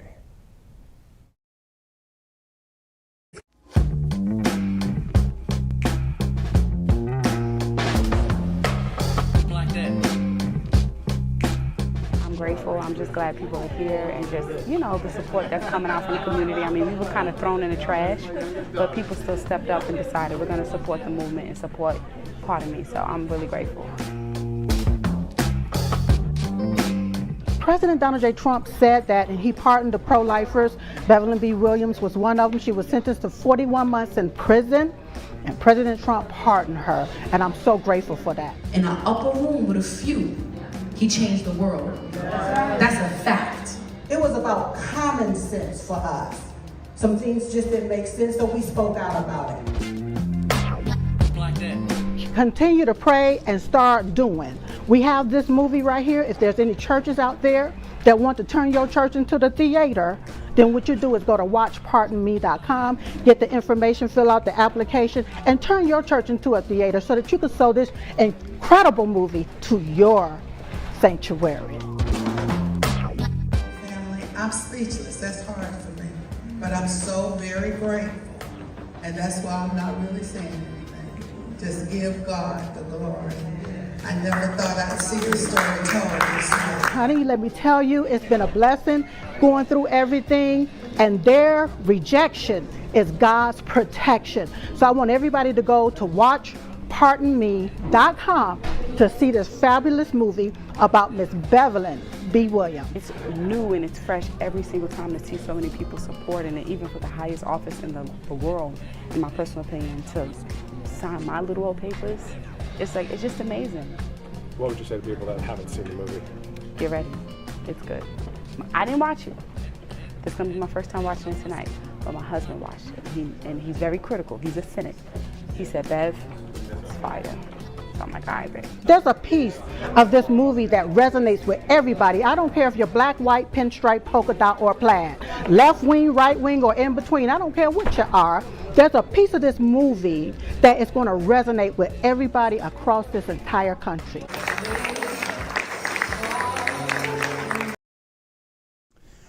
Welcome back to Right Side Broadcasting Network. This Monday, August 18th, all this coverage of what could be history today. We saw Friday, President Trump in Alaska with President Vladimir Putin of Russia and the Russian Federation, and now several European leaders along with President Volodymyr Zelenskyy of the Ukraine. I'm Robert McNeely. A pleasure to be with you today.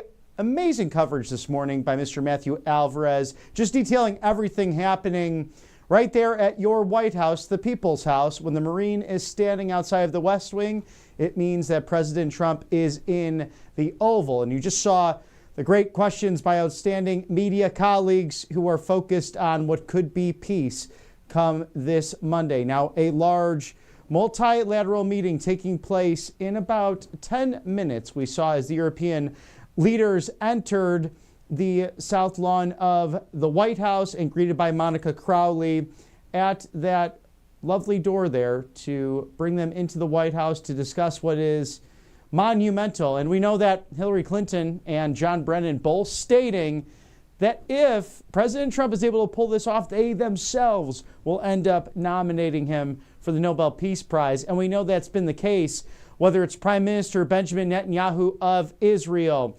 to the government of Pakistan, and countless congressmen and senators, including Congresswoman Claudia Tenney of New York, who said that she has officially submitted those papers for Oslo, Norway's top reward of peace, the Nobel Peace Prize, something famous, some of the big names in world history receiving just that. And this president definitely deserves that kind of honor, because if Barack Hussein Obama was bestowed with that and then ended up firing drones almost in every single direction, including the African continent, then this true peacemaker, Donald John Trump, deserves it, with peace being brokered between Iran and Israel after a 12 days war, to Rwanda and the Congo, mentioning that there in the Oval Office, a brutal 31-plus year war, millions and millions, countless dying in tribal warfare, the worst, in fact, in the 20th and early 21st centuries post-World War II. And then you have Cambodia and Thailand as well. President Trump on the phone with them after they visited the White House, but also this is during Trump Turnberry, the last time he saw UK Prime Minister Starmer and the European Union President, who are both at the White House today for these meetings, saying that we'll pull out of these new trade agreements and you will not be able to access the United States markets if you continue to fight with one another. Also, historic peace between Armenia and Azerbaijan, a Christian genocide that sadly most in the American media would not cover over the course of decades and generations. Something that was very prominent in Los Angeles with parades and peaceful protests, the Christian community there coming together, wanting to stop that over the years during the Iraq invasion and everything that we've faced as a nation in the Middle East over the course of 30 plus years of neocon and neoliberal establishment globalist politics. But President Trump's doctrine, different than all of that, because it does not serve the legacy media. It does not serve those who create those weapons of war here at home and abroad. It serves the greater good, as he just mentioned there in the Oval Office with President Zelenskyy and Ukrainian counterparts, to Vice President J.D. Vance, Secretary of State Marco Rubio, and Steve Witkoff, along with SecDef Pete Hegseth, all there on hand to discuss the peace that really is needed. President Trump remaining consistent on that message. It is peace through strength. I want the killing to stop. That is the main focus, and questions coming across those couches and that main foyer in the West Wing, the Oval Office. That, why do you think the legacy media does not report on this? Are they really working against peace for the United States? And if that's the case, it's sad if that is the narrative, because we do know that President Trump would have prevented this war had he been reelected appropriately, as he should have been in 2020. And President Putin said just that on Friday in Anchorage, Alaska, that they have a strong business relationship and respect for one another, but without a shadow of a doubt, if President Trump had remained in office, that Russian invasion of Ukraine would not have happened. From Putin's lips to our ears. A stunning admission on Friday as they met for roughly 3 or so hours with the Russian Federation and United States officials focused on pursuing peace. That was the Peace Summit on Friday. And now this moment, President Trump will be speaking with President Putin after this meeting, this multilateral meeting with President Zelenskyy of the Ukraine and European leaders on hand at this close to 3 o'clock hour on the East Coast. And we're bringing it all here for you right here on your go-to network, Right Side Broadcasting Network. And last week, a large week. It's always a big week for this president. And as the superstar Caroline Leavitt lays it out so well, the MAGA Minute showcasing the successes, and Marco Rubio, the Secretary of State, going on some Sunday morning shows and really showing Meet the Press that they sometimes showcase things that are simply not true. In case you missed it, the Secretary of State stating that it was agreed to by all the best way to end this conflict is through the peace deal, a full peace deal. That there's no doubt about that. We are aiming here for not simply a ceasefire. What we're ultimately aiming for is an end to this war. This is not our war. The United States is not in a war. Ukraine is in a war, and we happen been supporting Ukraine. Now, we happen to also be in the role of the only country in the world where the only leader in the world can actually bring Vladimir Putin to the table, and that's Donald Trump, to even discuss these things. As much as people may not like it, as distasteful as people may find it, the only way to end this war is to get the Russians to agree, as well as the Ukrainians.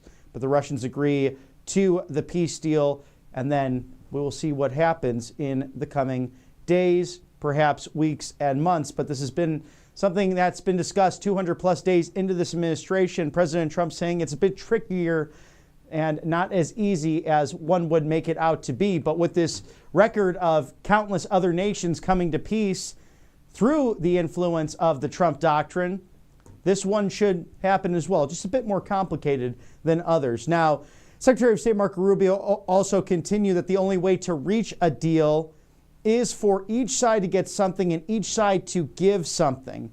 That's been very difficult. If it was easy, this would not have happened and been going on for 3.5 years now. That's why Zelenskyy is coming today. We are trying to find ways we can reach both sides and agree for both parties. Thank you to our sponsors here at Right Side Broadcasting Network Live, allfamilypharmacy.com/RSBN. Ivermectin, mebendazole, now 25% off. You can use that code RSBN10, RSBN10 for an extra 10% off. A wonderful company. Think about the PBMs, the insurance companies that dive also into owning pharmacies. They're double dipping. They're taking advantage. That's why President Trump signing that executive order earlier this year to make sure that you, the American people, can afford prescription medications that in some places in the world you can actually get the same exact kind, the same exact drug, in fact, for much less. Now, with this online pharmacy, they are fighting back for you, the American people. It's 200 essential medications, including antibiotics, including emergency medical kits that you could take on the road with you, whether it's by plane, train, or automobile as you wrap up your summer vacations. Hard to think that this year is just flying by with Labor Day 2 weeks from now, the unofficial end of summer. I know you don't want to think much about that, but I know school is in full swing now, K through 12, even the colleges, everyone back for what will be a semester of learning, love, and ideally peace as this president fights for it. So why not get your medical house in order? No red tape, no bureaucracy, simply prescription medications provided by these great partners of doctors, nurses, and pharmacists committed to you, the American people. If you have no insurance, there's no hassle, no worry. Don't even sweat it. Get the extra 10% off now using code RSBN10. That's RSBN10. Scan the QR code there now. And we also have Tax Network USA. TNUSA.com/RSBN. Settle those back taxes now. Protect yourself from the IRS. We know the Auto Pen Administration brought in 80,000 or so new IRS agents. Don't sweat that. Don't hassle it, especially if you start a new business and you might have the books that are open and a lot of different numbers that are simply unorganized. That's okay. It happens. Visit TNUSA.com/RSBN for answers. Call today. Don't delay. 800-357-1415. Truly your go-to for settling back taxes. TaxNetworkUSA.com/RSBN.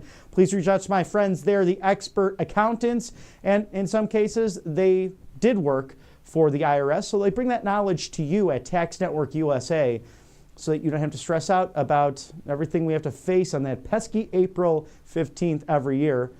Federal taxes. Tax Network USA Incorporated, thank you for sponsoring us on the right side of history as the bilateral meeting is underway and being conducted right now. President Trump and European leaders to hold this multilateral meeting at this moment in order to ideally bring peace to a region that has been war-torn for the last 3.5 years. As you enjoy there, the changing of the Marine Guards, always something extraordinary to watch. We know what they stand outside in order to welcome foreign dignitaries or even locals to see the President of the United States. They will be at that door at attention, and that means that the Commander-in-Chief is in the Oval Office. They train countless hours in order to serve in this ceremonial role and are some of the finest in the greatest fighting force the world has ever seen, our Marines. Now, the Trump economy ignites record-breaking earnings, surging a market boom. And this is very clear that peace will bring about more wealth and prosperity, not only for the American people, but for Europe as a whole. As you see the European Union flag, the NATO flag, as well as the Union Jack for the United Kingdom, Ukraine, Italy. Also Germany, France, Finland, and Old Glory, the United States, all in that order from right to left. Right in front of, this is the North Portico, the entrance hall as you walk in, and ceremonial as you'll see the changing of administrations, where a president and the first lady will greet a president-elect and his first lady. We've seen that over the years, and some of the more fun ones in memory between especially Barack Hussein Obama and President-elect Donald Trump, as they've had a very interesting relationship. We know that the George W. Bush and Barack Hussein Obama portraits now around the side, because this is a hall and a corridor, the main first floor of the residence, where you can see portraits of the former commanders-in-chief, but they are no longer in the public view. And we know that between the two of them, bringing about globalist policies, it did not really matter Republican versus Democrat. We can remember when Barack Obama, running in 2008, really spoke out against the wars and the foreign policy of the Bush administration, but ironically holding on to a lot of those architects from the Bush administration into his own administration. Interesting to see why that was, but someone who did not necessarily bring peace about like this president did. In fact, was someone who was very eager to shoot first and then ask questions later. President Trump focused on bringing friends and foes together, willing to dialogue with just about everyone. And we'll see this family photo of sorts between Western nations. Again, the United States from left to right, Finland, France, Germany, Italy. the Ukraine, the United Kingdom, NATO, and the European Union. Those flags there represented by the leaders who are in attendance today, an historic day on this Monday, August 18th of 2025. This is following the meeting, in case you missed it, on Friday between President Trump and President Putin of the Russian Federation in Anchorage, Alaska. And as they wrapped those comments in a joint press conference after the nearly 3-hour or so meeting in Anchorage, President Putin said, "I look forward to seeing you again, Mr. President Trump, and you are more than welcome to visit Moscow." So we'll see if President Trump takes him up on that invitation to the Russian capital. But for immediate release on this excellent and glorious Monday, the Trump economy ignites record-breaking earnings surges and market booms, according to the White House, under President Donald Trump's leadership. Bold pro-growth agendas and policies, American businesses are thriving like never before, shattering earnings forecasts and propelling the stock market for continued record highs. Now, the aggregate S&P 500 earnings per share are up over 11% over the course of the last year. This is almost 3 times higher than the consensus expectation. Now, 84% of companies have beaten Wall Street estimates, the highest share forecast by more than a standard deviation of estimates. This is according to Goldman Sachs. And now 58% of companies increased their full-time guidance for the course over the last year, doubling the number from the first quarter. So the S&P 500 is up nearly 10% so far this year alone, hitting a new record high year after year after year. And we've seen this from the first term into now. And with 200 plus days into this administration, can you imagine by the time it's supposed to end in January of 2029, just how much prosperity, peace, and growth and the strengthening of the American dollar can happen in result of these Trump policies? Now, this mentions the word recession in corporate earnings calls are down at least 84% compared to just last quarter alone. Now, the quarter has been marked by one of the greatest frequency earnings on record. This is according to David Kostin. He's a chief United States equity strategist at Goldman Sachs. Companies are citing President Trump's landmark One Big Beautiful Bill as a key catalyst for renewed economic optimism, predicting customer growth, boosted cash flow, and accelerated investment, stemming from the landmark bill's pro-growth tax reform. Now, according to Bloomberg, Goldman's Kostin says S&P 500 earnings surged past expectations this quarter alone and throughout the entire year. Business Insider, what tariffs?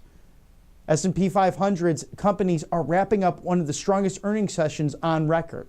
And the Wall Street Journal has said, too, strong crops of earnings eases investors' economic concerns. So all of this coming at a very crucial time.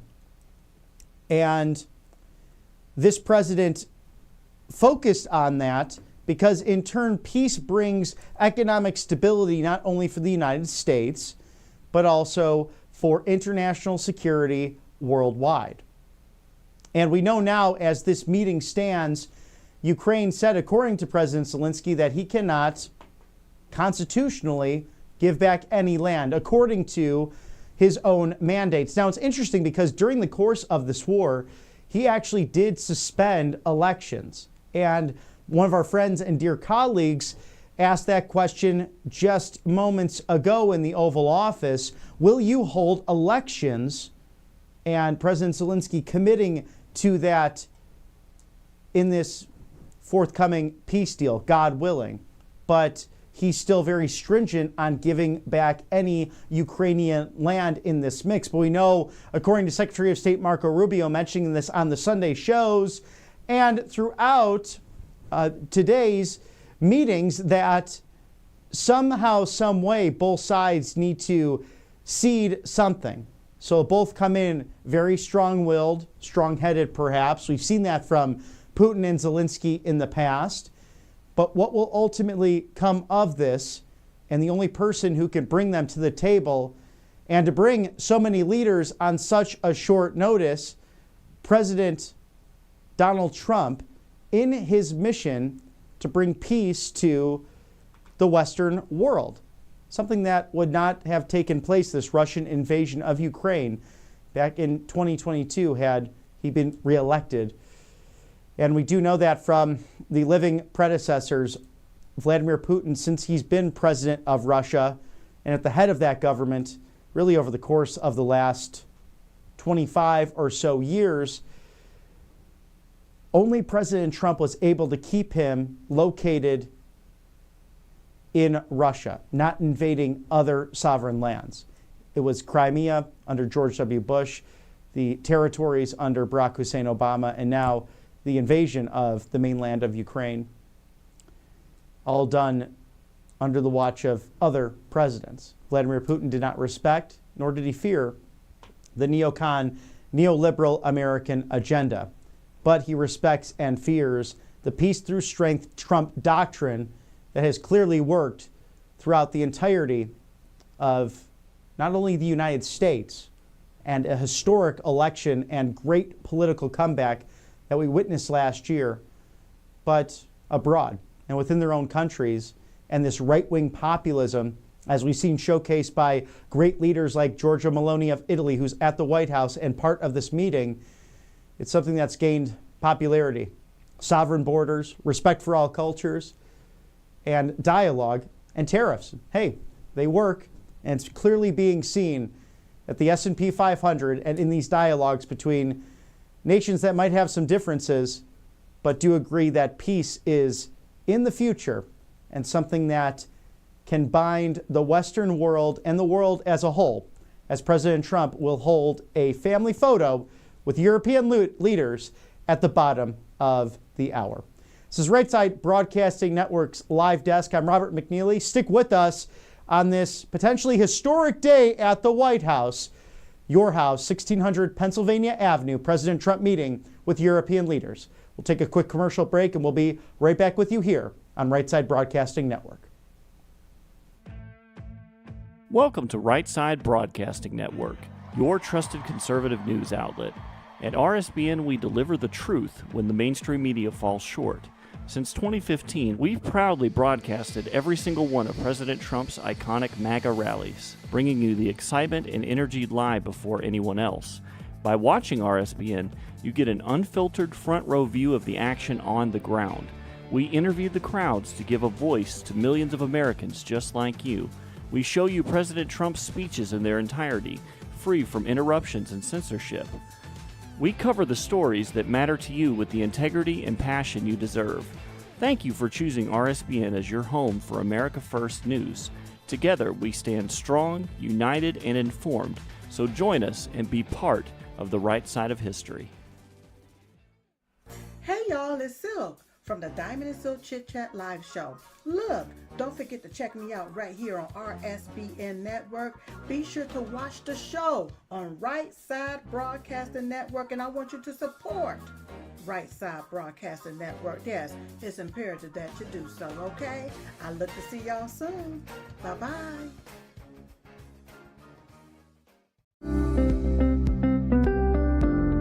allfamilypharmacy.com/RSBN. You can scan that QR code now, RSBN10. That is the code, easy to remember, for 10% off. This is ivermectin, hydrochloroquine, antibiotics that will save you and yours from bacterial and viral infections, NAD+, and much, much more. 200 essential medications and emergency medical kits, the meds you trust delivered to your door.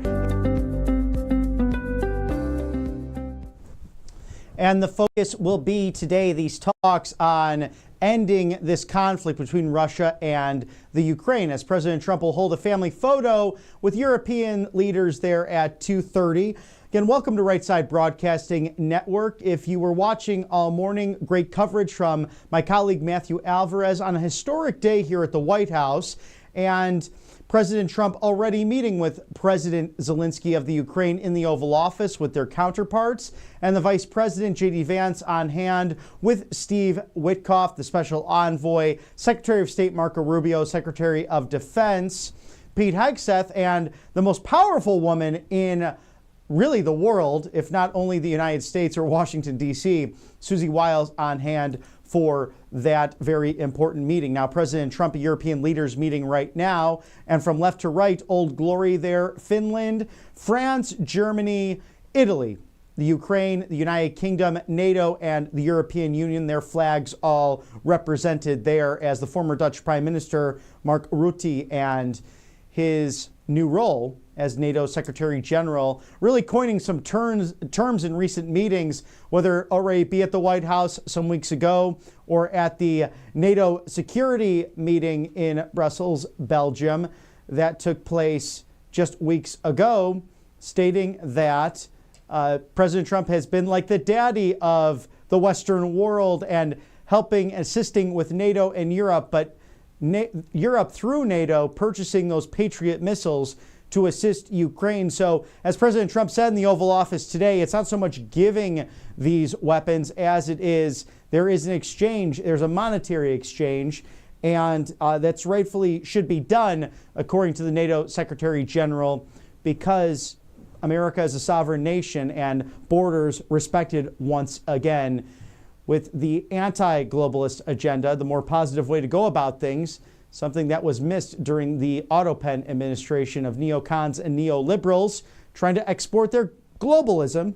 That won't stand here in this golden era of America. So the talks will focus on how to end this war with Russia. This follows President Trump's summit with Russian President Vladimir Putin in Alaska on August 15th. Now, President Trump telling media outlets that they have agreed upon most of what will take place, but not all issues. It's really up to President Zelenskyy to get this done. And President Zelenskyy and European leaders are keen to learn about what the two leaders discussed in Alaska. In case you missed that meeting, here's a quick recap of what took place on Friday. I believe we had a very productive meeting. There were many, many points that we agreed on, most of them, I would say. We really made some great progress today. I'm going to start making a few phone calls and tell them what happened. But we had an extremely productive meeting and many points were agreed to. I would like to thank President Putin and his entire team. We're going to stop thousands of people a week from being killed, and President Putin wants to see that as much as I do. So, again, Mr. President, I'd like to thank you very much, and we'll speak to you very soon and probably see you again very soon.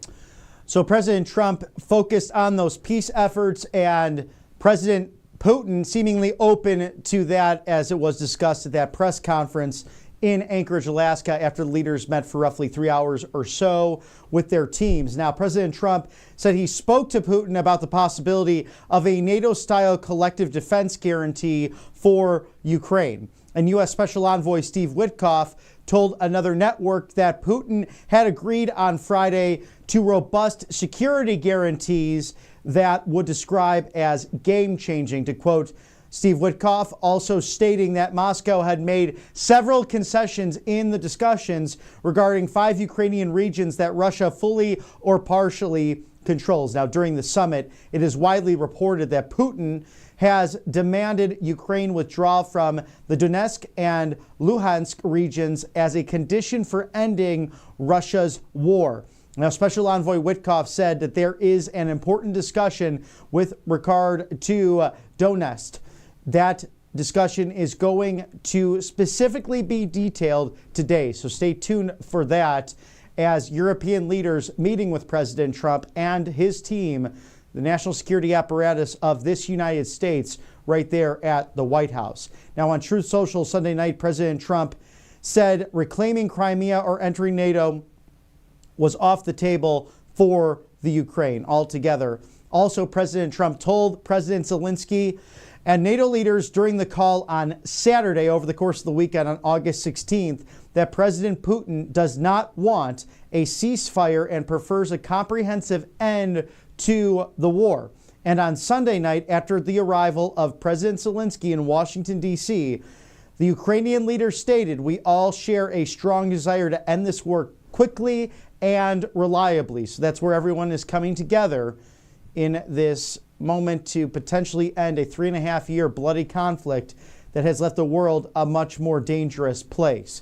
Now, a virtual summit was held on Sunday between Zelenskyy and the so-called Coalition of the Willing. This group of nations, including the United Kingdom, France, Germany, that have all pledged to protect peace in Ukraine once it is achieved. And afterwards, President Emmanuel Macron of France told reporters that their plan was to present a united front for Monday's talks with President Trump. He said that if we show weakness today in front of Russia, we are laying the ground for future conflicts.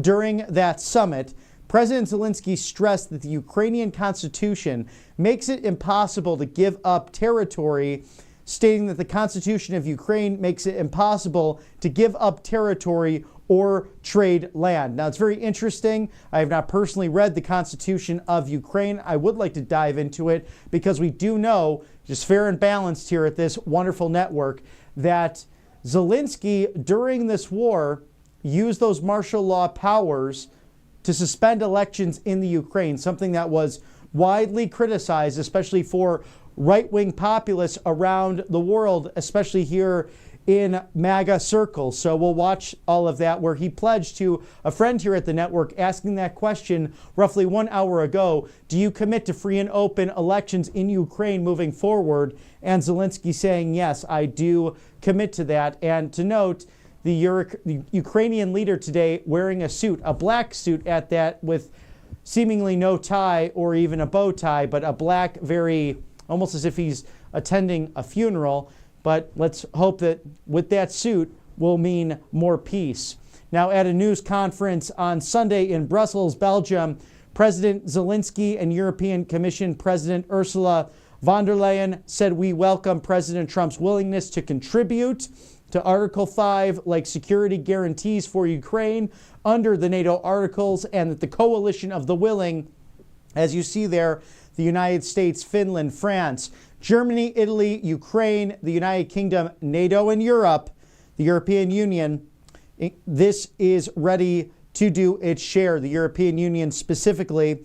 She also urged talks among the presidents of Russia, Ukraine, and the United States as soon as possible. And President Trump, he could be on the phone or just finishing that up as he's meeting with European leaders, with Vladimir Putin, the leader of the Russian Federation, stating that he would call him as soon as the meeting with President Zelenskyy was concluded in the Oval Office. We will bring you all of that coverage as we have done since this morning.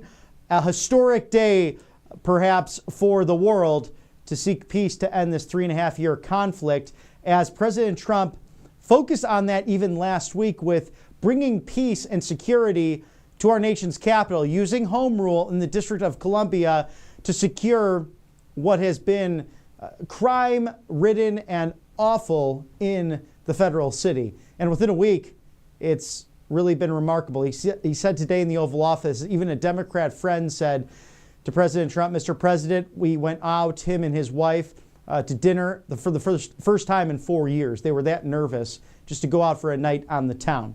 We've seen staffers, interns, people who rely on public transportation in our fine nation's capital be mugged and humiliated, harassed, robbed, and with violent crime up against them. And sadly, the D.C. Metropolitan Police seem to skew those numbers. But now with the federal apparatus and the National Guard, in fact, the D.C. National Guard has to report to the President of the United States. It all began with its creation under President Thomas Jefferson in the early 19th century. We see now that this president means business about international security and domestic tranquility. We have that recap video from the security in the nation's capital from this past week. We're going to rebuild our cities into beacons of hope, safety, and beauty better than they have ever been before. We will take over our horribly run Washington, D.C. and clean up, renovate, and rebuild our capital so that it is no longer a nightmare of murder and crime. We're going to get all the graffiti off the marble. We're going to fix the roads and the medians, which are falling down all over the streets. Washington, D.C. will become a symbol of beauty, security, freedom, and strength.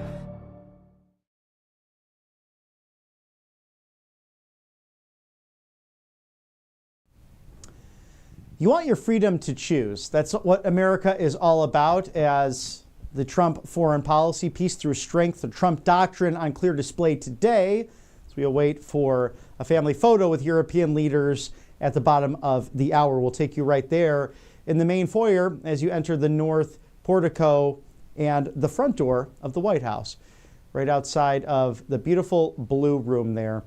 And we see the flags on display with the world leaders meeting together at this very moment.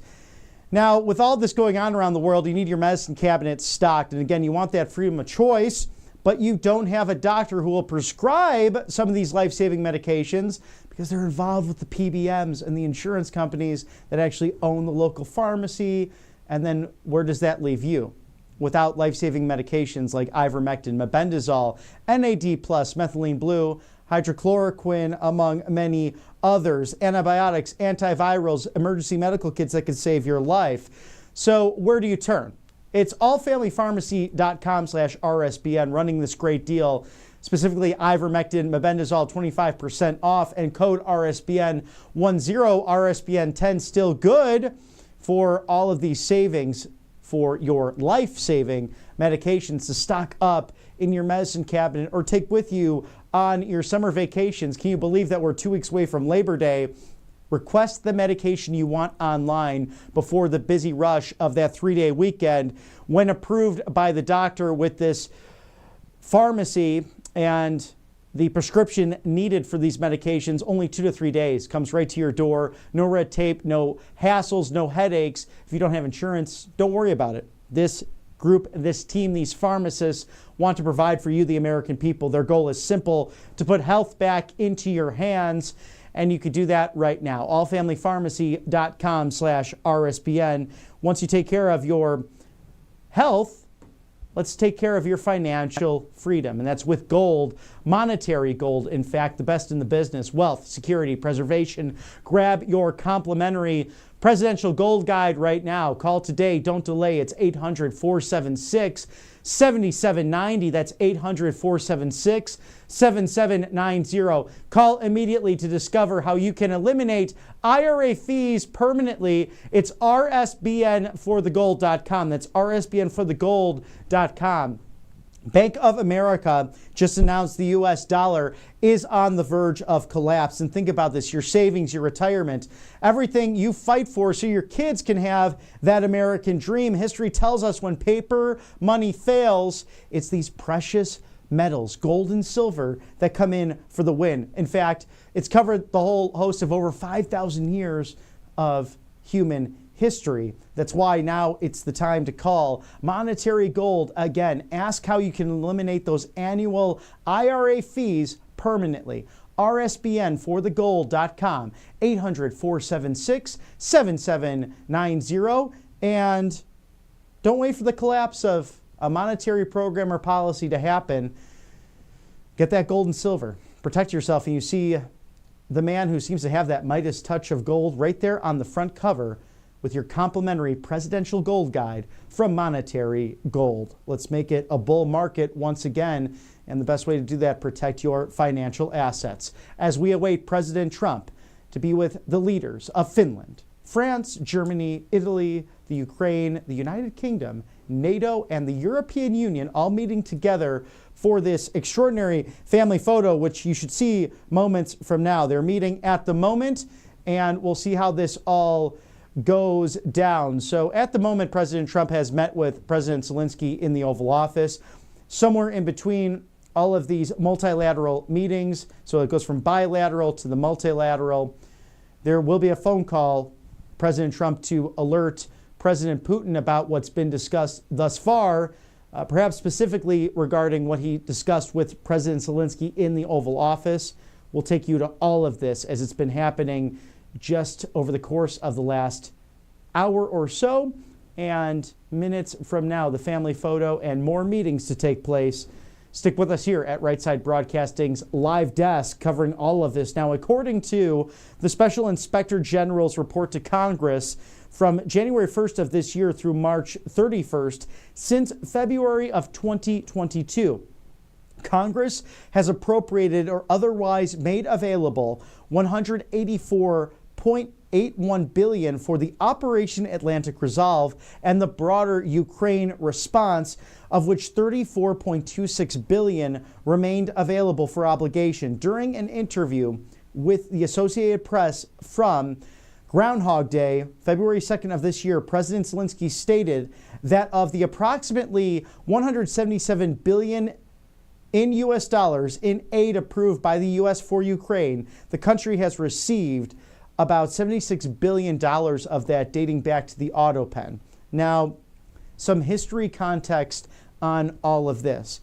Dating back to the collapse of the Soviet Union during President George H.W. Bush's tenure, and this was from 1989 to 1993, all of the amazing work of the Gipper and President Ronald Reagan laying it out of American foreign policy. It's very simple. We win, they lose, period. You can be reminded of that by Dennis Quaid's great biopic from last year, Reagan, not only on the life of the man, but his presidency, and specifically how he really helped end the evil empire and the Cold War. But the ultimate collapse coming during his vice president's tenure when President George H.W. Bush was in the Oval Office in 1991. What followed, many different peace agreements and discussions then between the Clinton administration and the new Russian Federation.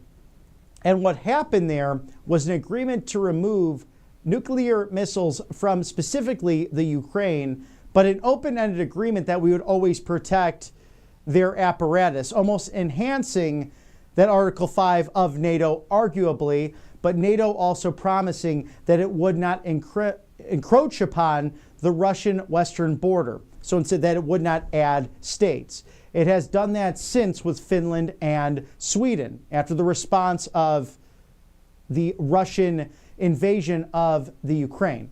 So it's been this back and forth. And we know during the first term of President Trump that he did give Javelin missiles. Instead of selling them, he offered them up for the protection of the Ukraine even prior to this conflict, and that Barack Hussein Obama gave them blankets, really left the Ukraine out there to spoil. And we do know that under George W. Bush and the apprehension of Crimea, because we were busy focused on Afghanistan and Iraq, in some cases it was appropriate to respond in Afghanistan. I think it's much more arguable that we should have invaded Iraq in the first place, a very unpopular war. We know there were no weapons of mass destruction thanks to our intelligence community, who claimed that there was yellow cake all over and that Saddam Hussein had hidden those missiles. But we did not find anything after the conflict of the Iraq war. So what say you about that? I know people have varying degrees of opinions on it. But because of all that distraction, Vladimir Putin was able to go in on a power vacuum. And we saw the obtaining of Crimea, that important island right there in the Black Sea.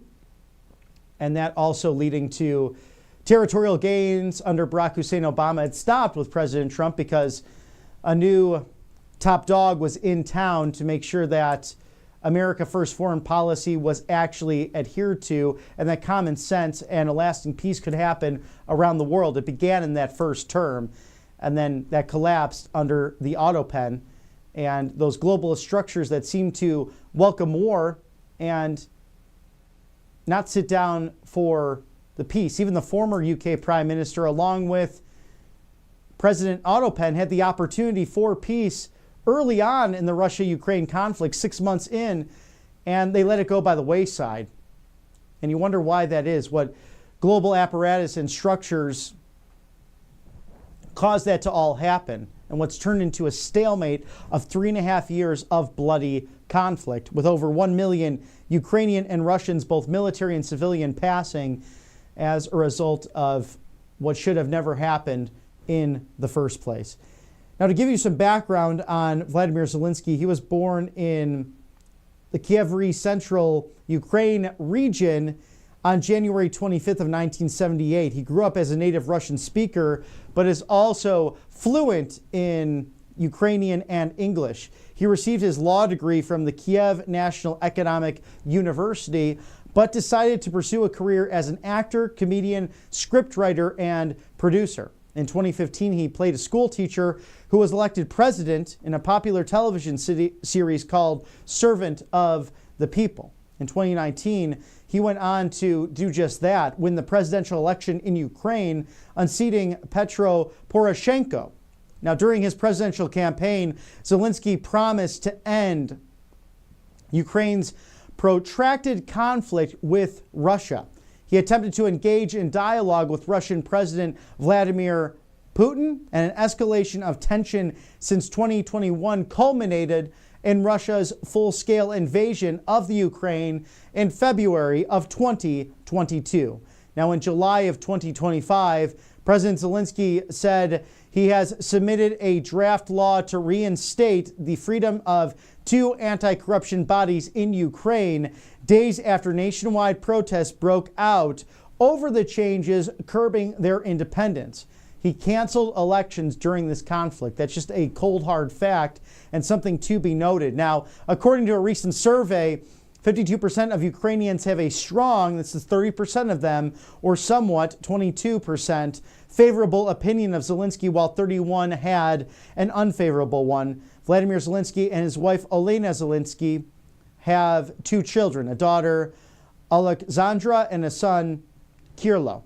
So that's a little bit of background on the Ukrainian leader, Volodymyr Zelenskyy. It's been interesting to see a clash of civilizations, 2 that are relatively similar, Ukrainians and Russians, especially 2 traditional Americans, mostly Orthodox worshipers, mostly Christian backgrounds, and as President Trump put it, some of the most beautiful buildings and architecture you would find all over the world. And sadly, many of those marks, historical areas, brought to crumbled dust and rumbled, destroyed platforms that were once shining churches and libraries and buildings that would give you great hope and inspiration for the future. But it seems as if Putin and Zelenskyy can actually come to terms and have discussion with these extraordinary leaders throughout the world who seem to be very serious, especially President Trump, who has called for the end of this. We will have that peace that so many people seek, that so many Americans of Ukrainian and Russian descent want to have. Because here's what's interesting about this as well, especially during the Otto Penn administration. Belarus and Poland, Ukraine, these countries that come up on the Eastern European border with Western Russia, many of those people could not seek asylum and refugee status in the United States because we had an open border policy bringing millions and millions and millions in from Alejandro Mayorkas and the Otto Pen, all while stating that somehow our sovereign border was closed. And nothing could have been further from the truth. It was a mix of incompetence and also perhaps treason, as we see reports recently with the fact that the Barack Hussein Obama administration seemed to help lead the Steele dossier and the Russia hoax of Crossfire Hurricane. And how much did they know when? We'll see this with subpoenas forthcoming over the next several weeks with James Comer leading House Oversight. Sadly, it may lead to nothing, but we do hope here at the Right Side Broadcasting Network live desk that liberty and justice for all will prevail. Because our system of constitutional republicanism, law and order, and the rule of law in this country all under God and the idea of natural law that started our constitutional republic will be upheld in 250 years. Still being a young nation, but one that, regardless of what you obtain, titles-wise, whether you serve in Article 1 of the legislative, Article 2 of the executive, Article 3 of the judiciary, that you're still not above the law. And that could be your local judge in small-town America all the way up to a United States Supreme Court member and justice, that they are also under the umbrella and the letter of the law. That Lady Liberty truly has that blindfold as she holds up that scale that is meant to balance. As President Trump is attempting to balance world peace in his hands today, and just over the course moving swiftly in a matter of hours to end the week last week on American soil all the way up in Anchorage, Alaska, meeting with President Putin of the Russian Federation and Russian counterparts to discuss the terms of peace, pursuing peace. Alaska 25, the summit to kick this off, and President Putin stating in the press conference before American and Russian media that President Trump is welcome to Moscow, the Russian capital, in order to discuss further how to end this, but also stating that President Trump, if he was in office, if he was reelected in 2020, as he should be, we know what happened in 2020, that the Russian invasion of the Ukraine would have never happened in the first place. A major statement to digest, which led to weekend discussions over the phone and multilateral meetings now culminating in today. The bilateral meeting between the Ukrainian security apparatus, the United States government, President Trump accompanied by Vice President Vance, Secretary Rubio, Secretary Hegseth, Steve Witkoff as special envoy, and Susie Wiles, among others who are in the room where it's happening today at the White House, one of the most historic buildings in our country, a residence, an office place, and also your house, the people's house, something you can tour and see in these hallowed halls on hallowed grounds. Every president and first lady living in that White House since the second president, John Adams, to call 1600 Pennsylvania Avenue in Washington, D.C., our capital city, the federal city, home as they display what is truly American power today. So you have the American flag there, the Finnish flag, the French flag, Germany, the Ukraine, the United Kingdom, NATO, and European Union all represented, as we're expecting a family photo moments from now, President Trump with the leaders to showcase the Western world and everything that's on display. As Emmanuel Macron, the president of France, said, this is the opportunity to be strong in negotiations and show Russia that Europe means business as a whole and that they can come to some form of NATO agreement, which was once envisioned post-World War II, in order to ensure that communism and fascism did not spread throughout that region as it did in the 1930s. And there's much to dialogue, there's much to debate, there's a strong argument, frankly, that NATO is somewhat obsolete. But what we do know under this president, especially during the NATO summit just weeks ago, that he brought every nation to paying their fair share for the security apparatus of this transatlantic agreement, all at 5%, in order to streamline what was owed to the United States, who was taken advantage of for years. The only country that did not agree to it in the NATO pact, Spain, as they claimed that their social safety nets just cost too much money for the Spanish nation. But President Trump said, well, they will pay that 5% one way or another. That can come through tariffs, that can come through trade deals. And we know with this president, he's willing to walk away. So if Spain wants to back out of this but expect the same kind of security apparatus, then perhaps they will not have a trade deal with the United States. And President Trump has used the power of tariffs in order to bring people to the table. And that was on full display at Trump Turnberry with the United Kingdom and also the European Union, as Europe has agreed to a $600 billion deal along with a tariff threshold to access the market of the United States at 15%. Also, a $720 billion energy deal, which was crucial because when the Autopen came into office, he decided to cancel the Keystone Pipeline.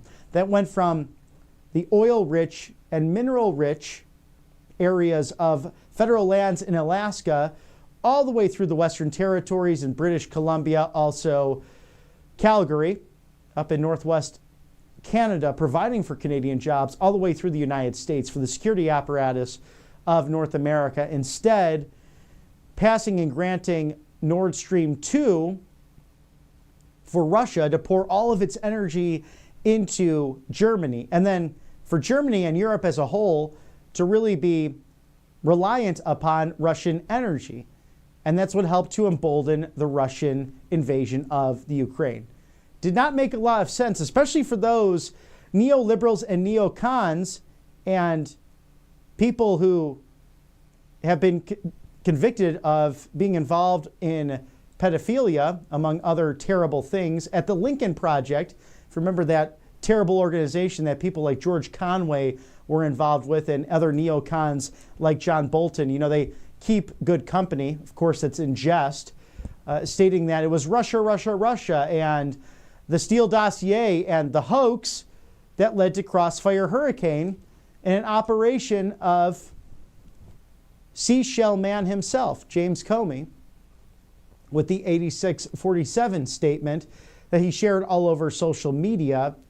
Why would you want to get rid of this president who is negotiating the peace and saving people's lives, as he's been focused on that, stating that earlier, meeting with President Zelenskyy in the Oval Office, that it's about saving lives. That's all he cares about. It's not about being on Russia's side.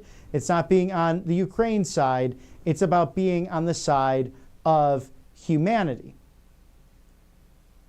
Over 1 million Russians and Ukrainians have perished in 3.5 years because of this bloody battle, which is now truly in a stalemate. And we saw even over the course of the last week, before President Trump met with President Putin, that they'd be on the phone. And Putin would speak to peace, and then drones would go off and target nursing homes, schools.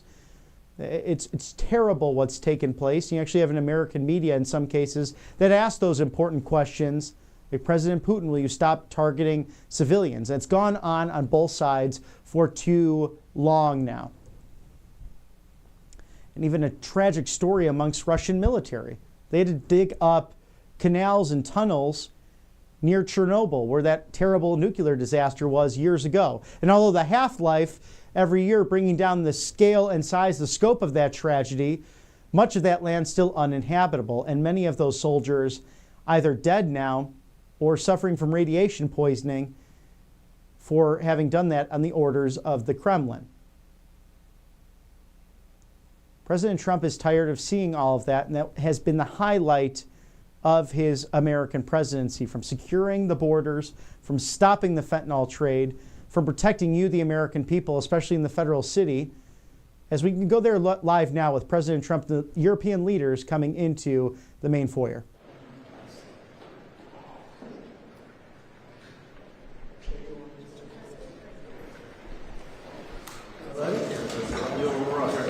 Now understand.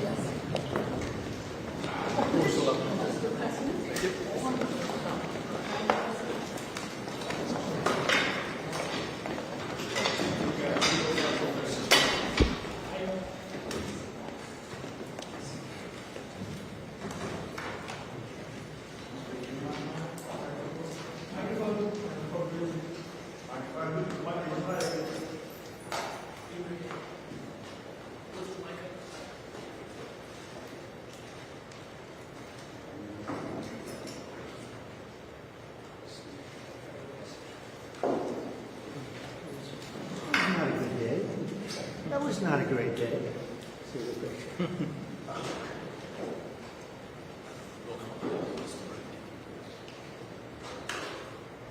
Is everything okay? You all set? Thank you very much. Thank you very much. Appreciate it.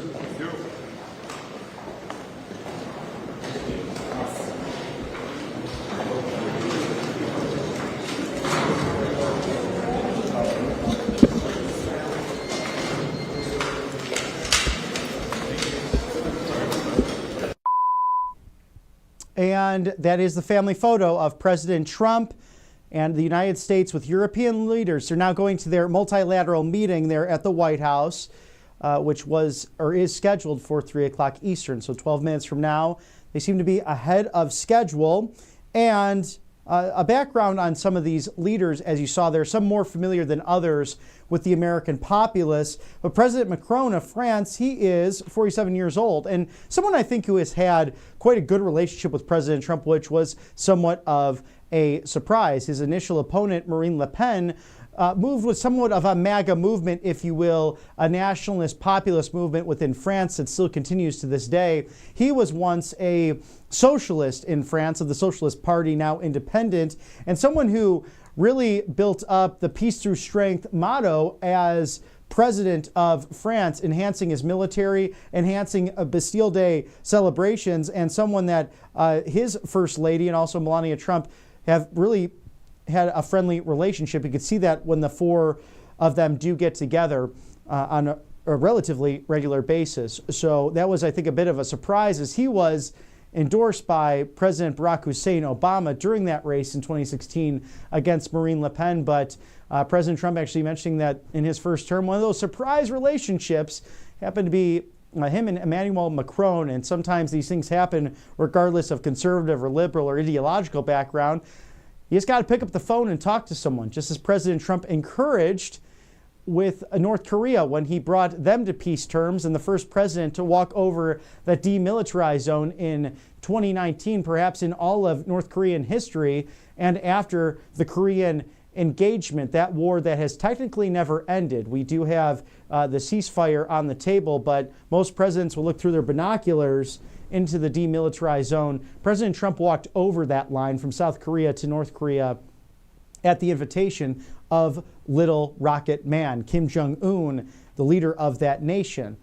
So it's about dialogue. It's about talking to people, and this president doing perhaps what he does best, the deal maker in chief, the negotiator in chief, the one who is committed to peace and ending the killing. Now, to go through some backgrounds, if we have time, as you see these leaders all gathering in the East Room with their national security apparatus, will take you right there. Actually, we probably should take you right there to see what's happening in this bilateral or this multilateral meeting at the White House. Well, it's good. Take it.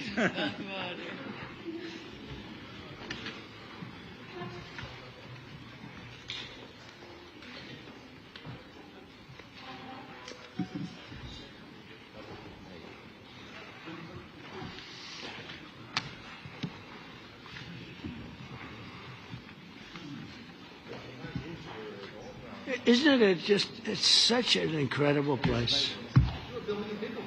Well, we're building a big a ballroom. Beautiful. Right here. If you go, it would be right through that, right through here. Well, we saw the ballroom at Stanley. That was... It's going to be, I'll tell you about it. It's going to be fantastic, actually. You can let them come in. I think we're going to have a successful talk today. Yeah. Please, come on in. Do you guys want to take some questions or anything? Feel ready? Huh? Sid. Hi, Mark. Yeah. Good.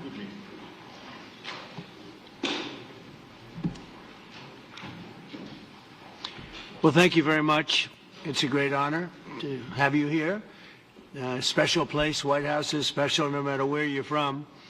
Represents so much, and it really is beautiful. And thank you for all of the wonderful things that took place today. We've had a very successful day thus far. Important discussions as we work to end the killing and stop the war in Ukraine. We're all working for the same goal. Very simple goal. We want to stop the killing, get this settled. I've just had the honor of being with President Zelenskyy and all of the discussions that we've had. We covered a lot of territory, and I spoke indirectly with President Putin today. We're going to call President Putin right after this meeting. I'm sure we're going to have a solid meeting, good meeting, maybe a great meeting, and We're going to try and work out a trilat after that and see if we can get it finished, put this to sleep, because this is not since the Second World War has there been anything like this. So I'm honored to welcome NATO Secretary General Mark Rutte, who's a great gentleman, great political leader in Europe generally, but now he's the NATO Secretary General, and you're doing a fantastic job. Thank you very much, Mark. Prime Minister Starmer of the United Kingdom, our friend and my friend, and doing really well. And people like him a lot. We all like him. Everyone knows President Macron of France, who's been with me from the beginning, one of the first people I met as a foreign dignitary, and I liked him from day one. And I like him even more now. That's pretty good. That's unusual. That's a pretty unusual thing. Prime Minister Meloni of Italy, who's a really a great leader and an inspiration over there. She's served now, even though she's a very young person, she's served there for a long period of time relative to others. They don't last very long. You've lasted a long time. You're going to be there a long time. Chancellor Merz of Germany, who is a very strong person and a very strong leader and very highly respected in Germany. And he's my friend, and it's an honor to have him as my friend. Thank you very much. Very good. You look great with your tan. Where did you get that tan? I want to get a tan like that. President Stubb of Finland, and he's somebody that, where are we here? Huh? Oh, you look better than I've ever seen you look. But you've done a great job, and we wanted to have you here because you're somebody that we all respect. And you've had a lot to do with the success, I think, and the potential success. And thank you very much for being here. We appreciate it.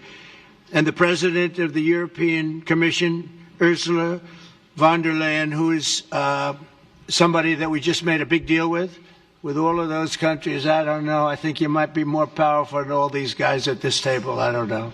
But we had a great negotiation, and you're respected all over the world. So I want to thank you very much for being here. It's a great honor to have you. The Alaska Summit reinforced my belief that while difficult, peace is within reach, and I believe that in a very significant step, President Putin agreed that Russia would accept security guarantees for Ukraine, and this is one of the key points that we need to consider, and we're going to be considering that at the table also, like who will do what. Essentially, I'm optimistic that collectively we can reach an agreement that would deter any future aggression against Ukraine, and I actually think there won't be. I think that's even overrated, largely overrated, but we're going to find out. And I think that the European nations are going to take a lot of the burden. We're going to help them, and we're going to make it very secure.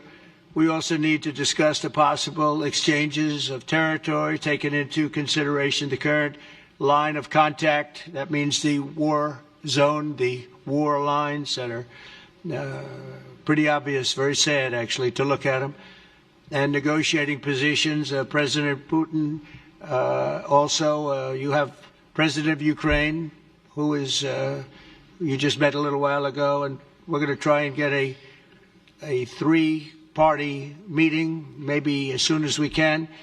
And I have a feeling you and President Putin are going to work something out. Ultimately, this is a decision that can only be made by President Zelenskyy and by the people of Ukraine working also together in agreement with President Putin. And I just think that's very good things are going to come of it. So I hope we have a good meeting. And if we can have a good meeting, I'll set up a meeting with President Putin. And if you'd like, I'll go to that meeting. And not that I want to do that, but I will do that because we want to save a lot of people from dying. A lot of people are dying, and we got to save them. We got to save it. 5,000, 6,000, 7,000 people sometimes a week. All of us would obviously prefer an immediate ceasefire while we work on a lasting peace, and maybe something like that could happen. As of this moment, it's not happening, but President Zelenskyy and President Putin can talk a little bit more about that. You know, in the 6 or so wars that we stopped, we haven't had a ceasefire. And so I don't know that it's necessary. You can do it through the war. but it would be, I like the ceasefire from another standpoint. You immediately stop the killing. But I believe a peace agreement at the end of all of this is something that's very attainable, and it can be done in the near future. With all of the wars that I got involved in, we only have this one left. Of course, as I walk out the door, there'll probably be a new one starting, and I'll get that stopped too. But I thought this was going to be one of the easier ones. It's actually one of the most difficult. They're very complex. The next step would be for a trilateral meeting, and that will be worked out. And I just look forward to working and having a great result. We're going to spend a lot of time today talking about, and we're really honored you guys came over. I mean, these are the heads of major countries and respected all over Europe. And they speak for, largely, I think I should say, but pretty much for the other countries of Europe. And we will come to a resolution today, I think, on almost everything, including probably the security. And that's pretty much the story. I'd like to say, Mr. President, would you like to say something? You have the media. If you want, you could come over and you could stand, you could use mine, or you could just turn around, whichever you feel comfortable with. Thank you so much. I can speak without microphone. Thank you so much. I think that we had very good conversation with President Trump. Very good. And it really was the best one. Or sorry, maybe the best one will be in the future. But it was really good. And we spoke about very sensitive points. The first one is security guarantees. And we are very happy with President that all the leaders are here, and the security in Ukraine depends on the United States and on you and on those leaders who are with us in our hearts. They have been online before yesterday, and etc. So a lot of countries on the side of Ukraine, our people, and all of us want to finish this war, stop Russia and stop this war. We spoke about it, and we will speak more about security guarantees. This is very important that the United States gives such strong signal and is ready for security guarantees. The second point, or maybe the first, humanitarian direction, very important to exchange all the prisoners, and I think that President will help. And I was very thankful to your wife again, Mr. President, for the letter about our abducted children, and I hope that really it can be a historic role for the people to bring kids back to the families and be happy. Get the people back, yeah. Yes, this is so important, and I'm happy that we discussed it, this track with the President Trump, and I hope that we will find decisions. And then what is very important, that all the sensitive things, territorial, etc., we will discuss on the level of leaders during trilateral meeting, and President Trump will try to organize such meeting, and he said that he will come or not come. Ukraine will be happy if you will both participate. Want me there, I will be there. Yeah, thank you. And I think this is very important. Yes, so security guarantees, bringing kids back, and all our people, not only warriors, first of all warriors, and all the civilians, journalists, a lot of people in prison. So we need them back. And guarantees which will work for the years. We spoke about it, and I showed the President a lot of details on the battlefield, on the map. Thank you so much. Thank you for the map, by the way. Good map. It was great. I'm thinking how to take it back. We'll get you. No. I think that we had constructive, specific meeting, and I'm very thankful to all the leaders who are here, and you helped a lot, and so we are happy that we have such big unity today. Thank you, Mr. President. Thank you very much, for hosting us. Mr. President. And I think you'll see that President Putin really would like to do something else. I think when we set that up, when we do, I think it's going to be when, not if. I think you're going to see some very really positive moves. I know there's over 1,000 prisoners, and I know they're going to release them. Maybe they're going to release them very soon, like immediately, which I think is great. But we're going to set that up today after this meeting. So very good and great remarks. I appreciate it. Mark, as head of NATO, maybe you could say a few words, please. Yes, I will be very brief. I really want to thank you, President of the United States, dear Donald, for the fact that you, as I said before, broke the deadlock basically with President Putin by starting that dialogue. And I think it was in February that you had the first phone call, and from there we are now where we are today. And that is, I think, if we play this well, we could end this. And we have to end this. We have to stop the killing. We have to stop the destruction of Ukraine's infrastructure. It is a terrible war. So I'm really excited. And let's make the best out of today and make sure that from today onwards we get this thing to an end as soon as possible. I really want to thank you for your leadership, what you are doing for Volodymyr, but of course also all the European colleagues. It is really crucial. And the fact that you have said I'm willing to participate in the security guarantees is a big step. It's really a breakthrough, and it makes all the difference. So also thank you for that. Well, NATO also has agreed from 2% to 5%, which is something that is a massive amount of money. And it's 2% that wasn't always paid to 5% that is paid. That's a big difference. And so we appreciate that. That was a great move. Thank you very much. Ursula, maybe on behalf of the Commission, you could say a couple of words. Thank you very much. It's a pleasure to be here. And it's a very important moment. Indeed, we are here, Europeans, as friends and allies. We had a fantastic NATO summit. Together as the two largest and biggest economies in the world, we had the largest trade deal ever agreed. And now we are here to work together with you on a just and lasting peace for Ukraine. Stop the killing. This is really our common interest, stop the killing. And indeed, it's very good to hear that we're working on the security guarantees, Article 5 lies security guarantees, so important. But I want to thank you also that you mentioned the thousands of Ukrainian children that have been abducted. And as a mother and grandmother, every single child has to go back to its family.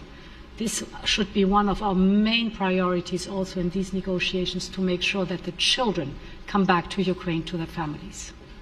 Thank you. And we did. I was just thinking we're here for a different reason, but we just a couple of weeks ago made the largest trade deal in history. So that's a big thing, and congratulations. That's great. Thank you very much, Ursula. Mr. Chancellor from Germany, a very great leader. Mr. President, dear Donald, many thanks for having us today. I think this is extremely helpful that we are meeting and hearing that the two of you are having such a good meeting today here in Washington. The next steps ahead are the more complicated ones now. The path is open. You opened it last Friday.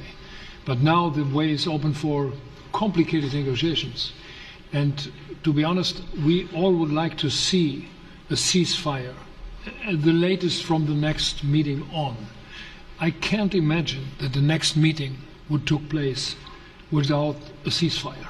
So let's work on that, and let's try to put pressure on Russia, because the credibility of these efforts we are undertaking today are depending on at least a ceasefire from the beginning of the serious negotiations from next step on. So I would like to emphasize this aspect and would like to see a ceasefire from the next meeting, which should be a trilateral meeting wherever it takes place. Well, we're going to let the president go over and talk to the president, and we'll see how that works out, and if we can do that.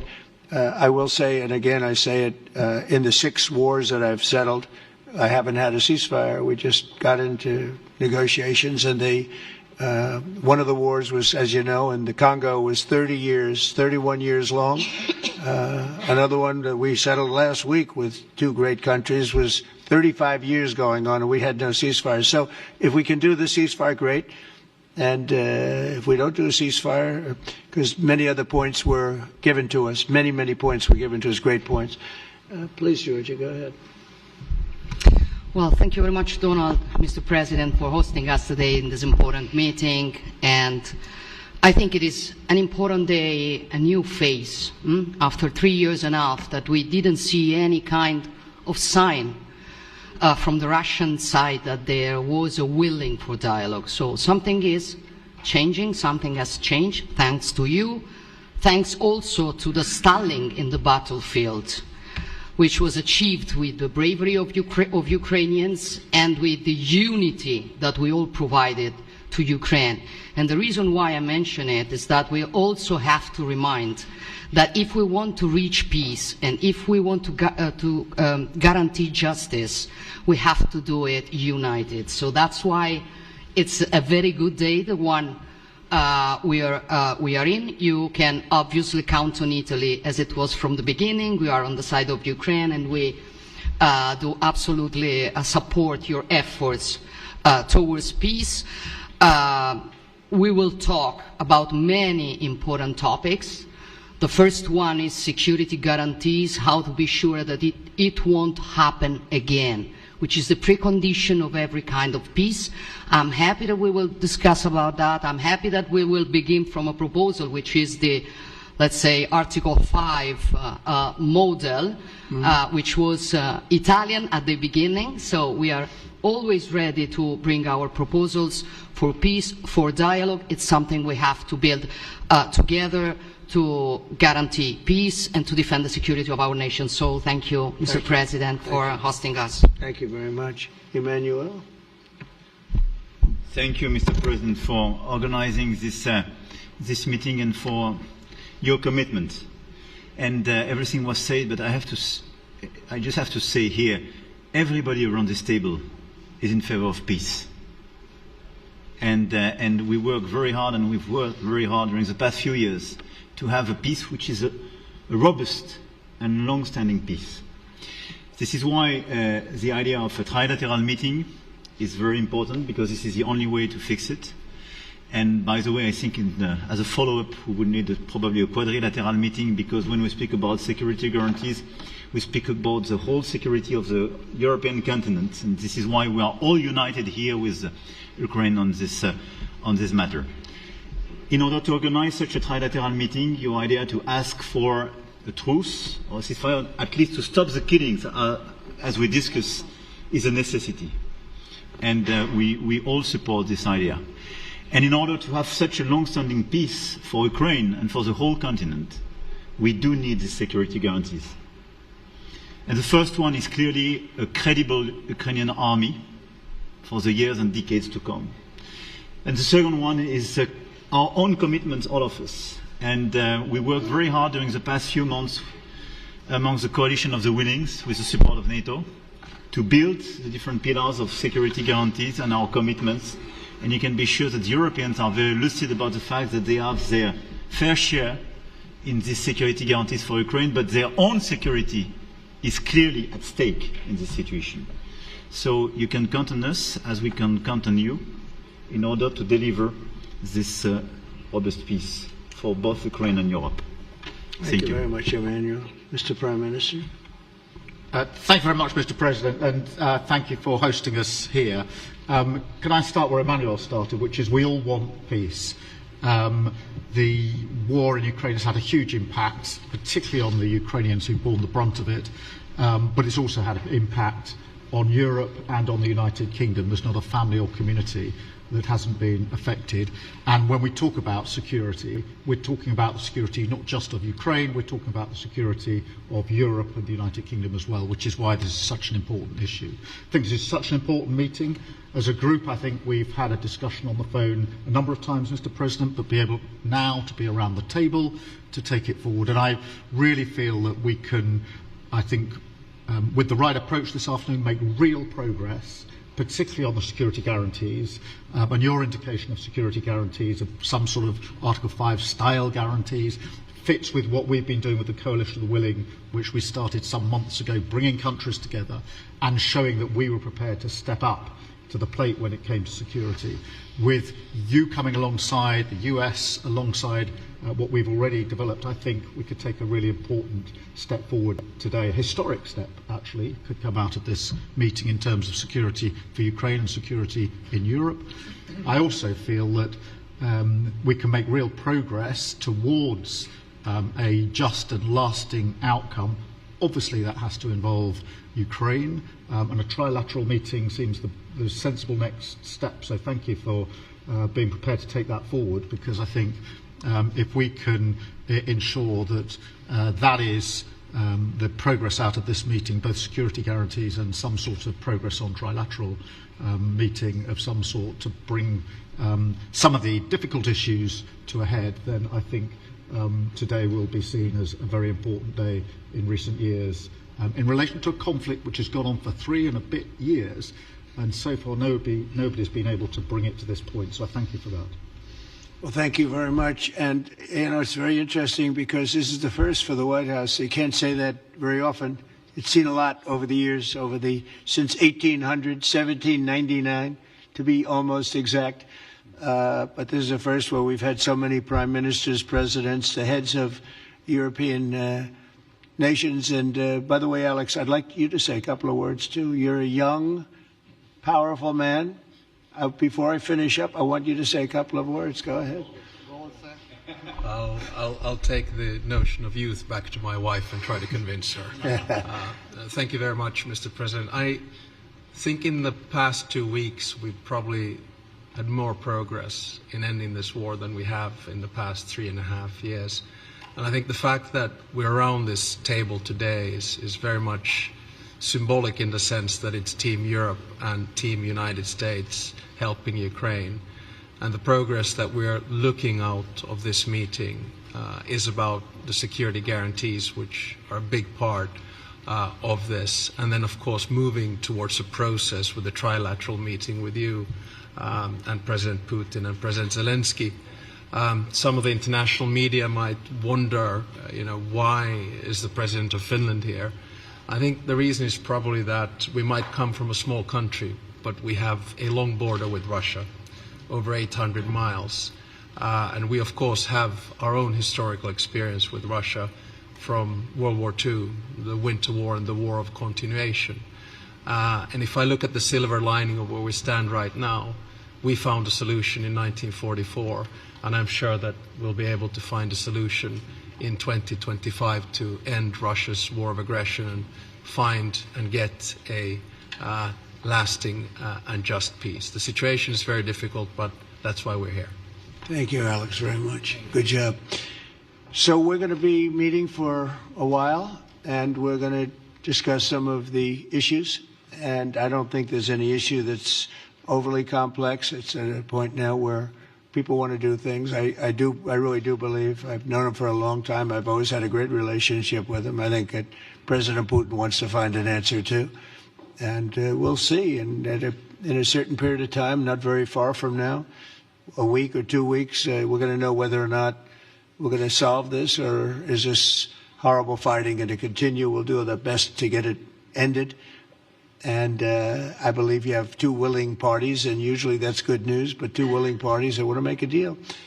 And we'll journey together, and we'll go over, and we'll see if it can be done. And it's possible it might not be able to be done. On the other hand, it's possible it will. It will save thousands and thousands of lives a week. And so it's something we really have to do. And or at least we have to give it our best. It's all you can do. You can give it your best. But I think we may have a very good outcome. So I want to thank you all, and the media, I want to thank you. We're going to be staying here for a little while. Then we're going to walk over to the Oval Office, and we're going to have another little discussion about similar matters. And then they're going to go home to their great countries and report. And I'm going to remain here and work, and you're going to go and work. We're all going to be working we may be in a different location, but that's what we know how to do is work. But I want to thank the media. Has been actually very fair, generally speaking, very fair. I think it's important that they're fair because this is a very important subject. We have to get it ended. And so that's all we ask for is fairness with the media. Thank you all very much. Appreciate it. Thank you very much.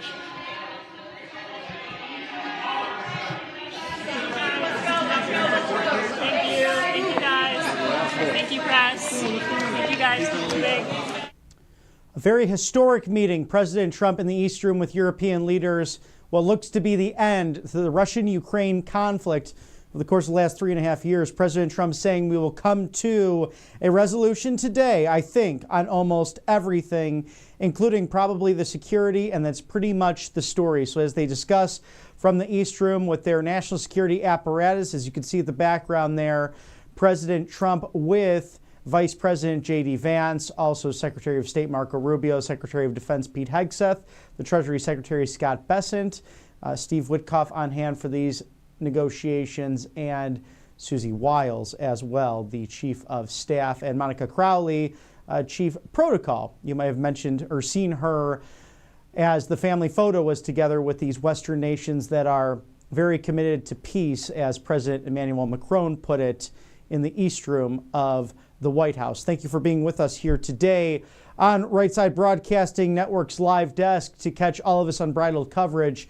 after this discussion, likely a phone call at some point from President Trump to President Putin, and then further discussing what's actually going to happen with maybe a trilateral meeting between Ukraine, Russia, and the United States. But it looks as if peace is perhaps hours away. 80 years, in fact, after the conflict of World War II, again, in another global conflict to a certain extent, with many interests, many borders right along that Eastern European and Western Russian geographical line. As Finland's Prime Minister stated there, that 800 miles is shared between their border and Russia. It's the interest of all people, all parties here today for the cause of peace. Thank you to our sponsors here at the right side of history. You may be able to donate if you do care. Some of our best sponsors here, you, the American people, who view us on a near daily basis, Monday through Friday, even weekend coverage if necessary. We were your go-to rally network, and we still catch those every once in a while, and next year in the midterm should be a fun battle between freedom and tyranny, as sadly one of the major parties here in the United States wants to do everything they can to usurp the authority of this constitutionally and duly elected president, the 45th and 47th president of the United States, Donald Trump, his vice president, J.D. Vance, and your 119th Congress. Support us right here at Right Side Broadcasting Network as your now go-to live desk, rsbnetwork.com/donate. You can text RSBN to 801-801 or shoot us a check the old school way. We have an address at 1550 Opelika Road, Suite 6, Box 344. That's 1550 Opelika Road, Suite 6, Box 344 in the loveliest village on the plains, Auburn, Alabama, 36830. Thank you for your sponsorship and support of this great network. And trade on the most important events, Kalshi.com/RSBN. Who will President Trump pardon this year? We saw on Friday Kalshi skyrocketing in viewership and new members, as you could scan that QR code there, with the handshake question. How long will Trump and Putin shake hands? Lasted 10 seconds, so a lot of people won that bet of 3 seconds. Among many others, you could track and trade on just about anything: sports, music, culture, politics. Kalshi.com/RSBN. If you're looking to have your skin glow, perhaps take care of all the dry skin, eczema, to a natural mosquito repellent, find the miracle cream that is angelpaste.com out of Spring, Texas. They're Christian-owned. They hire veterans, and they live right there off the Gulf of America, so they know a thing or two about tropical weather. And their treatments, ointments, and all natural, non-GMO, no chemical infused masks to sprays to a whole host of different items, including that hand and skin cream known as Miracle Cream, can be found right there at angelpaste.com. Thank you for sponsoring us on the right side of history. And this afternoon, that has been a star-studded event at the White House, a historical day, 80 years almost to the day, this negotiation taking place after World War II, a horrible conflict that saved a world and ultimately a continent from destruction. We're seeing those similar discussions happening not only Friday in Anchorage, Alaska, but today at your house, 1600 Pennsylvania Avenue, the White House. A historic day this Monday, August 18th. Get all America First updates and exclusive offers right here at Right Side Broadcasting Network by going to rsbnetwork.com/newsletter. We have in-depth analysis from great writers here at the network and a Sunday devotional that's very nice to read before you head off to church to celebrate the Lord's Day and the Sabbath. We hope you're having a great start to your week and that you're not having those downturns on Monday. I was texting some friends. They had a Republican lawyers network and association conference in Nashville, Tennessee, and I know that Monday could be a little bit tough after a big weekend, but we're right here with you for all of that breaking news at close to 3:30 on the East Coast. We hope you're having a great afternoon. In case there's any breaking news and news regarding this story, we'll stay on it because peace through strength, the Trump doctrine, something that is gone against the neoliberal and neocon agenda that the globalists wanted to put into place over the course of the last few years. But it's right-wing populism. It's respecting sovereign borders and bringing everyone to the table, friend and foe, that will help fight for a lasting peace, something envisioned once by the late great President John Fitzgerald Kennedy and Ronald Reagan, both holding those offices during turbulent times, and this president doing the exact same. Again, All America First updates and exclusive offers right here at rsbnetwork.com/newsletter. For all of my colleagues on the right side of history, I'm Robert McNeely. It's always good to be with you here at RSBN, the live desk that covers it all for you. Have a great week. We'll see you soon, and God bless you on this beautiful Monday afternoon.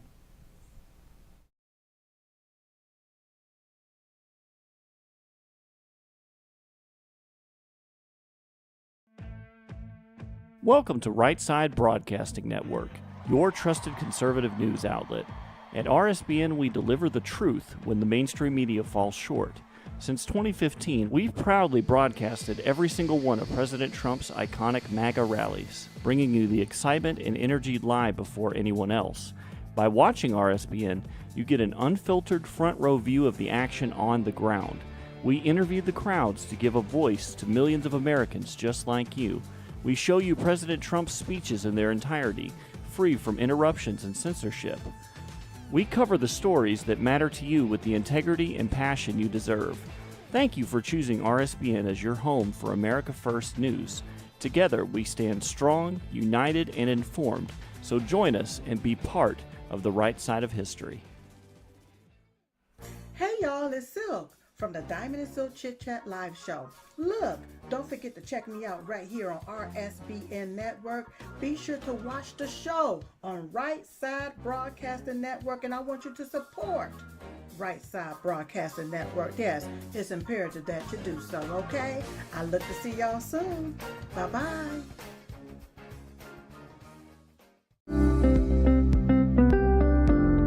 allfamilypharmacy.com/RSBN. You can scan that QR code now, RSBN10. That is the code, easy to remember, for 10% off. This is ivermectin, hydrochloroquine, antibiotics that will save you and yours from bacterial and viral infections, NAD+, and much, much more. 200 essential medications and emergency medical kits, the meds you trust delivered to your door.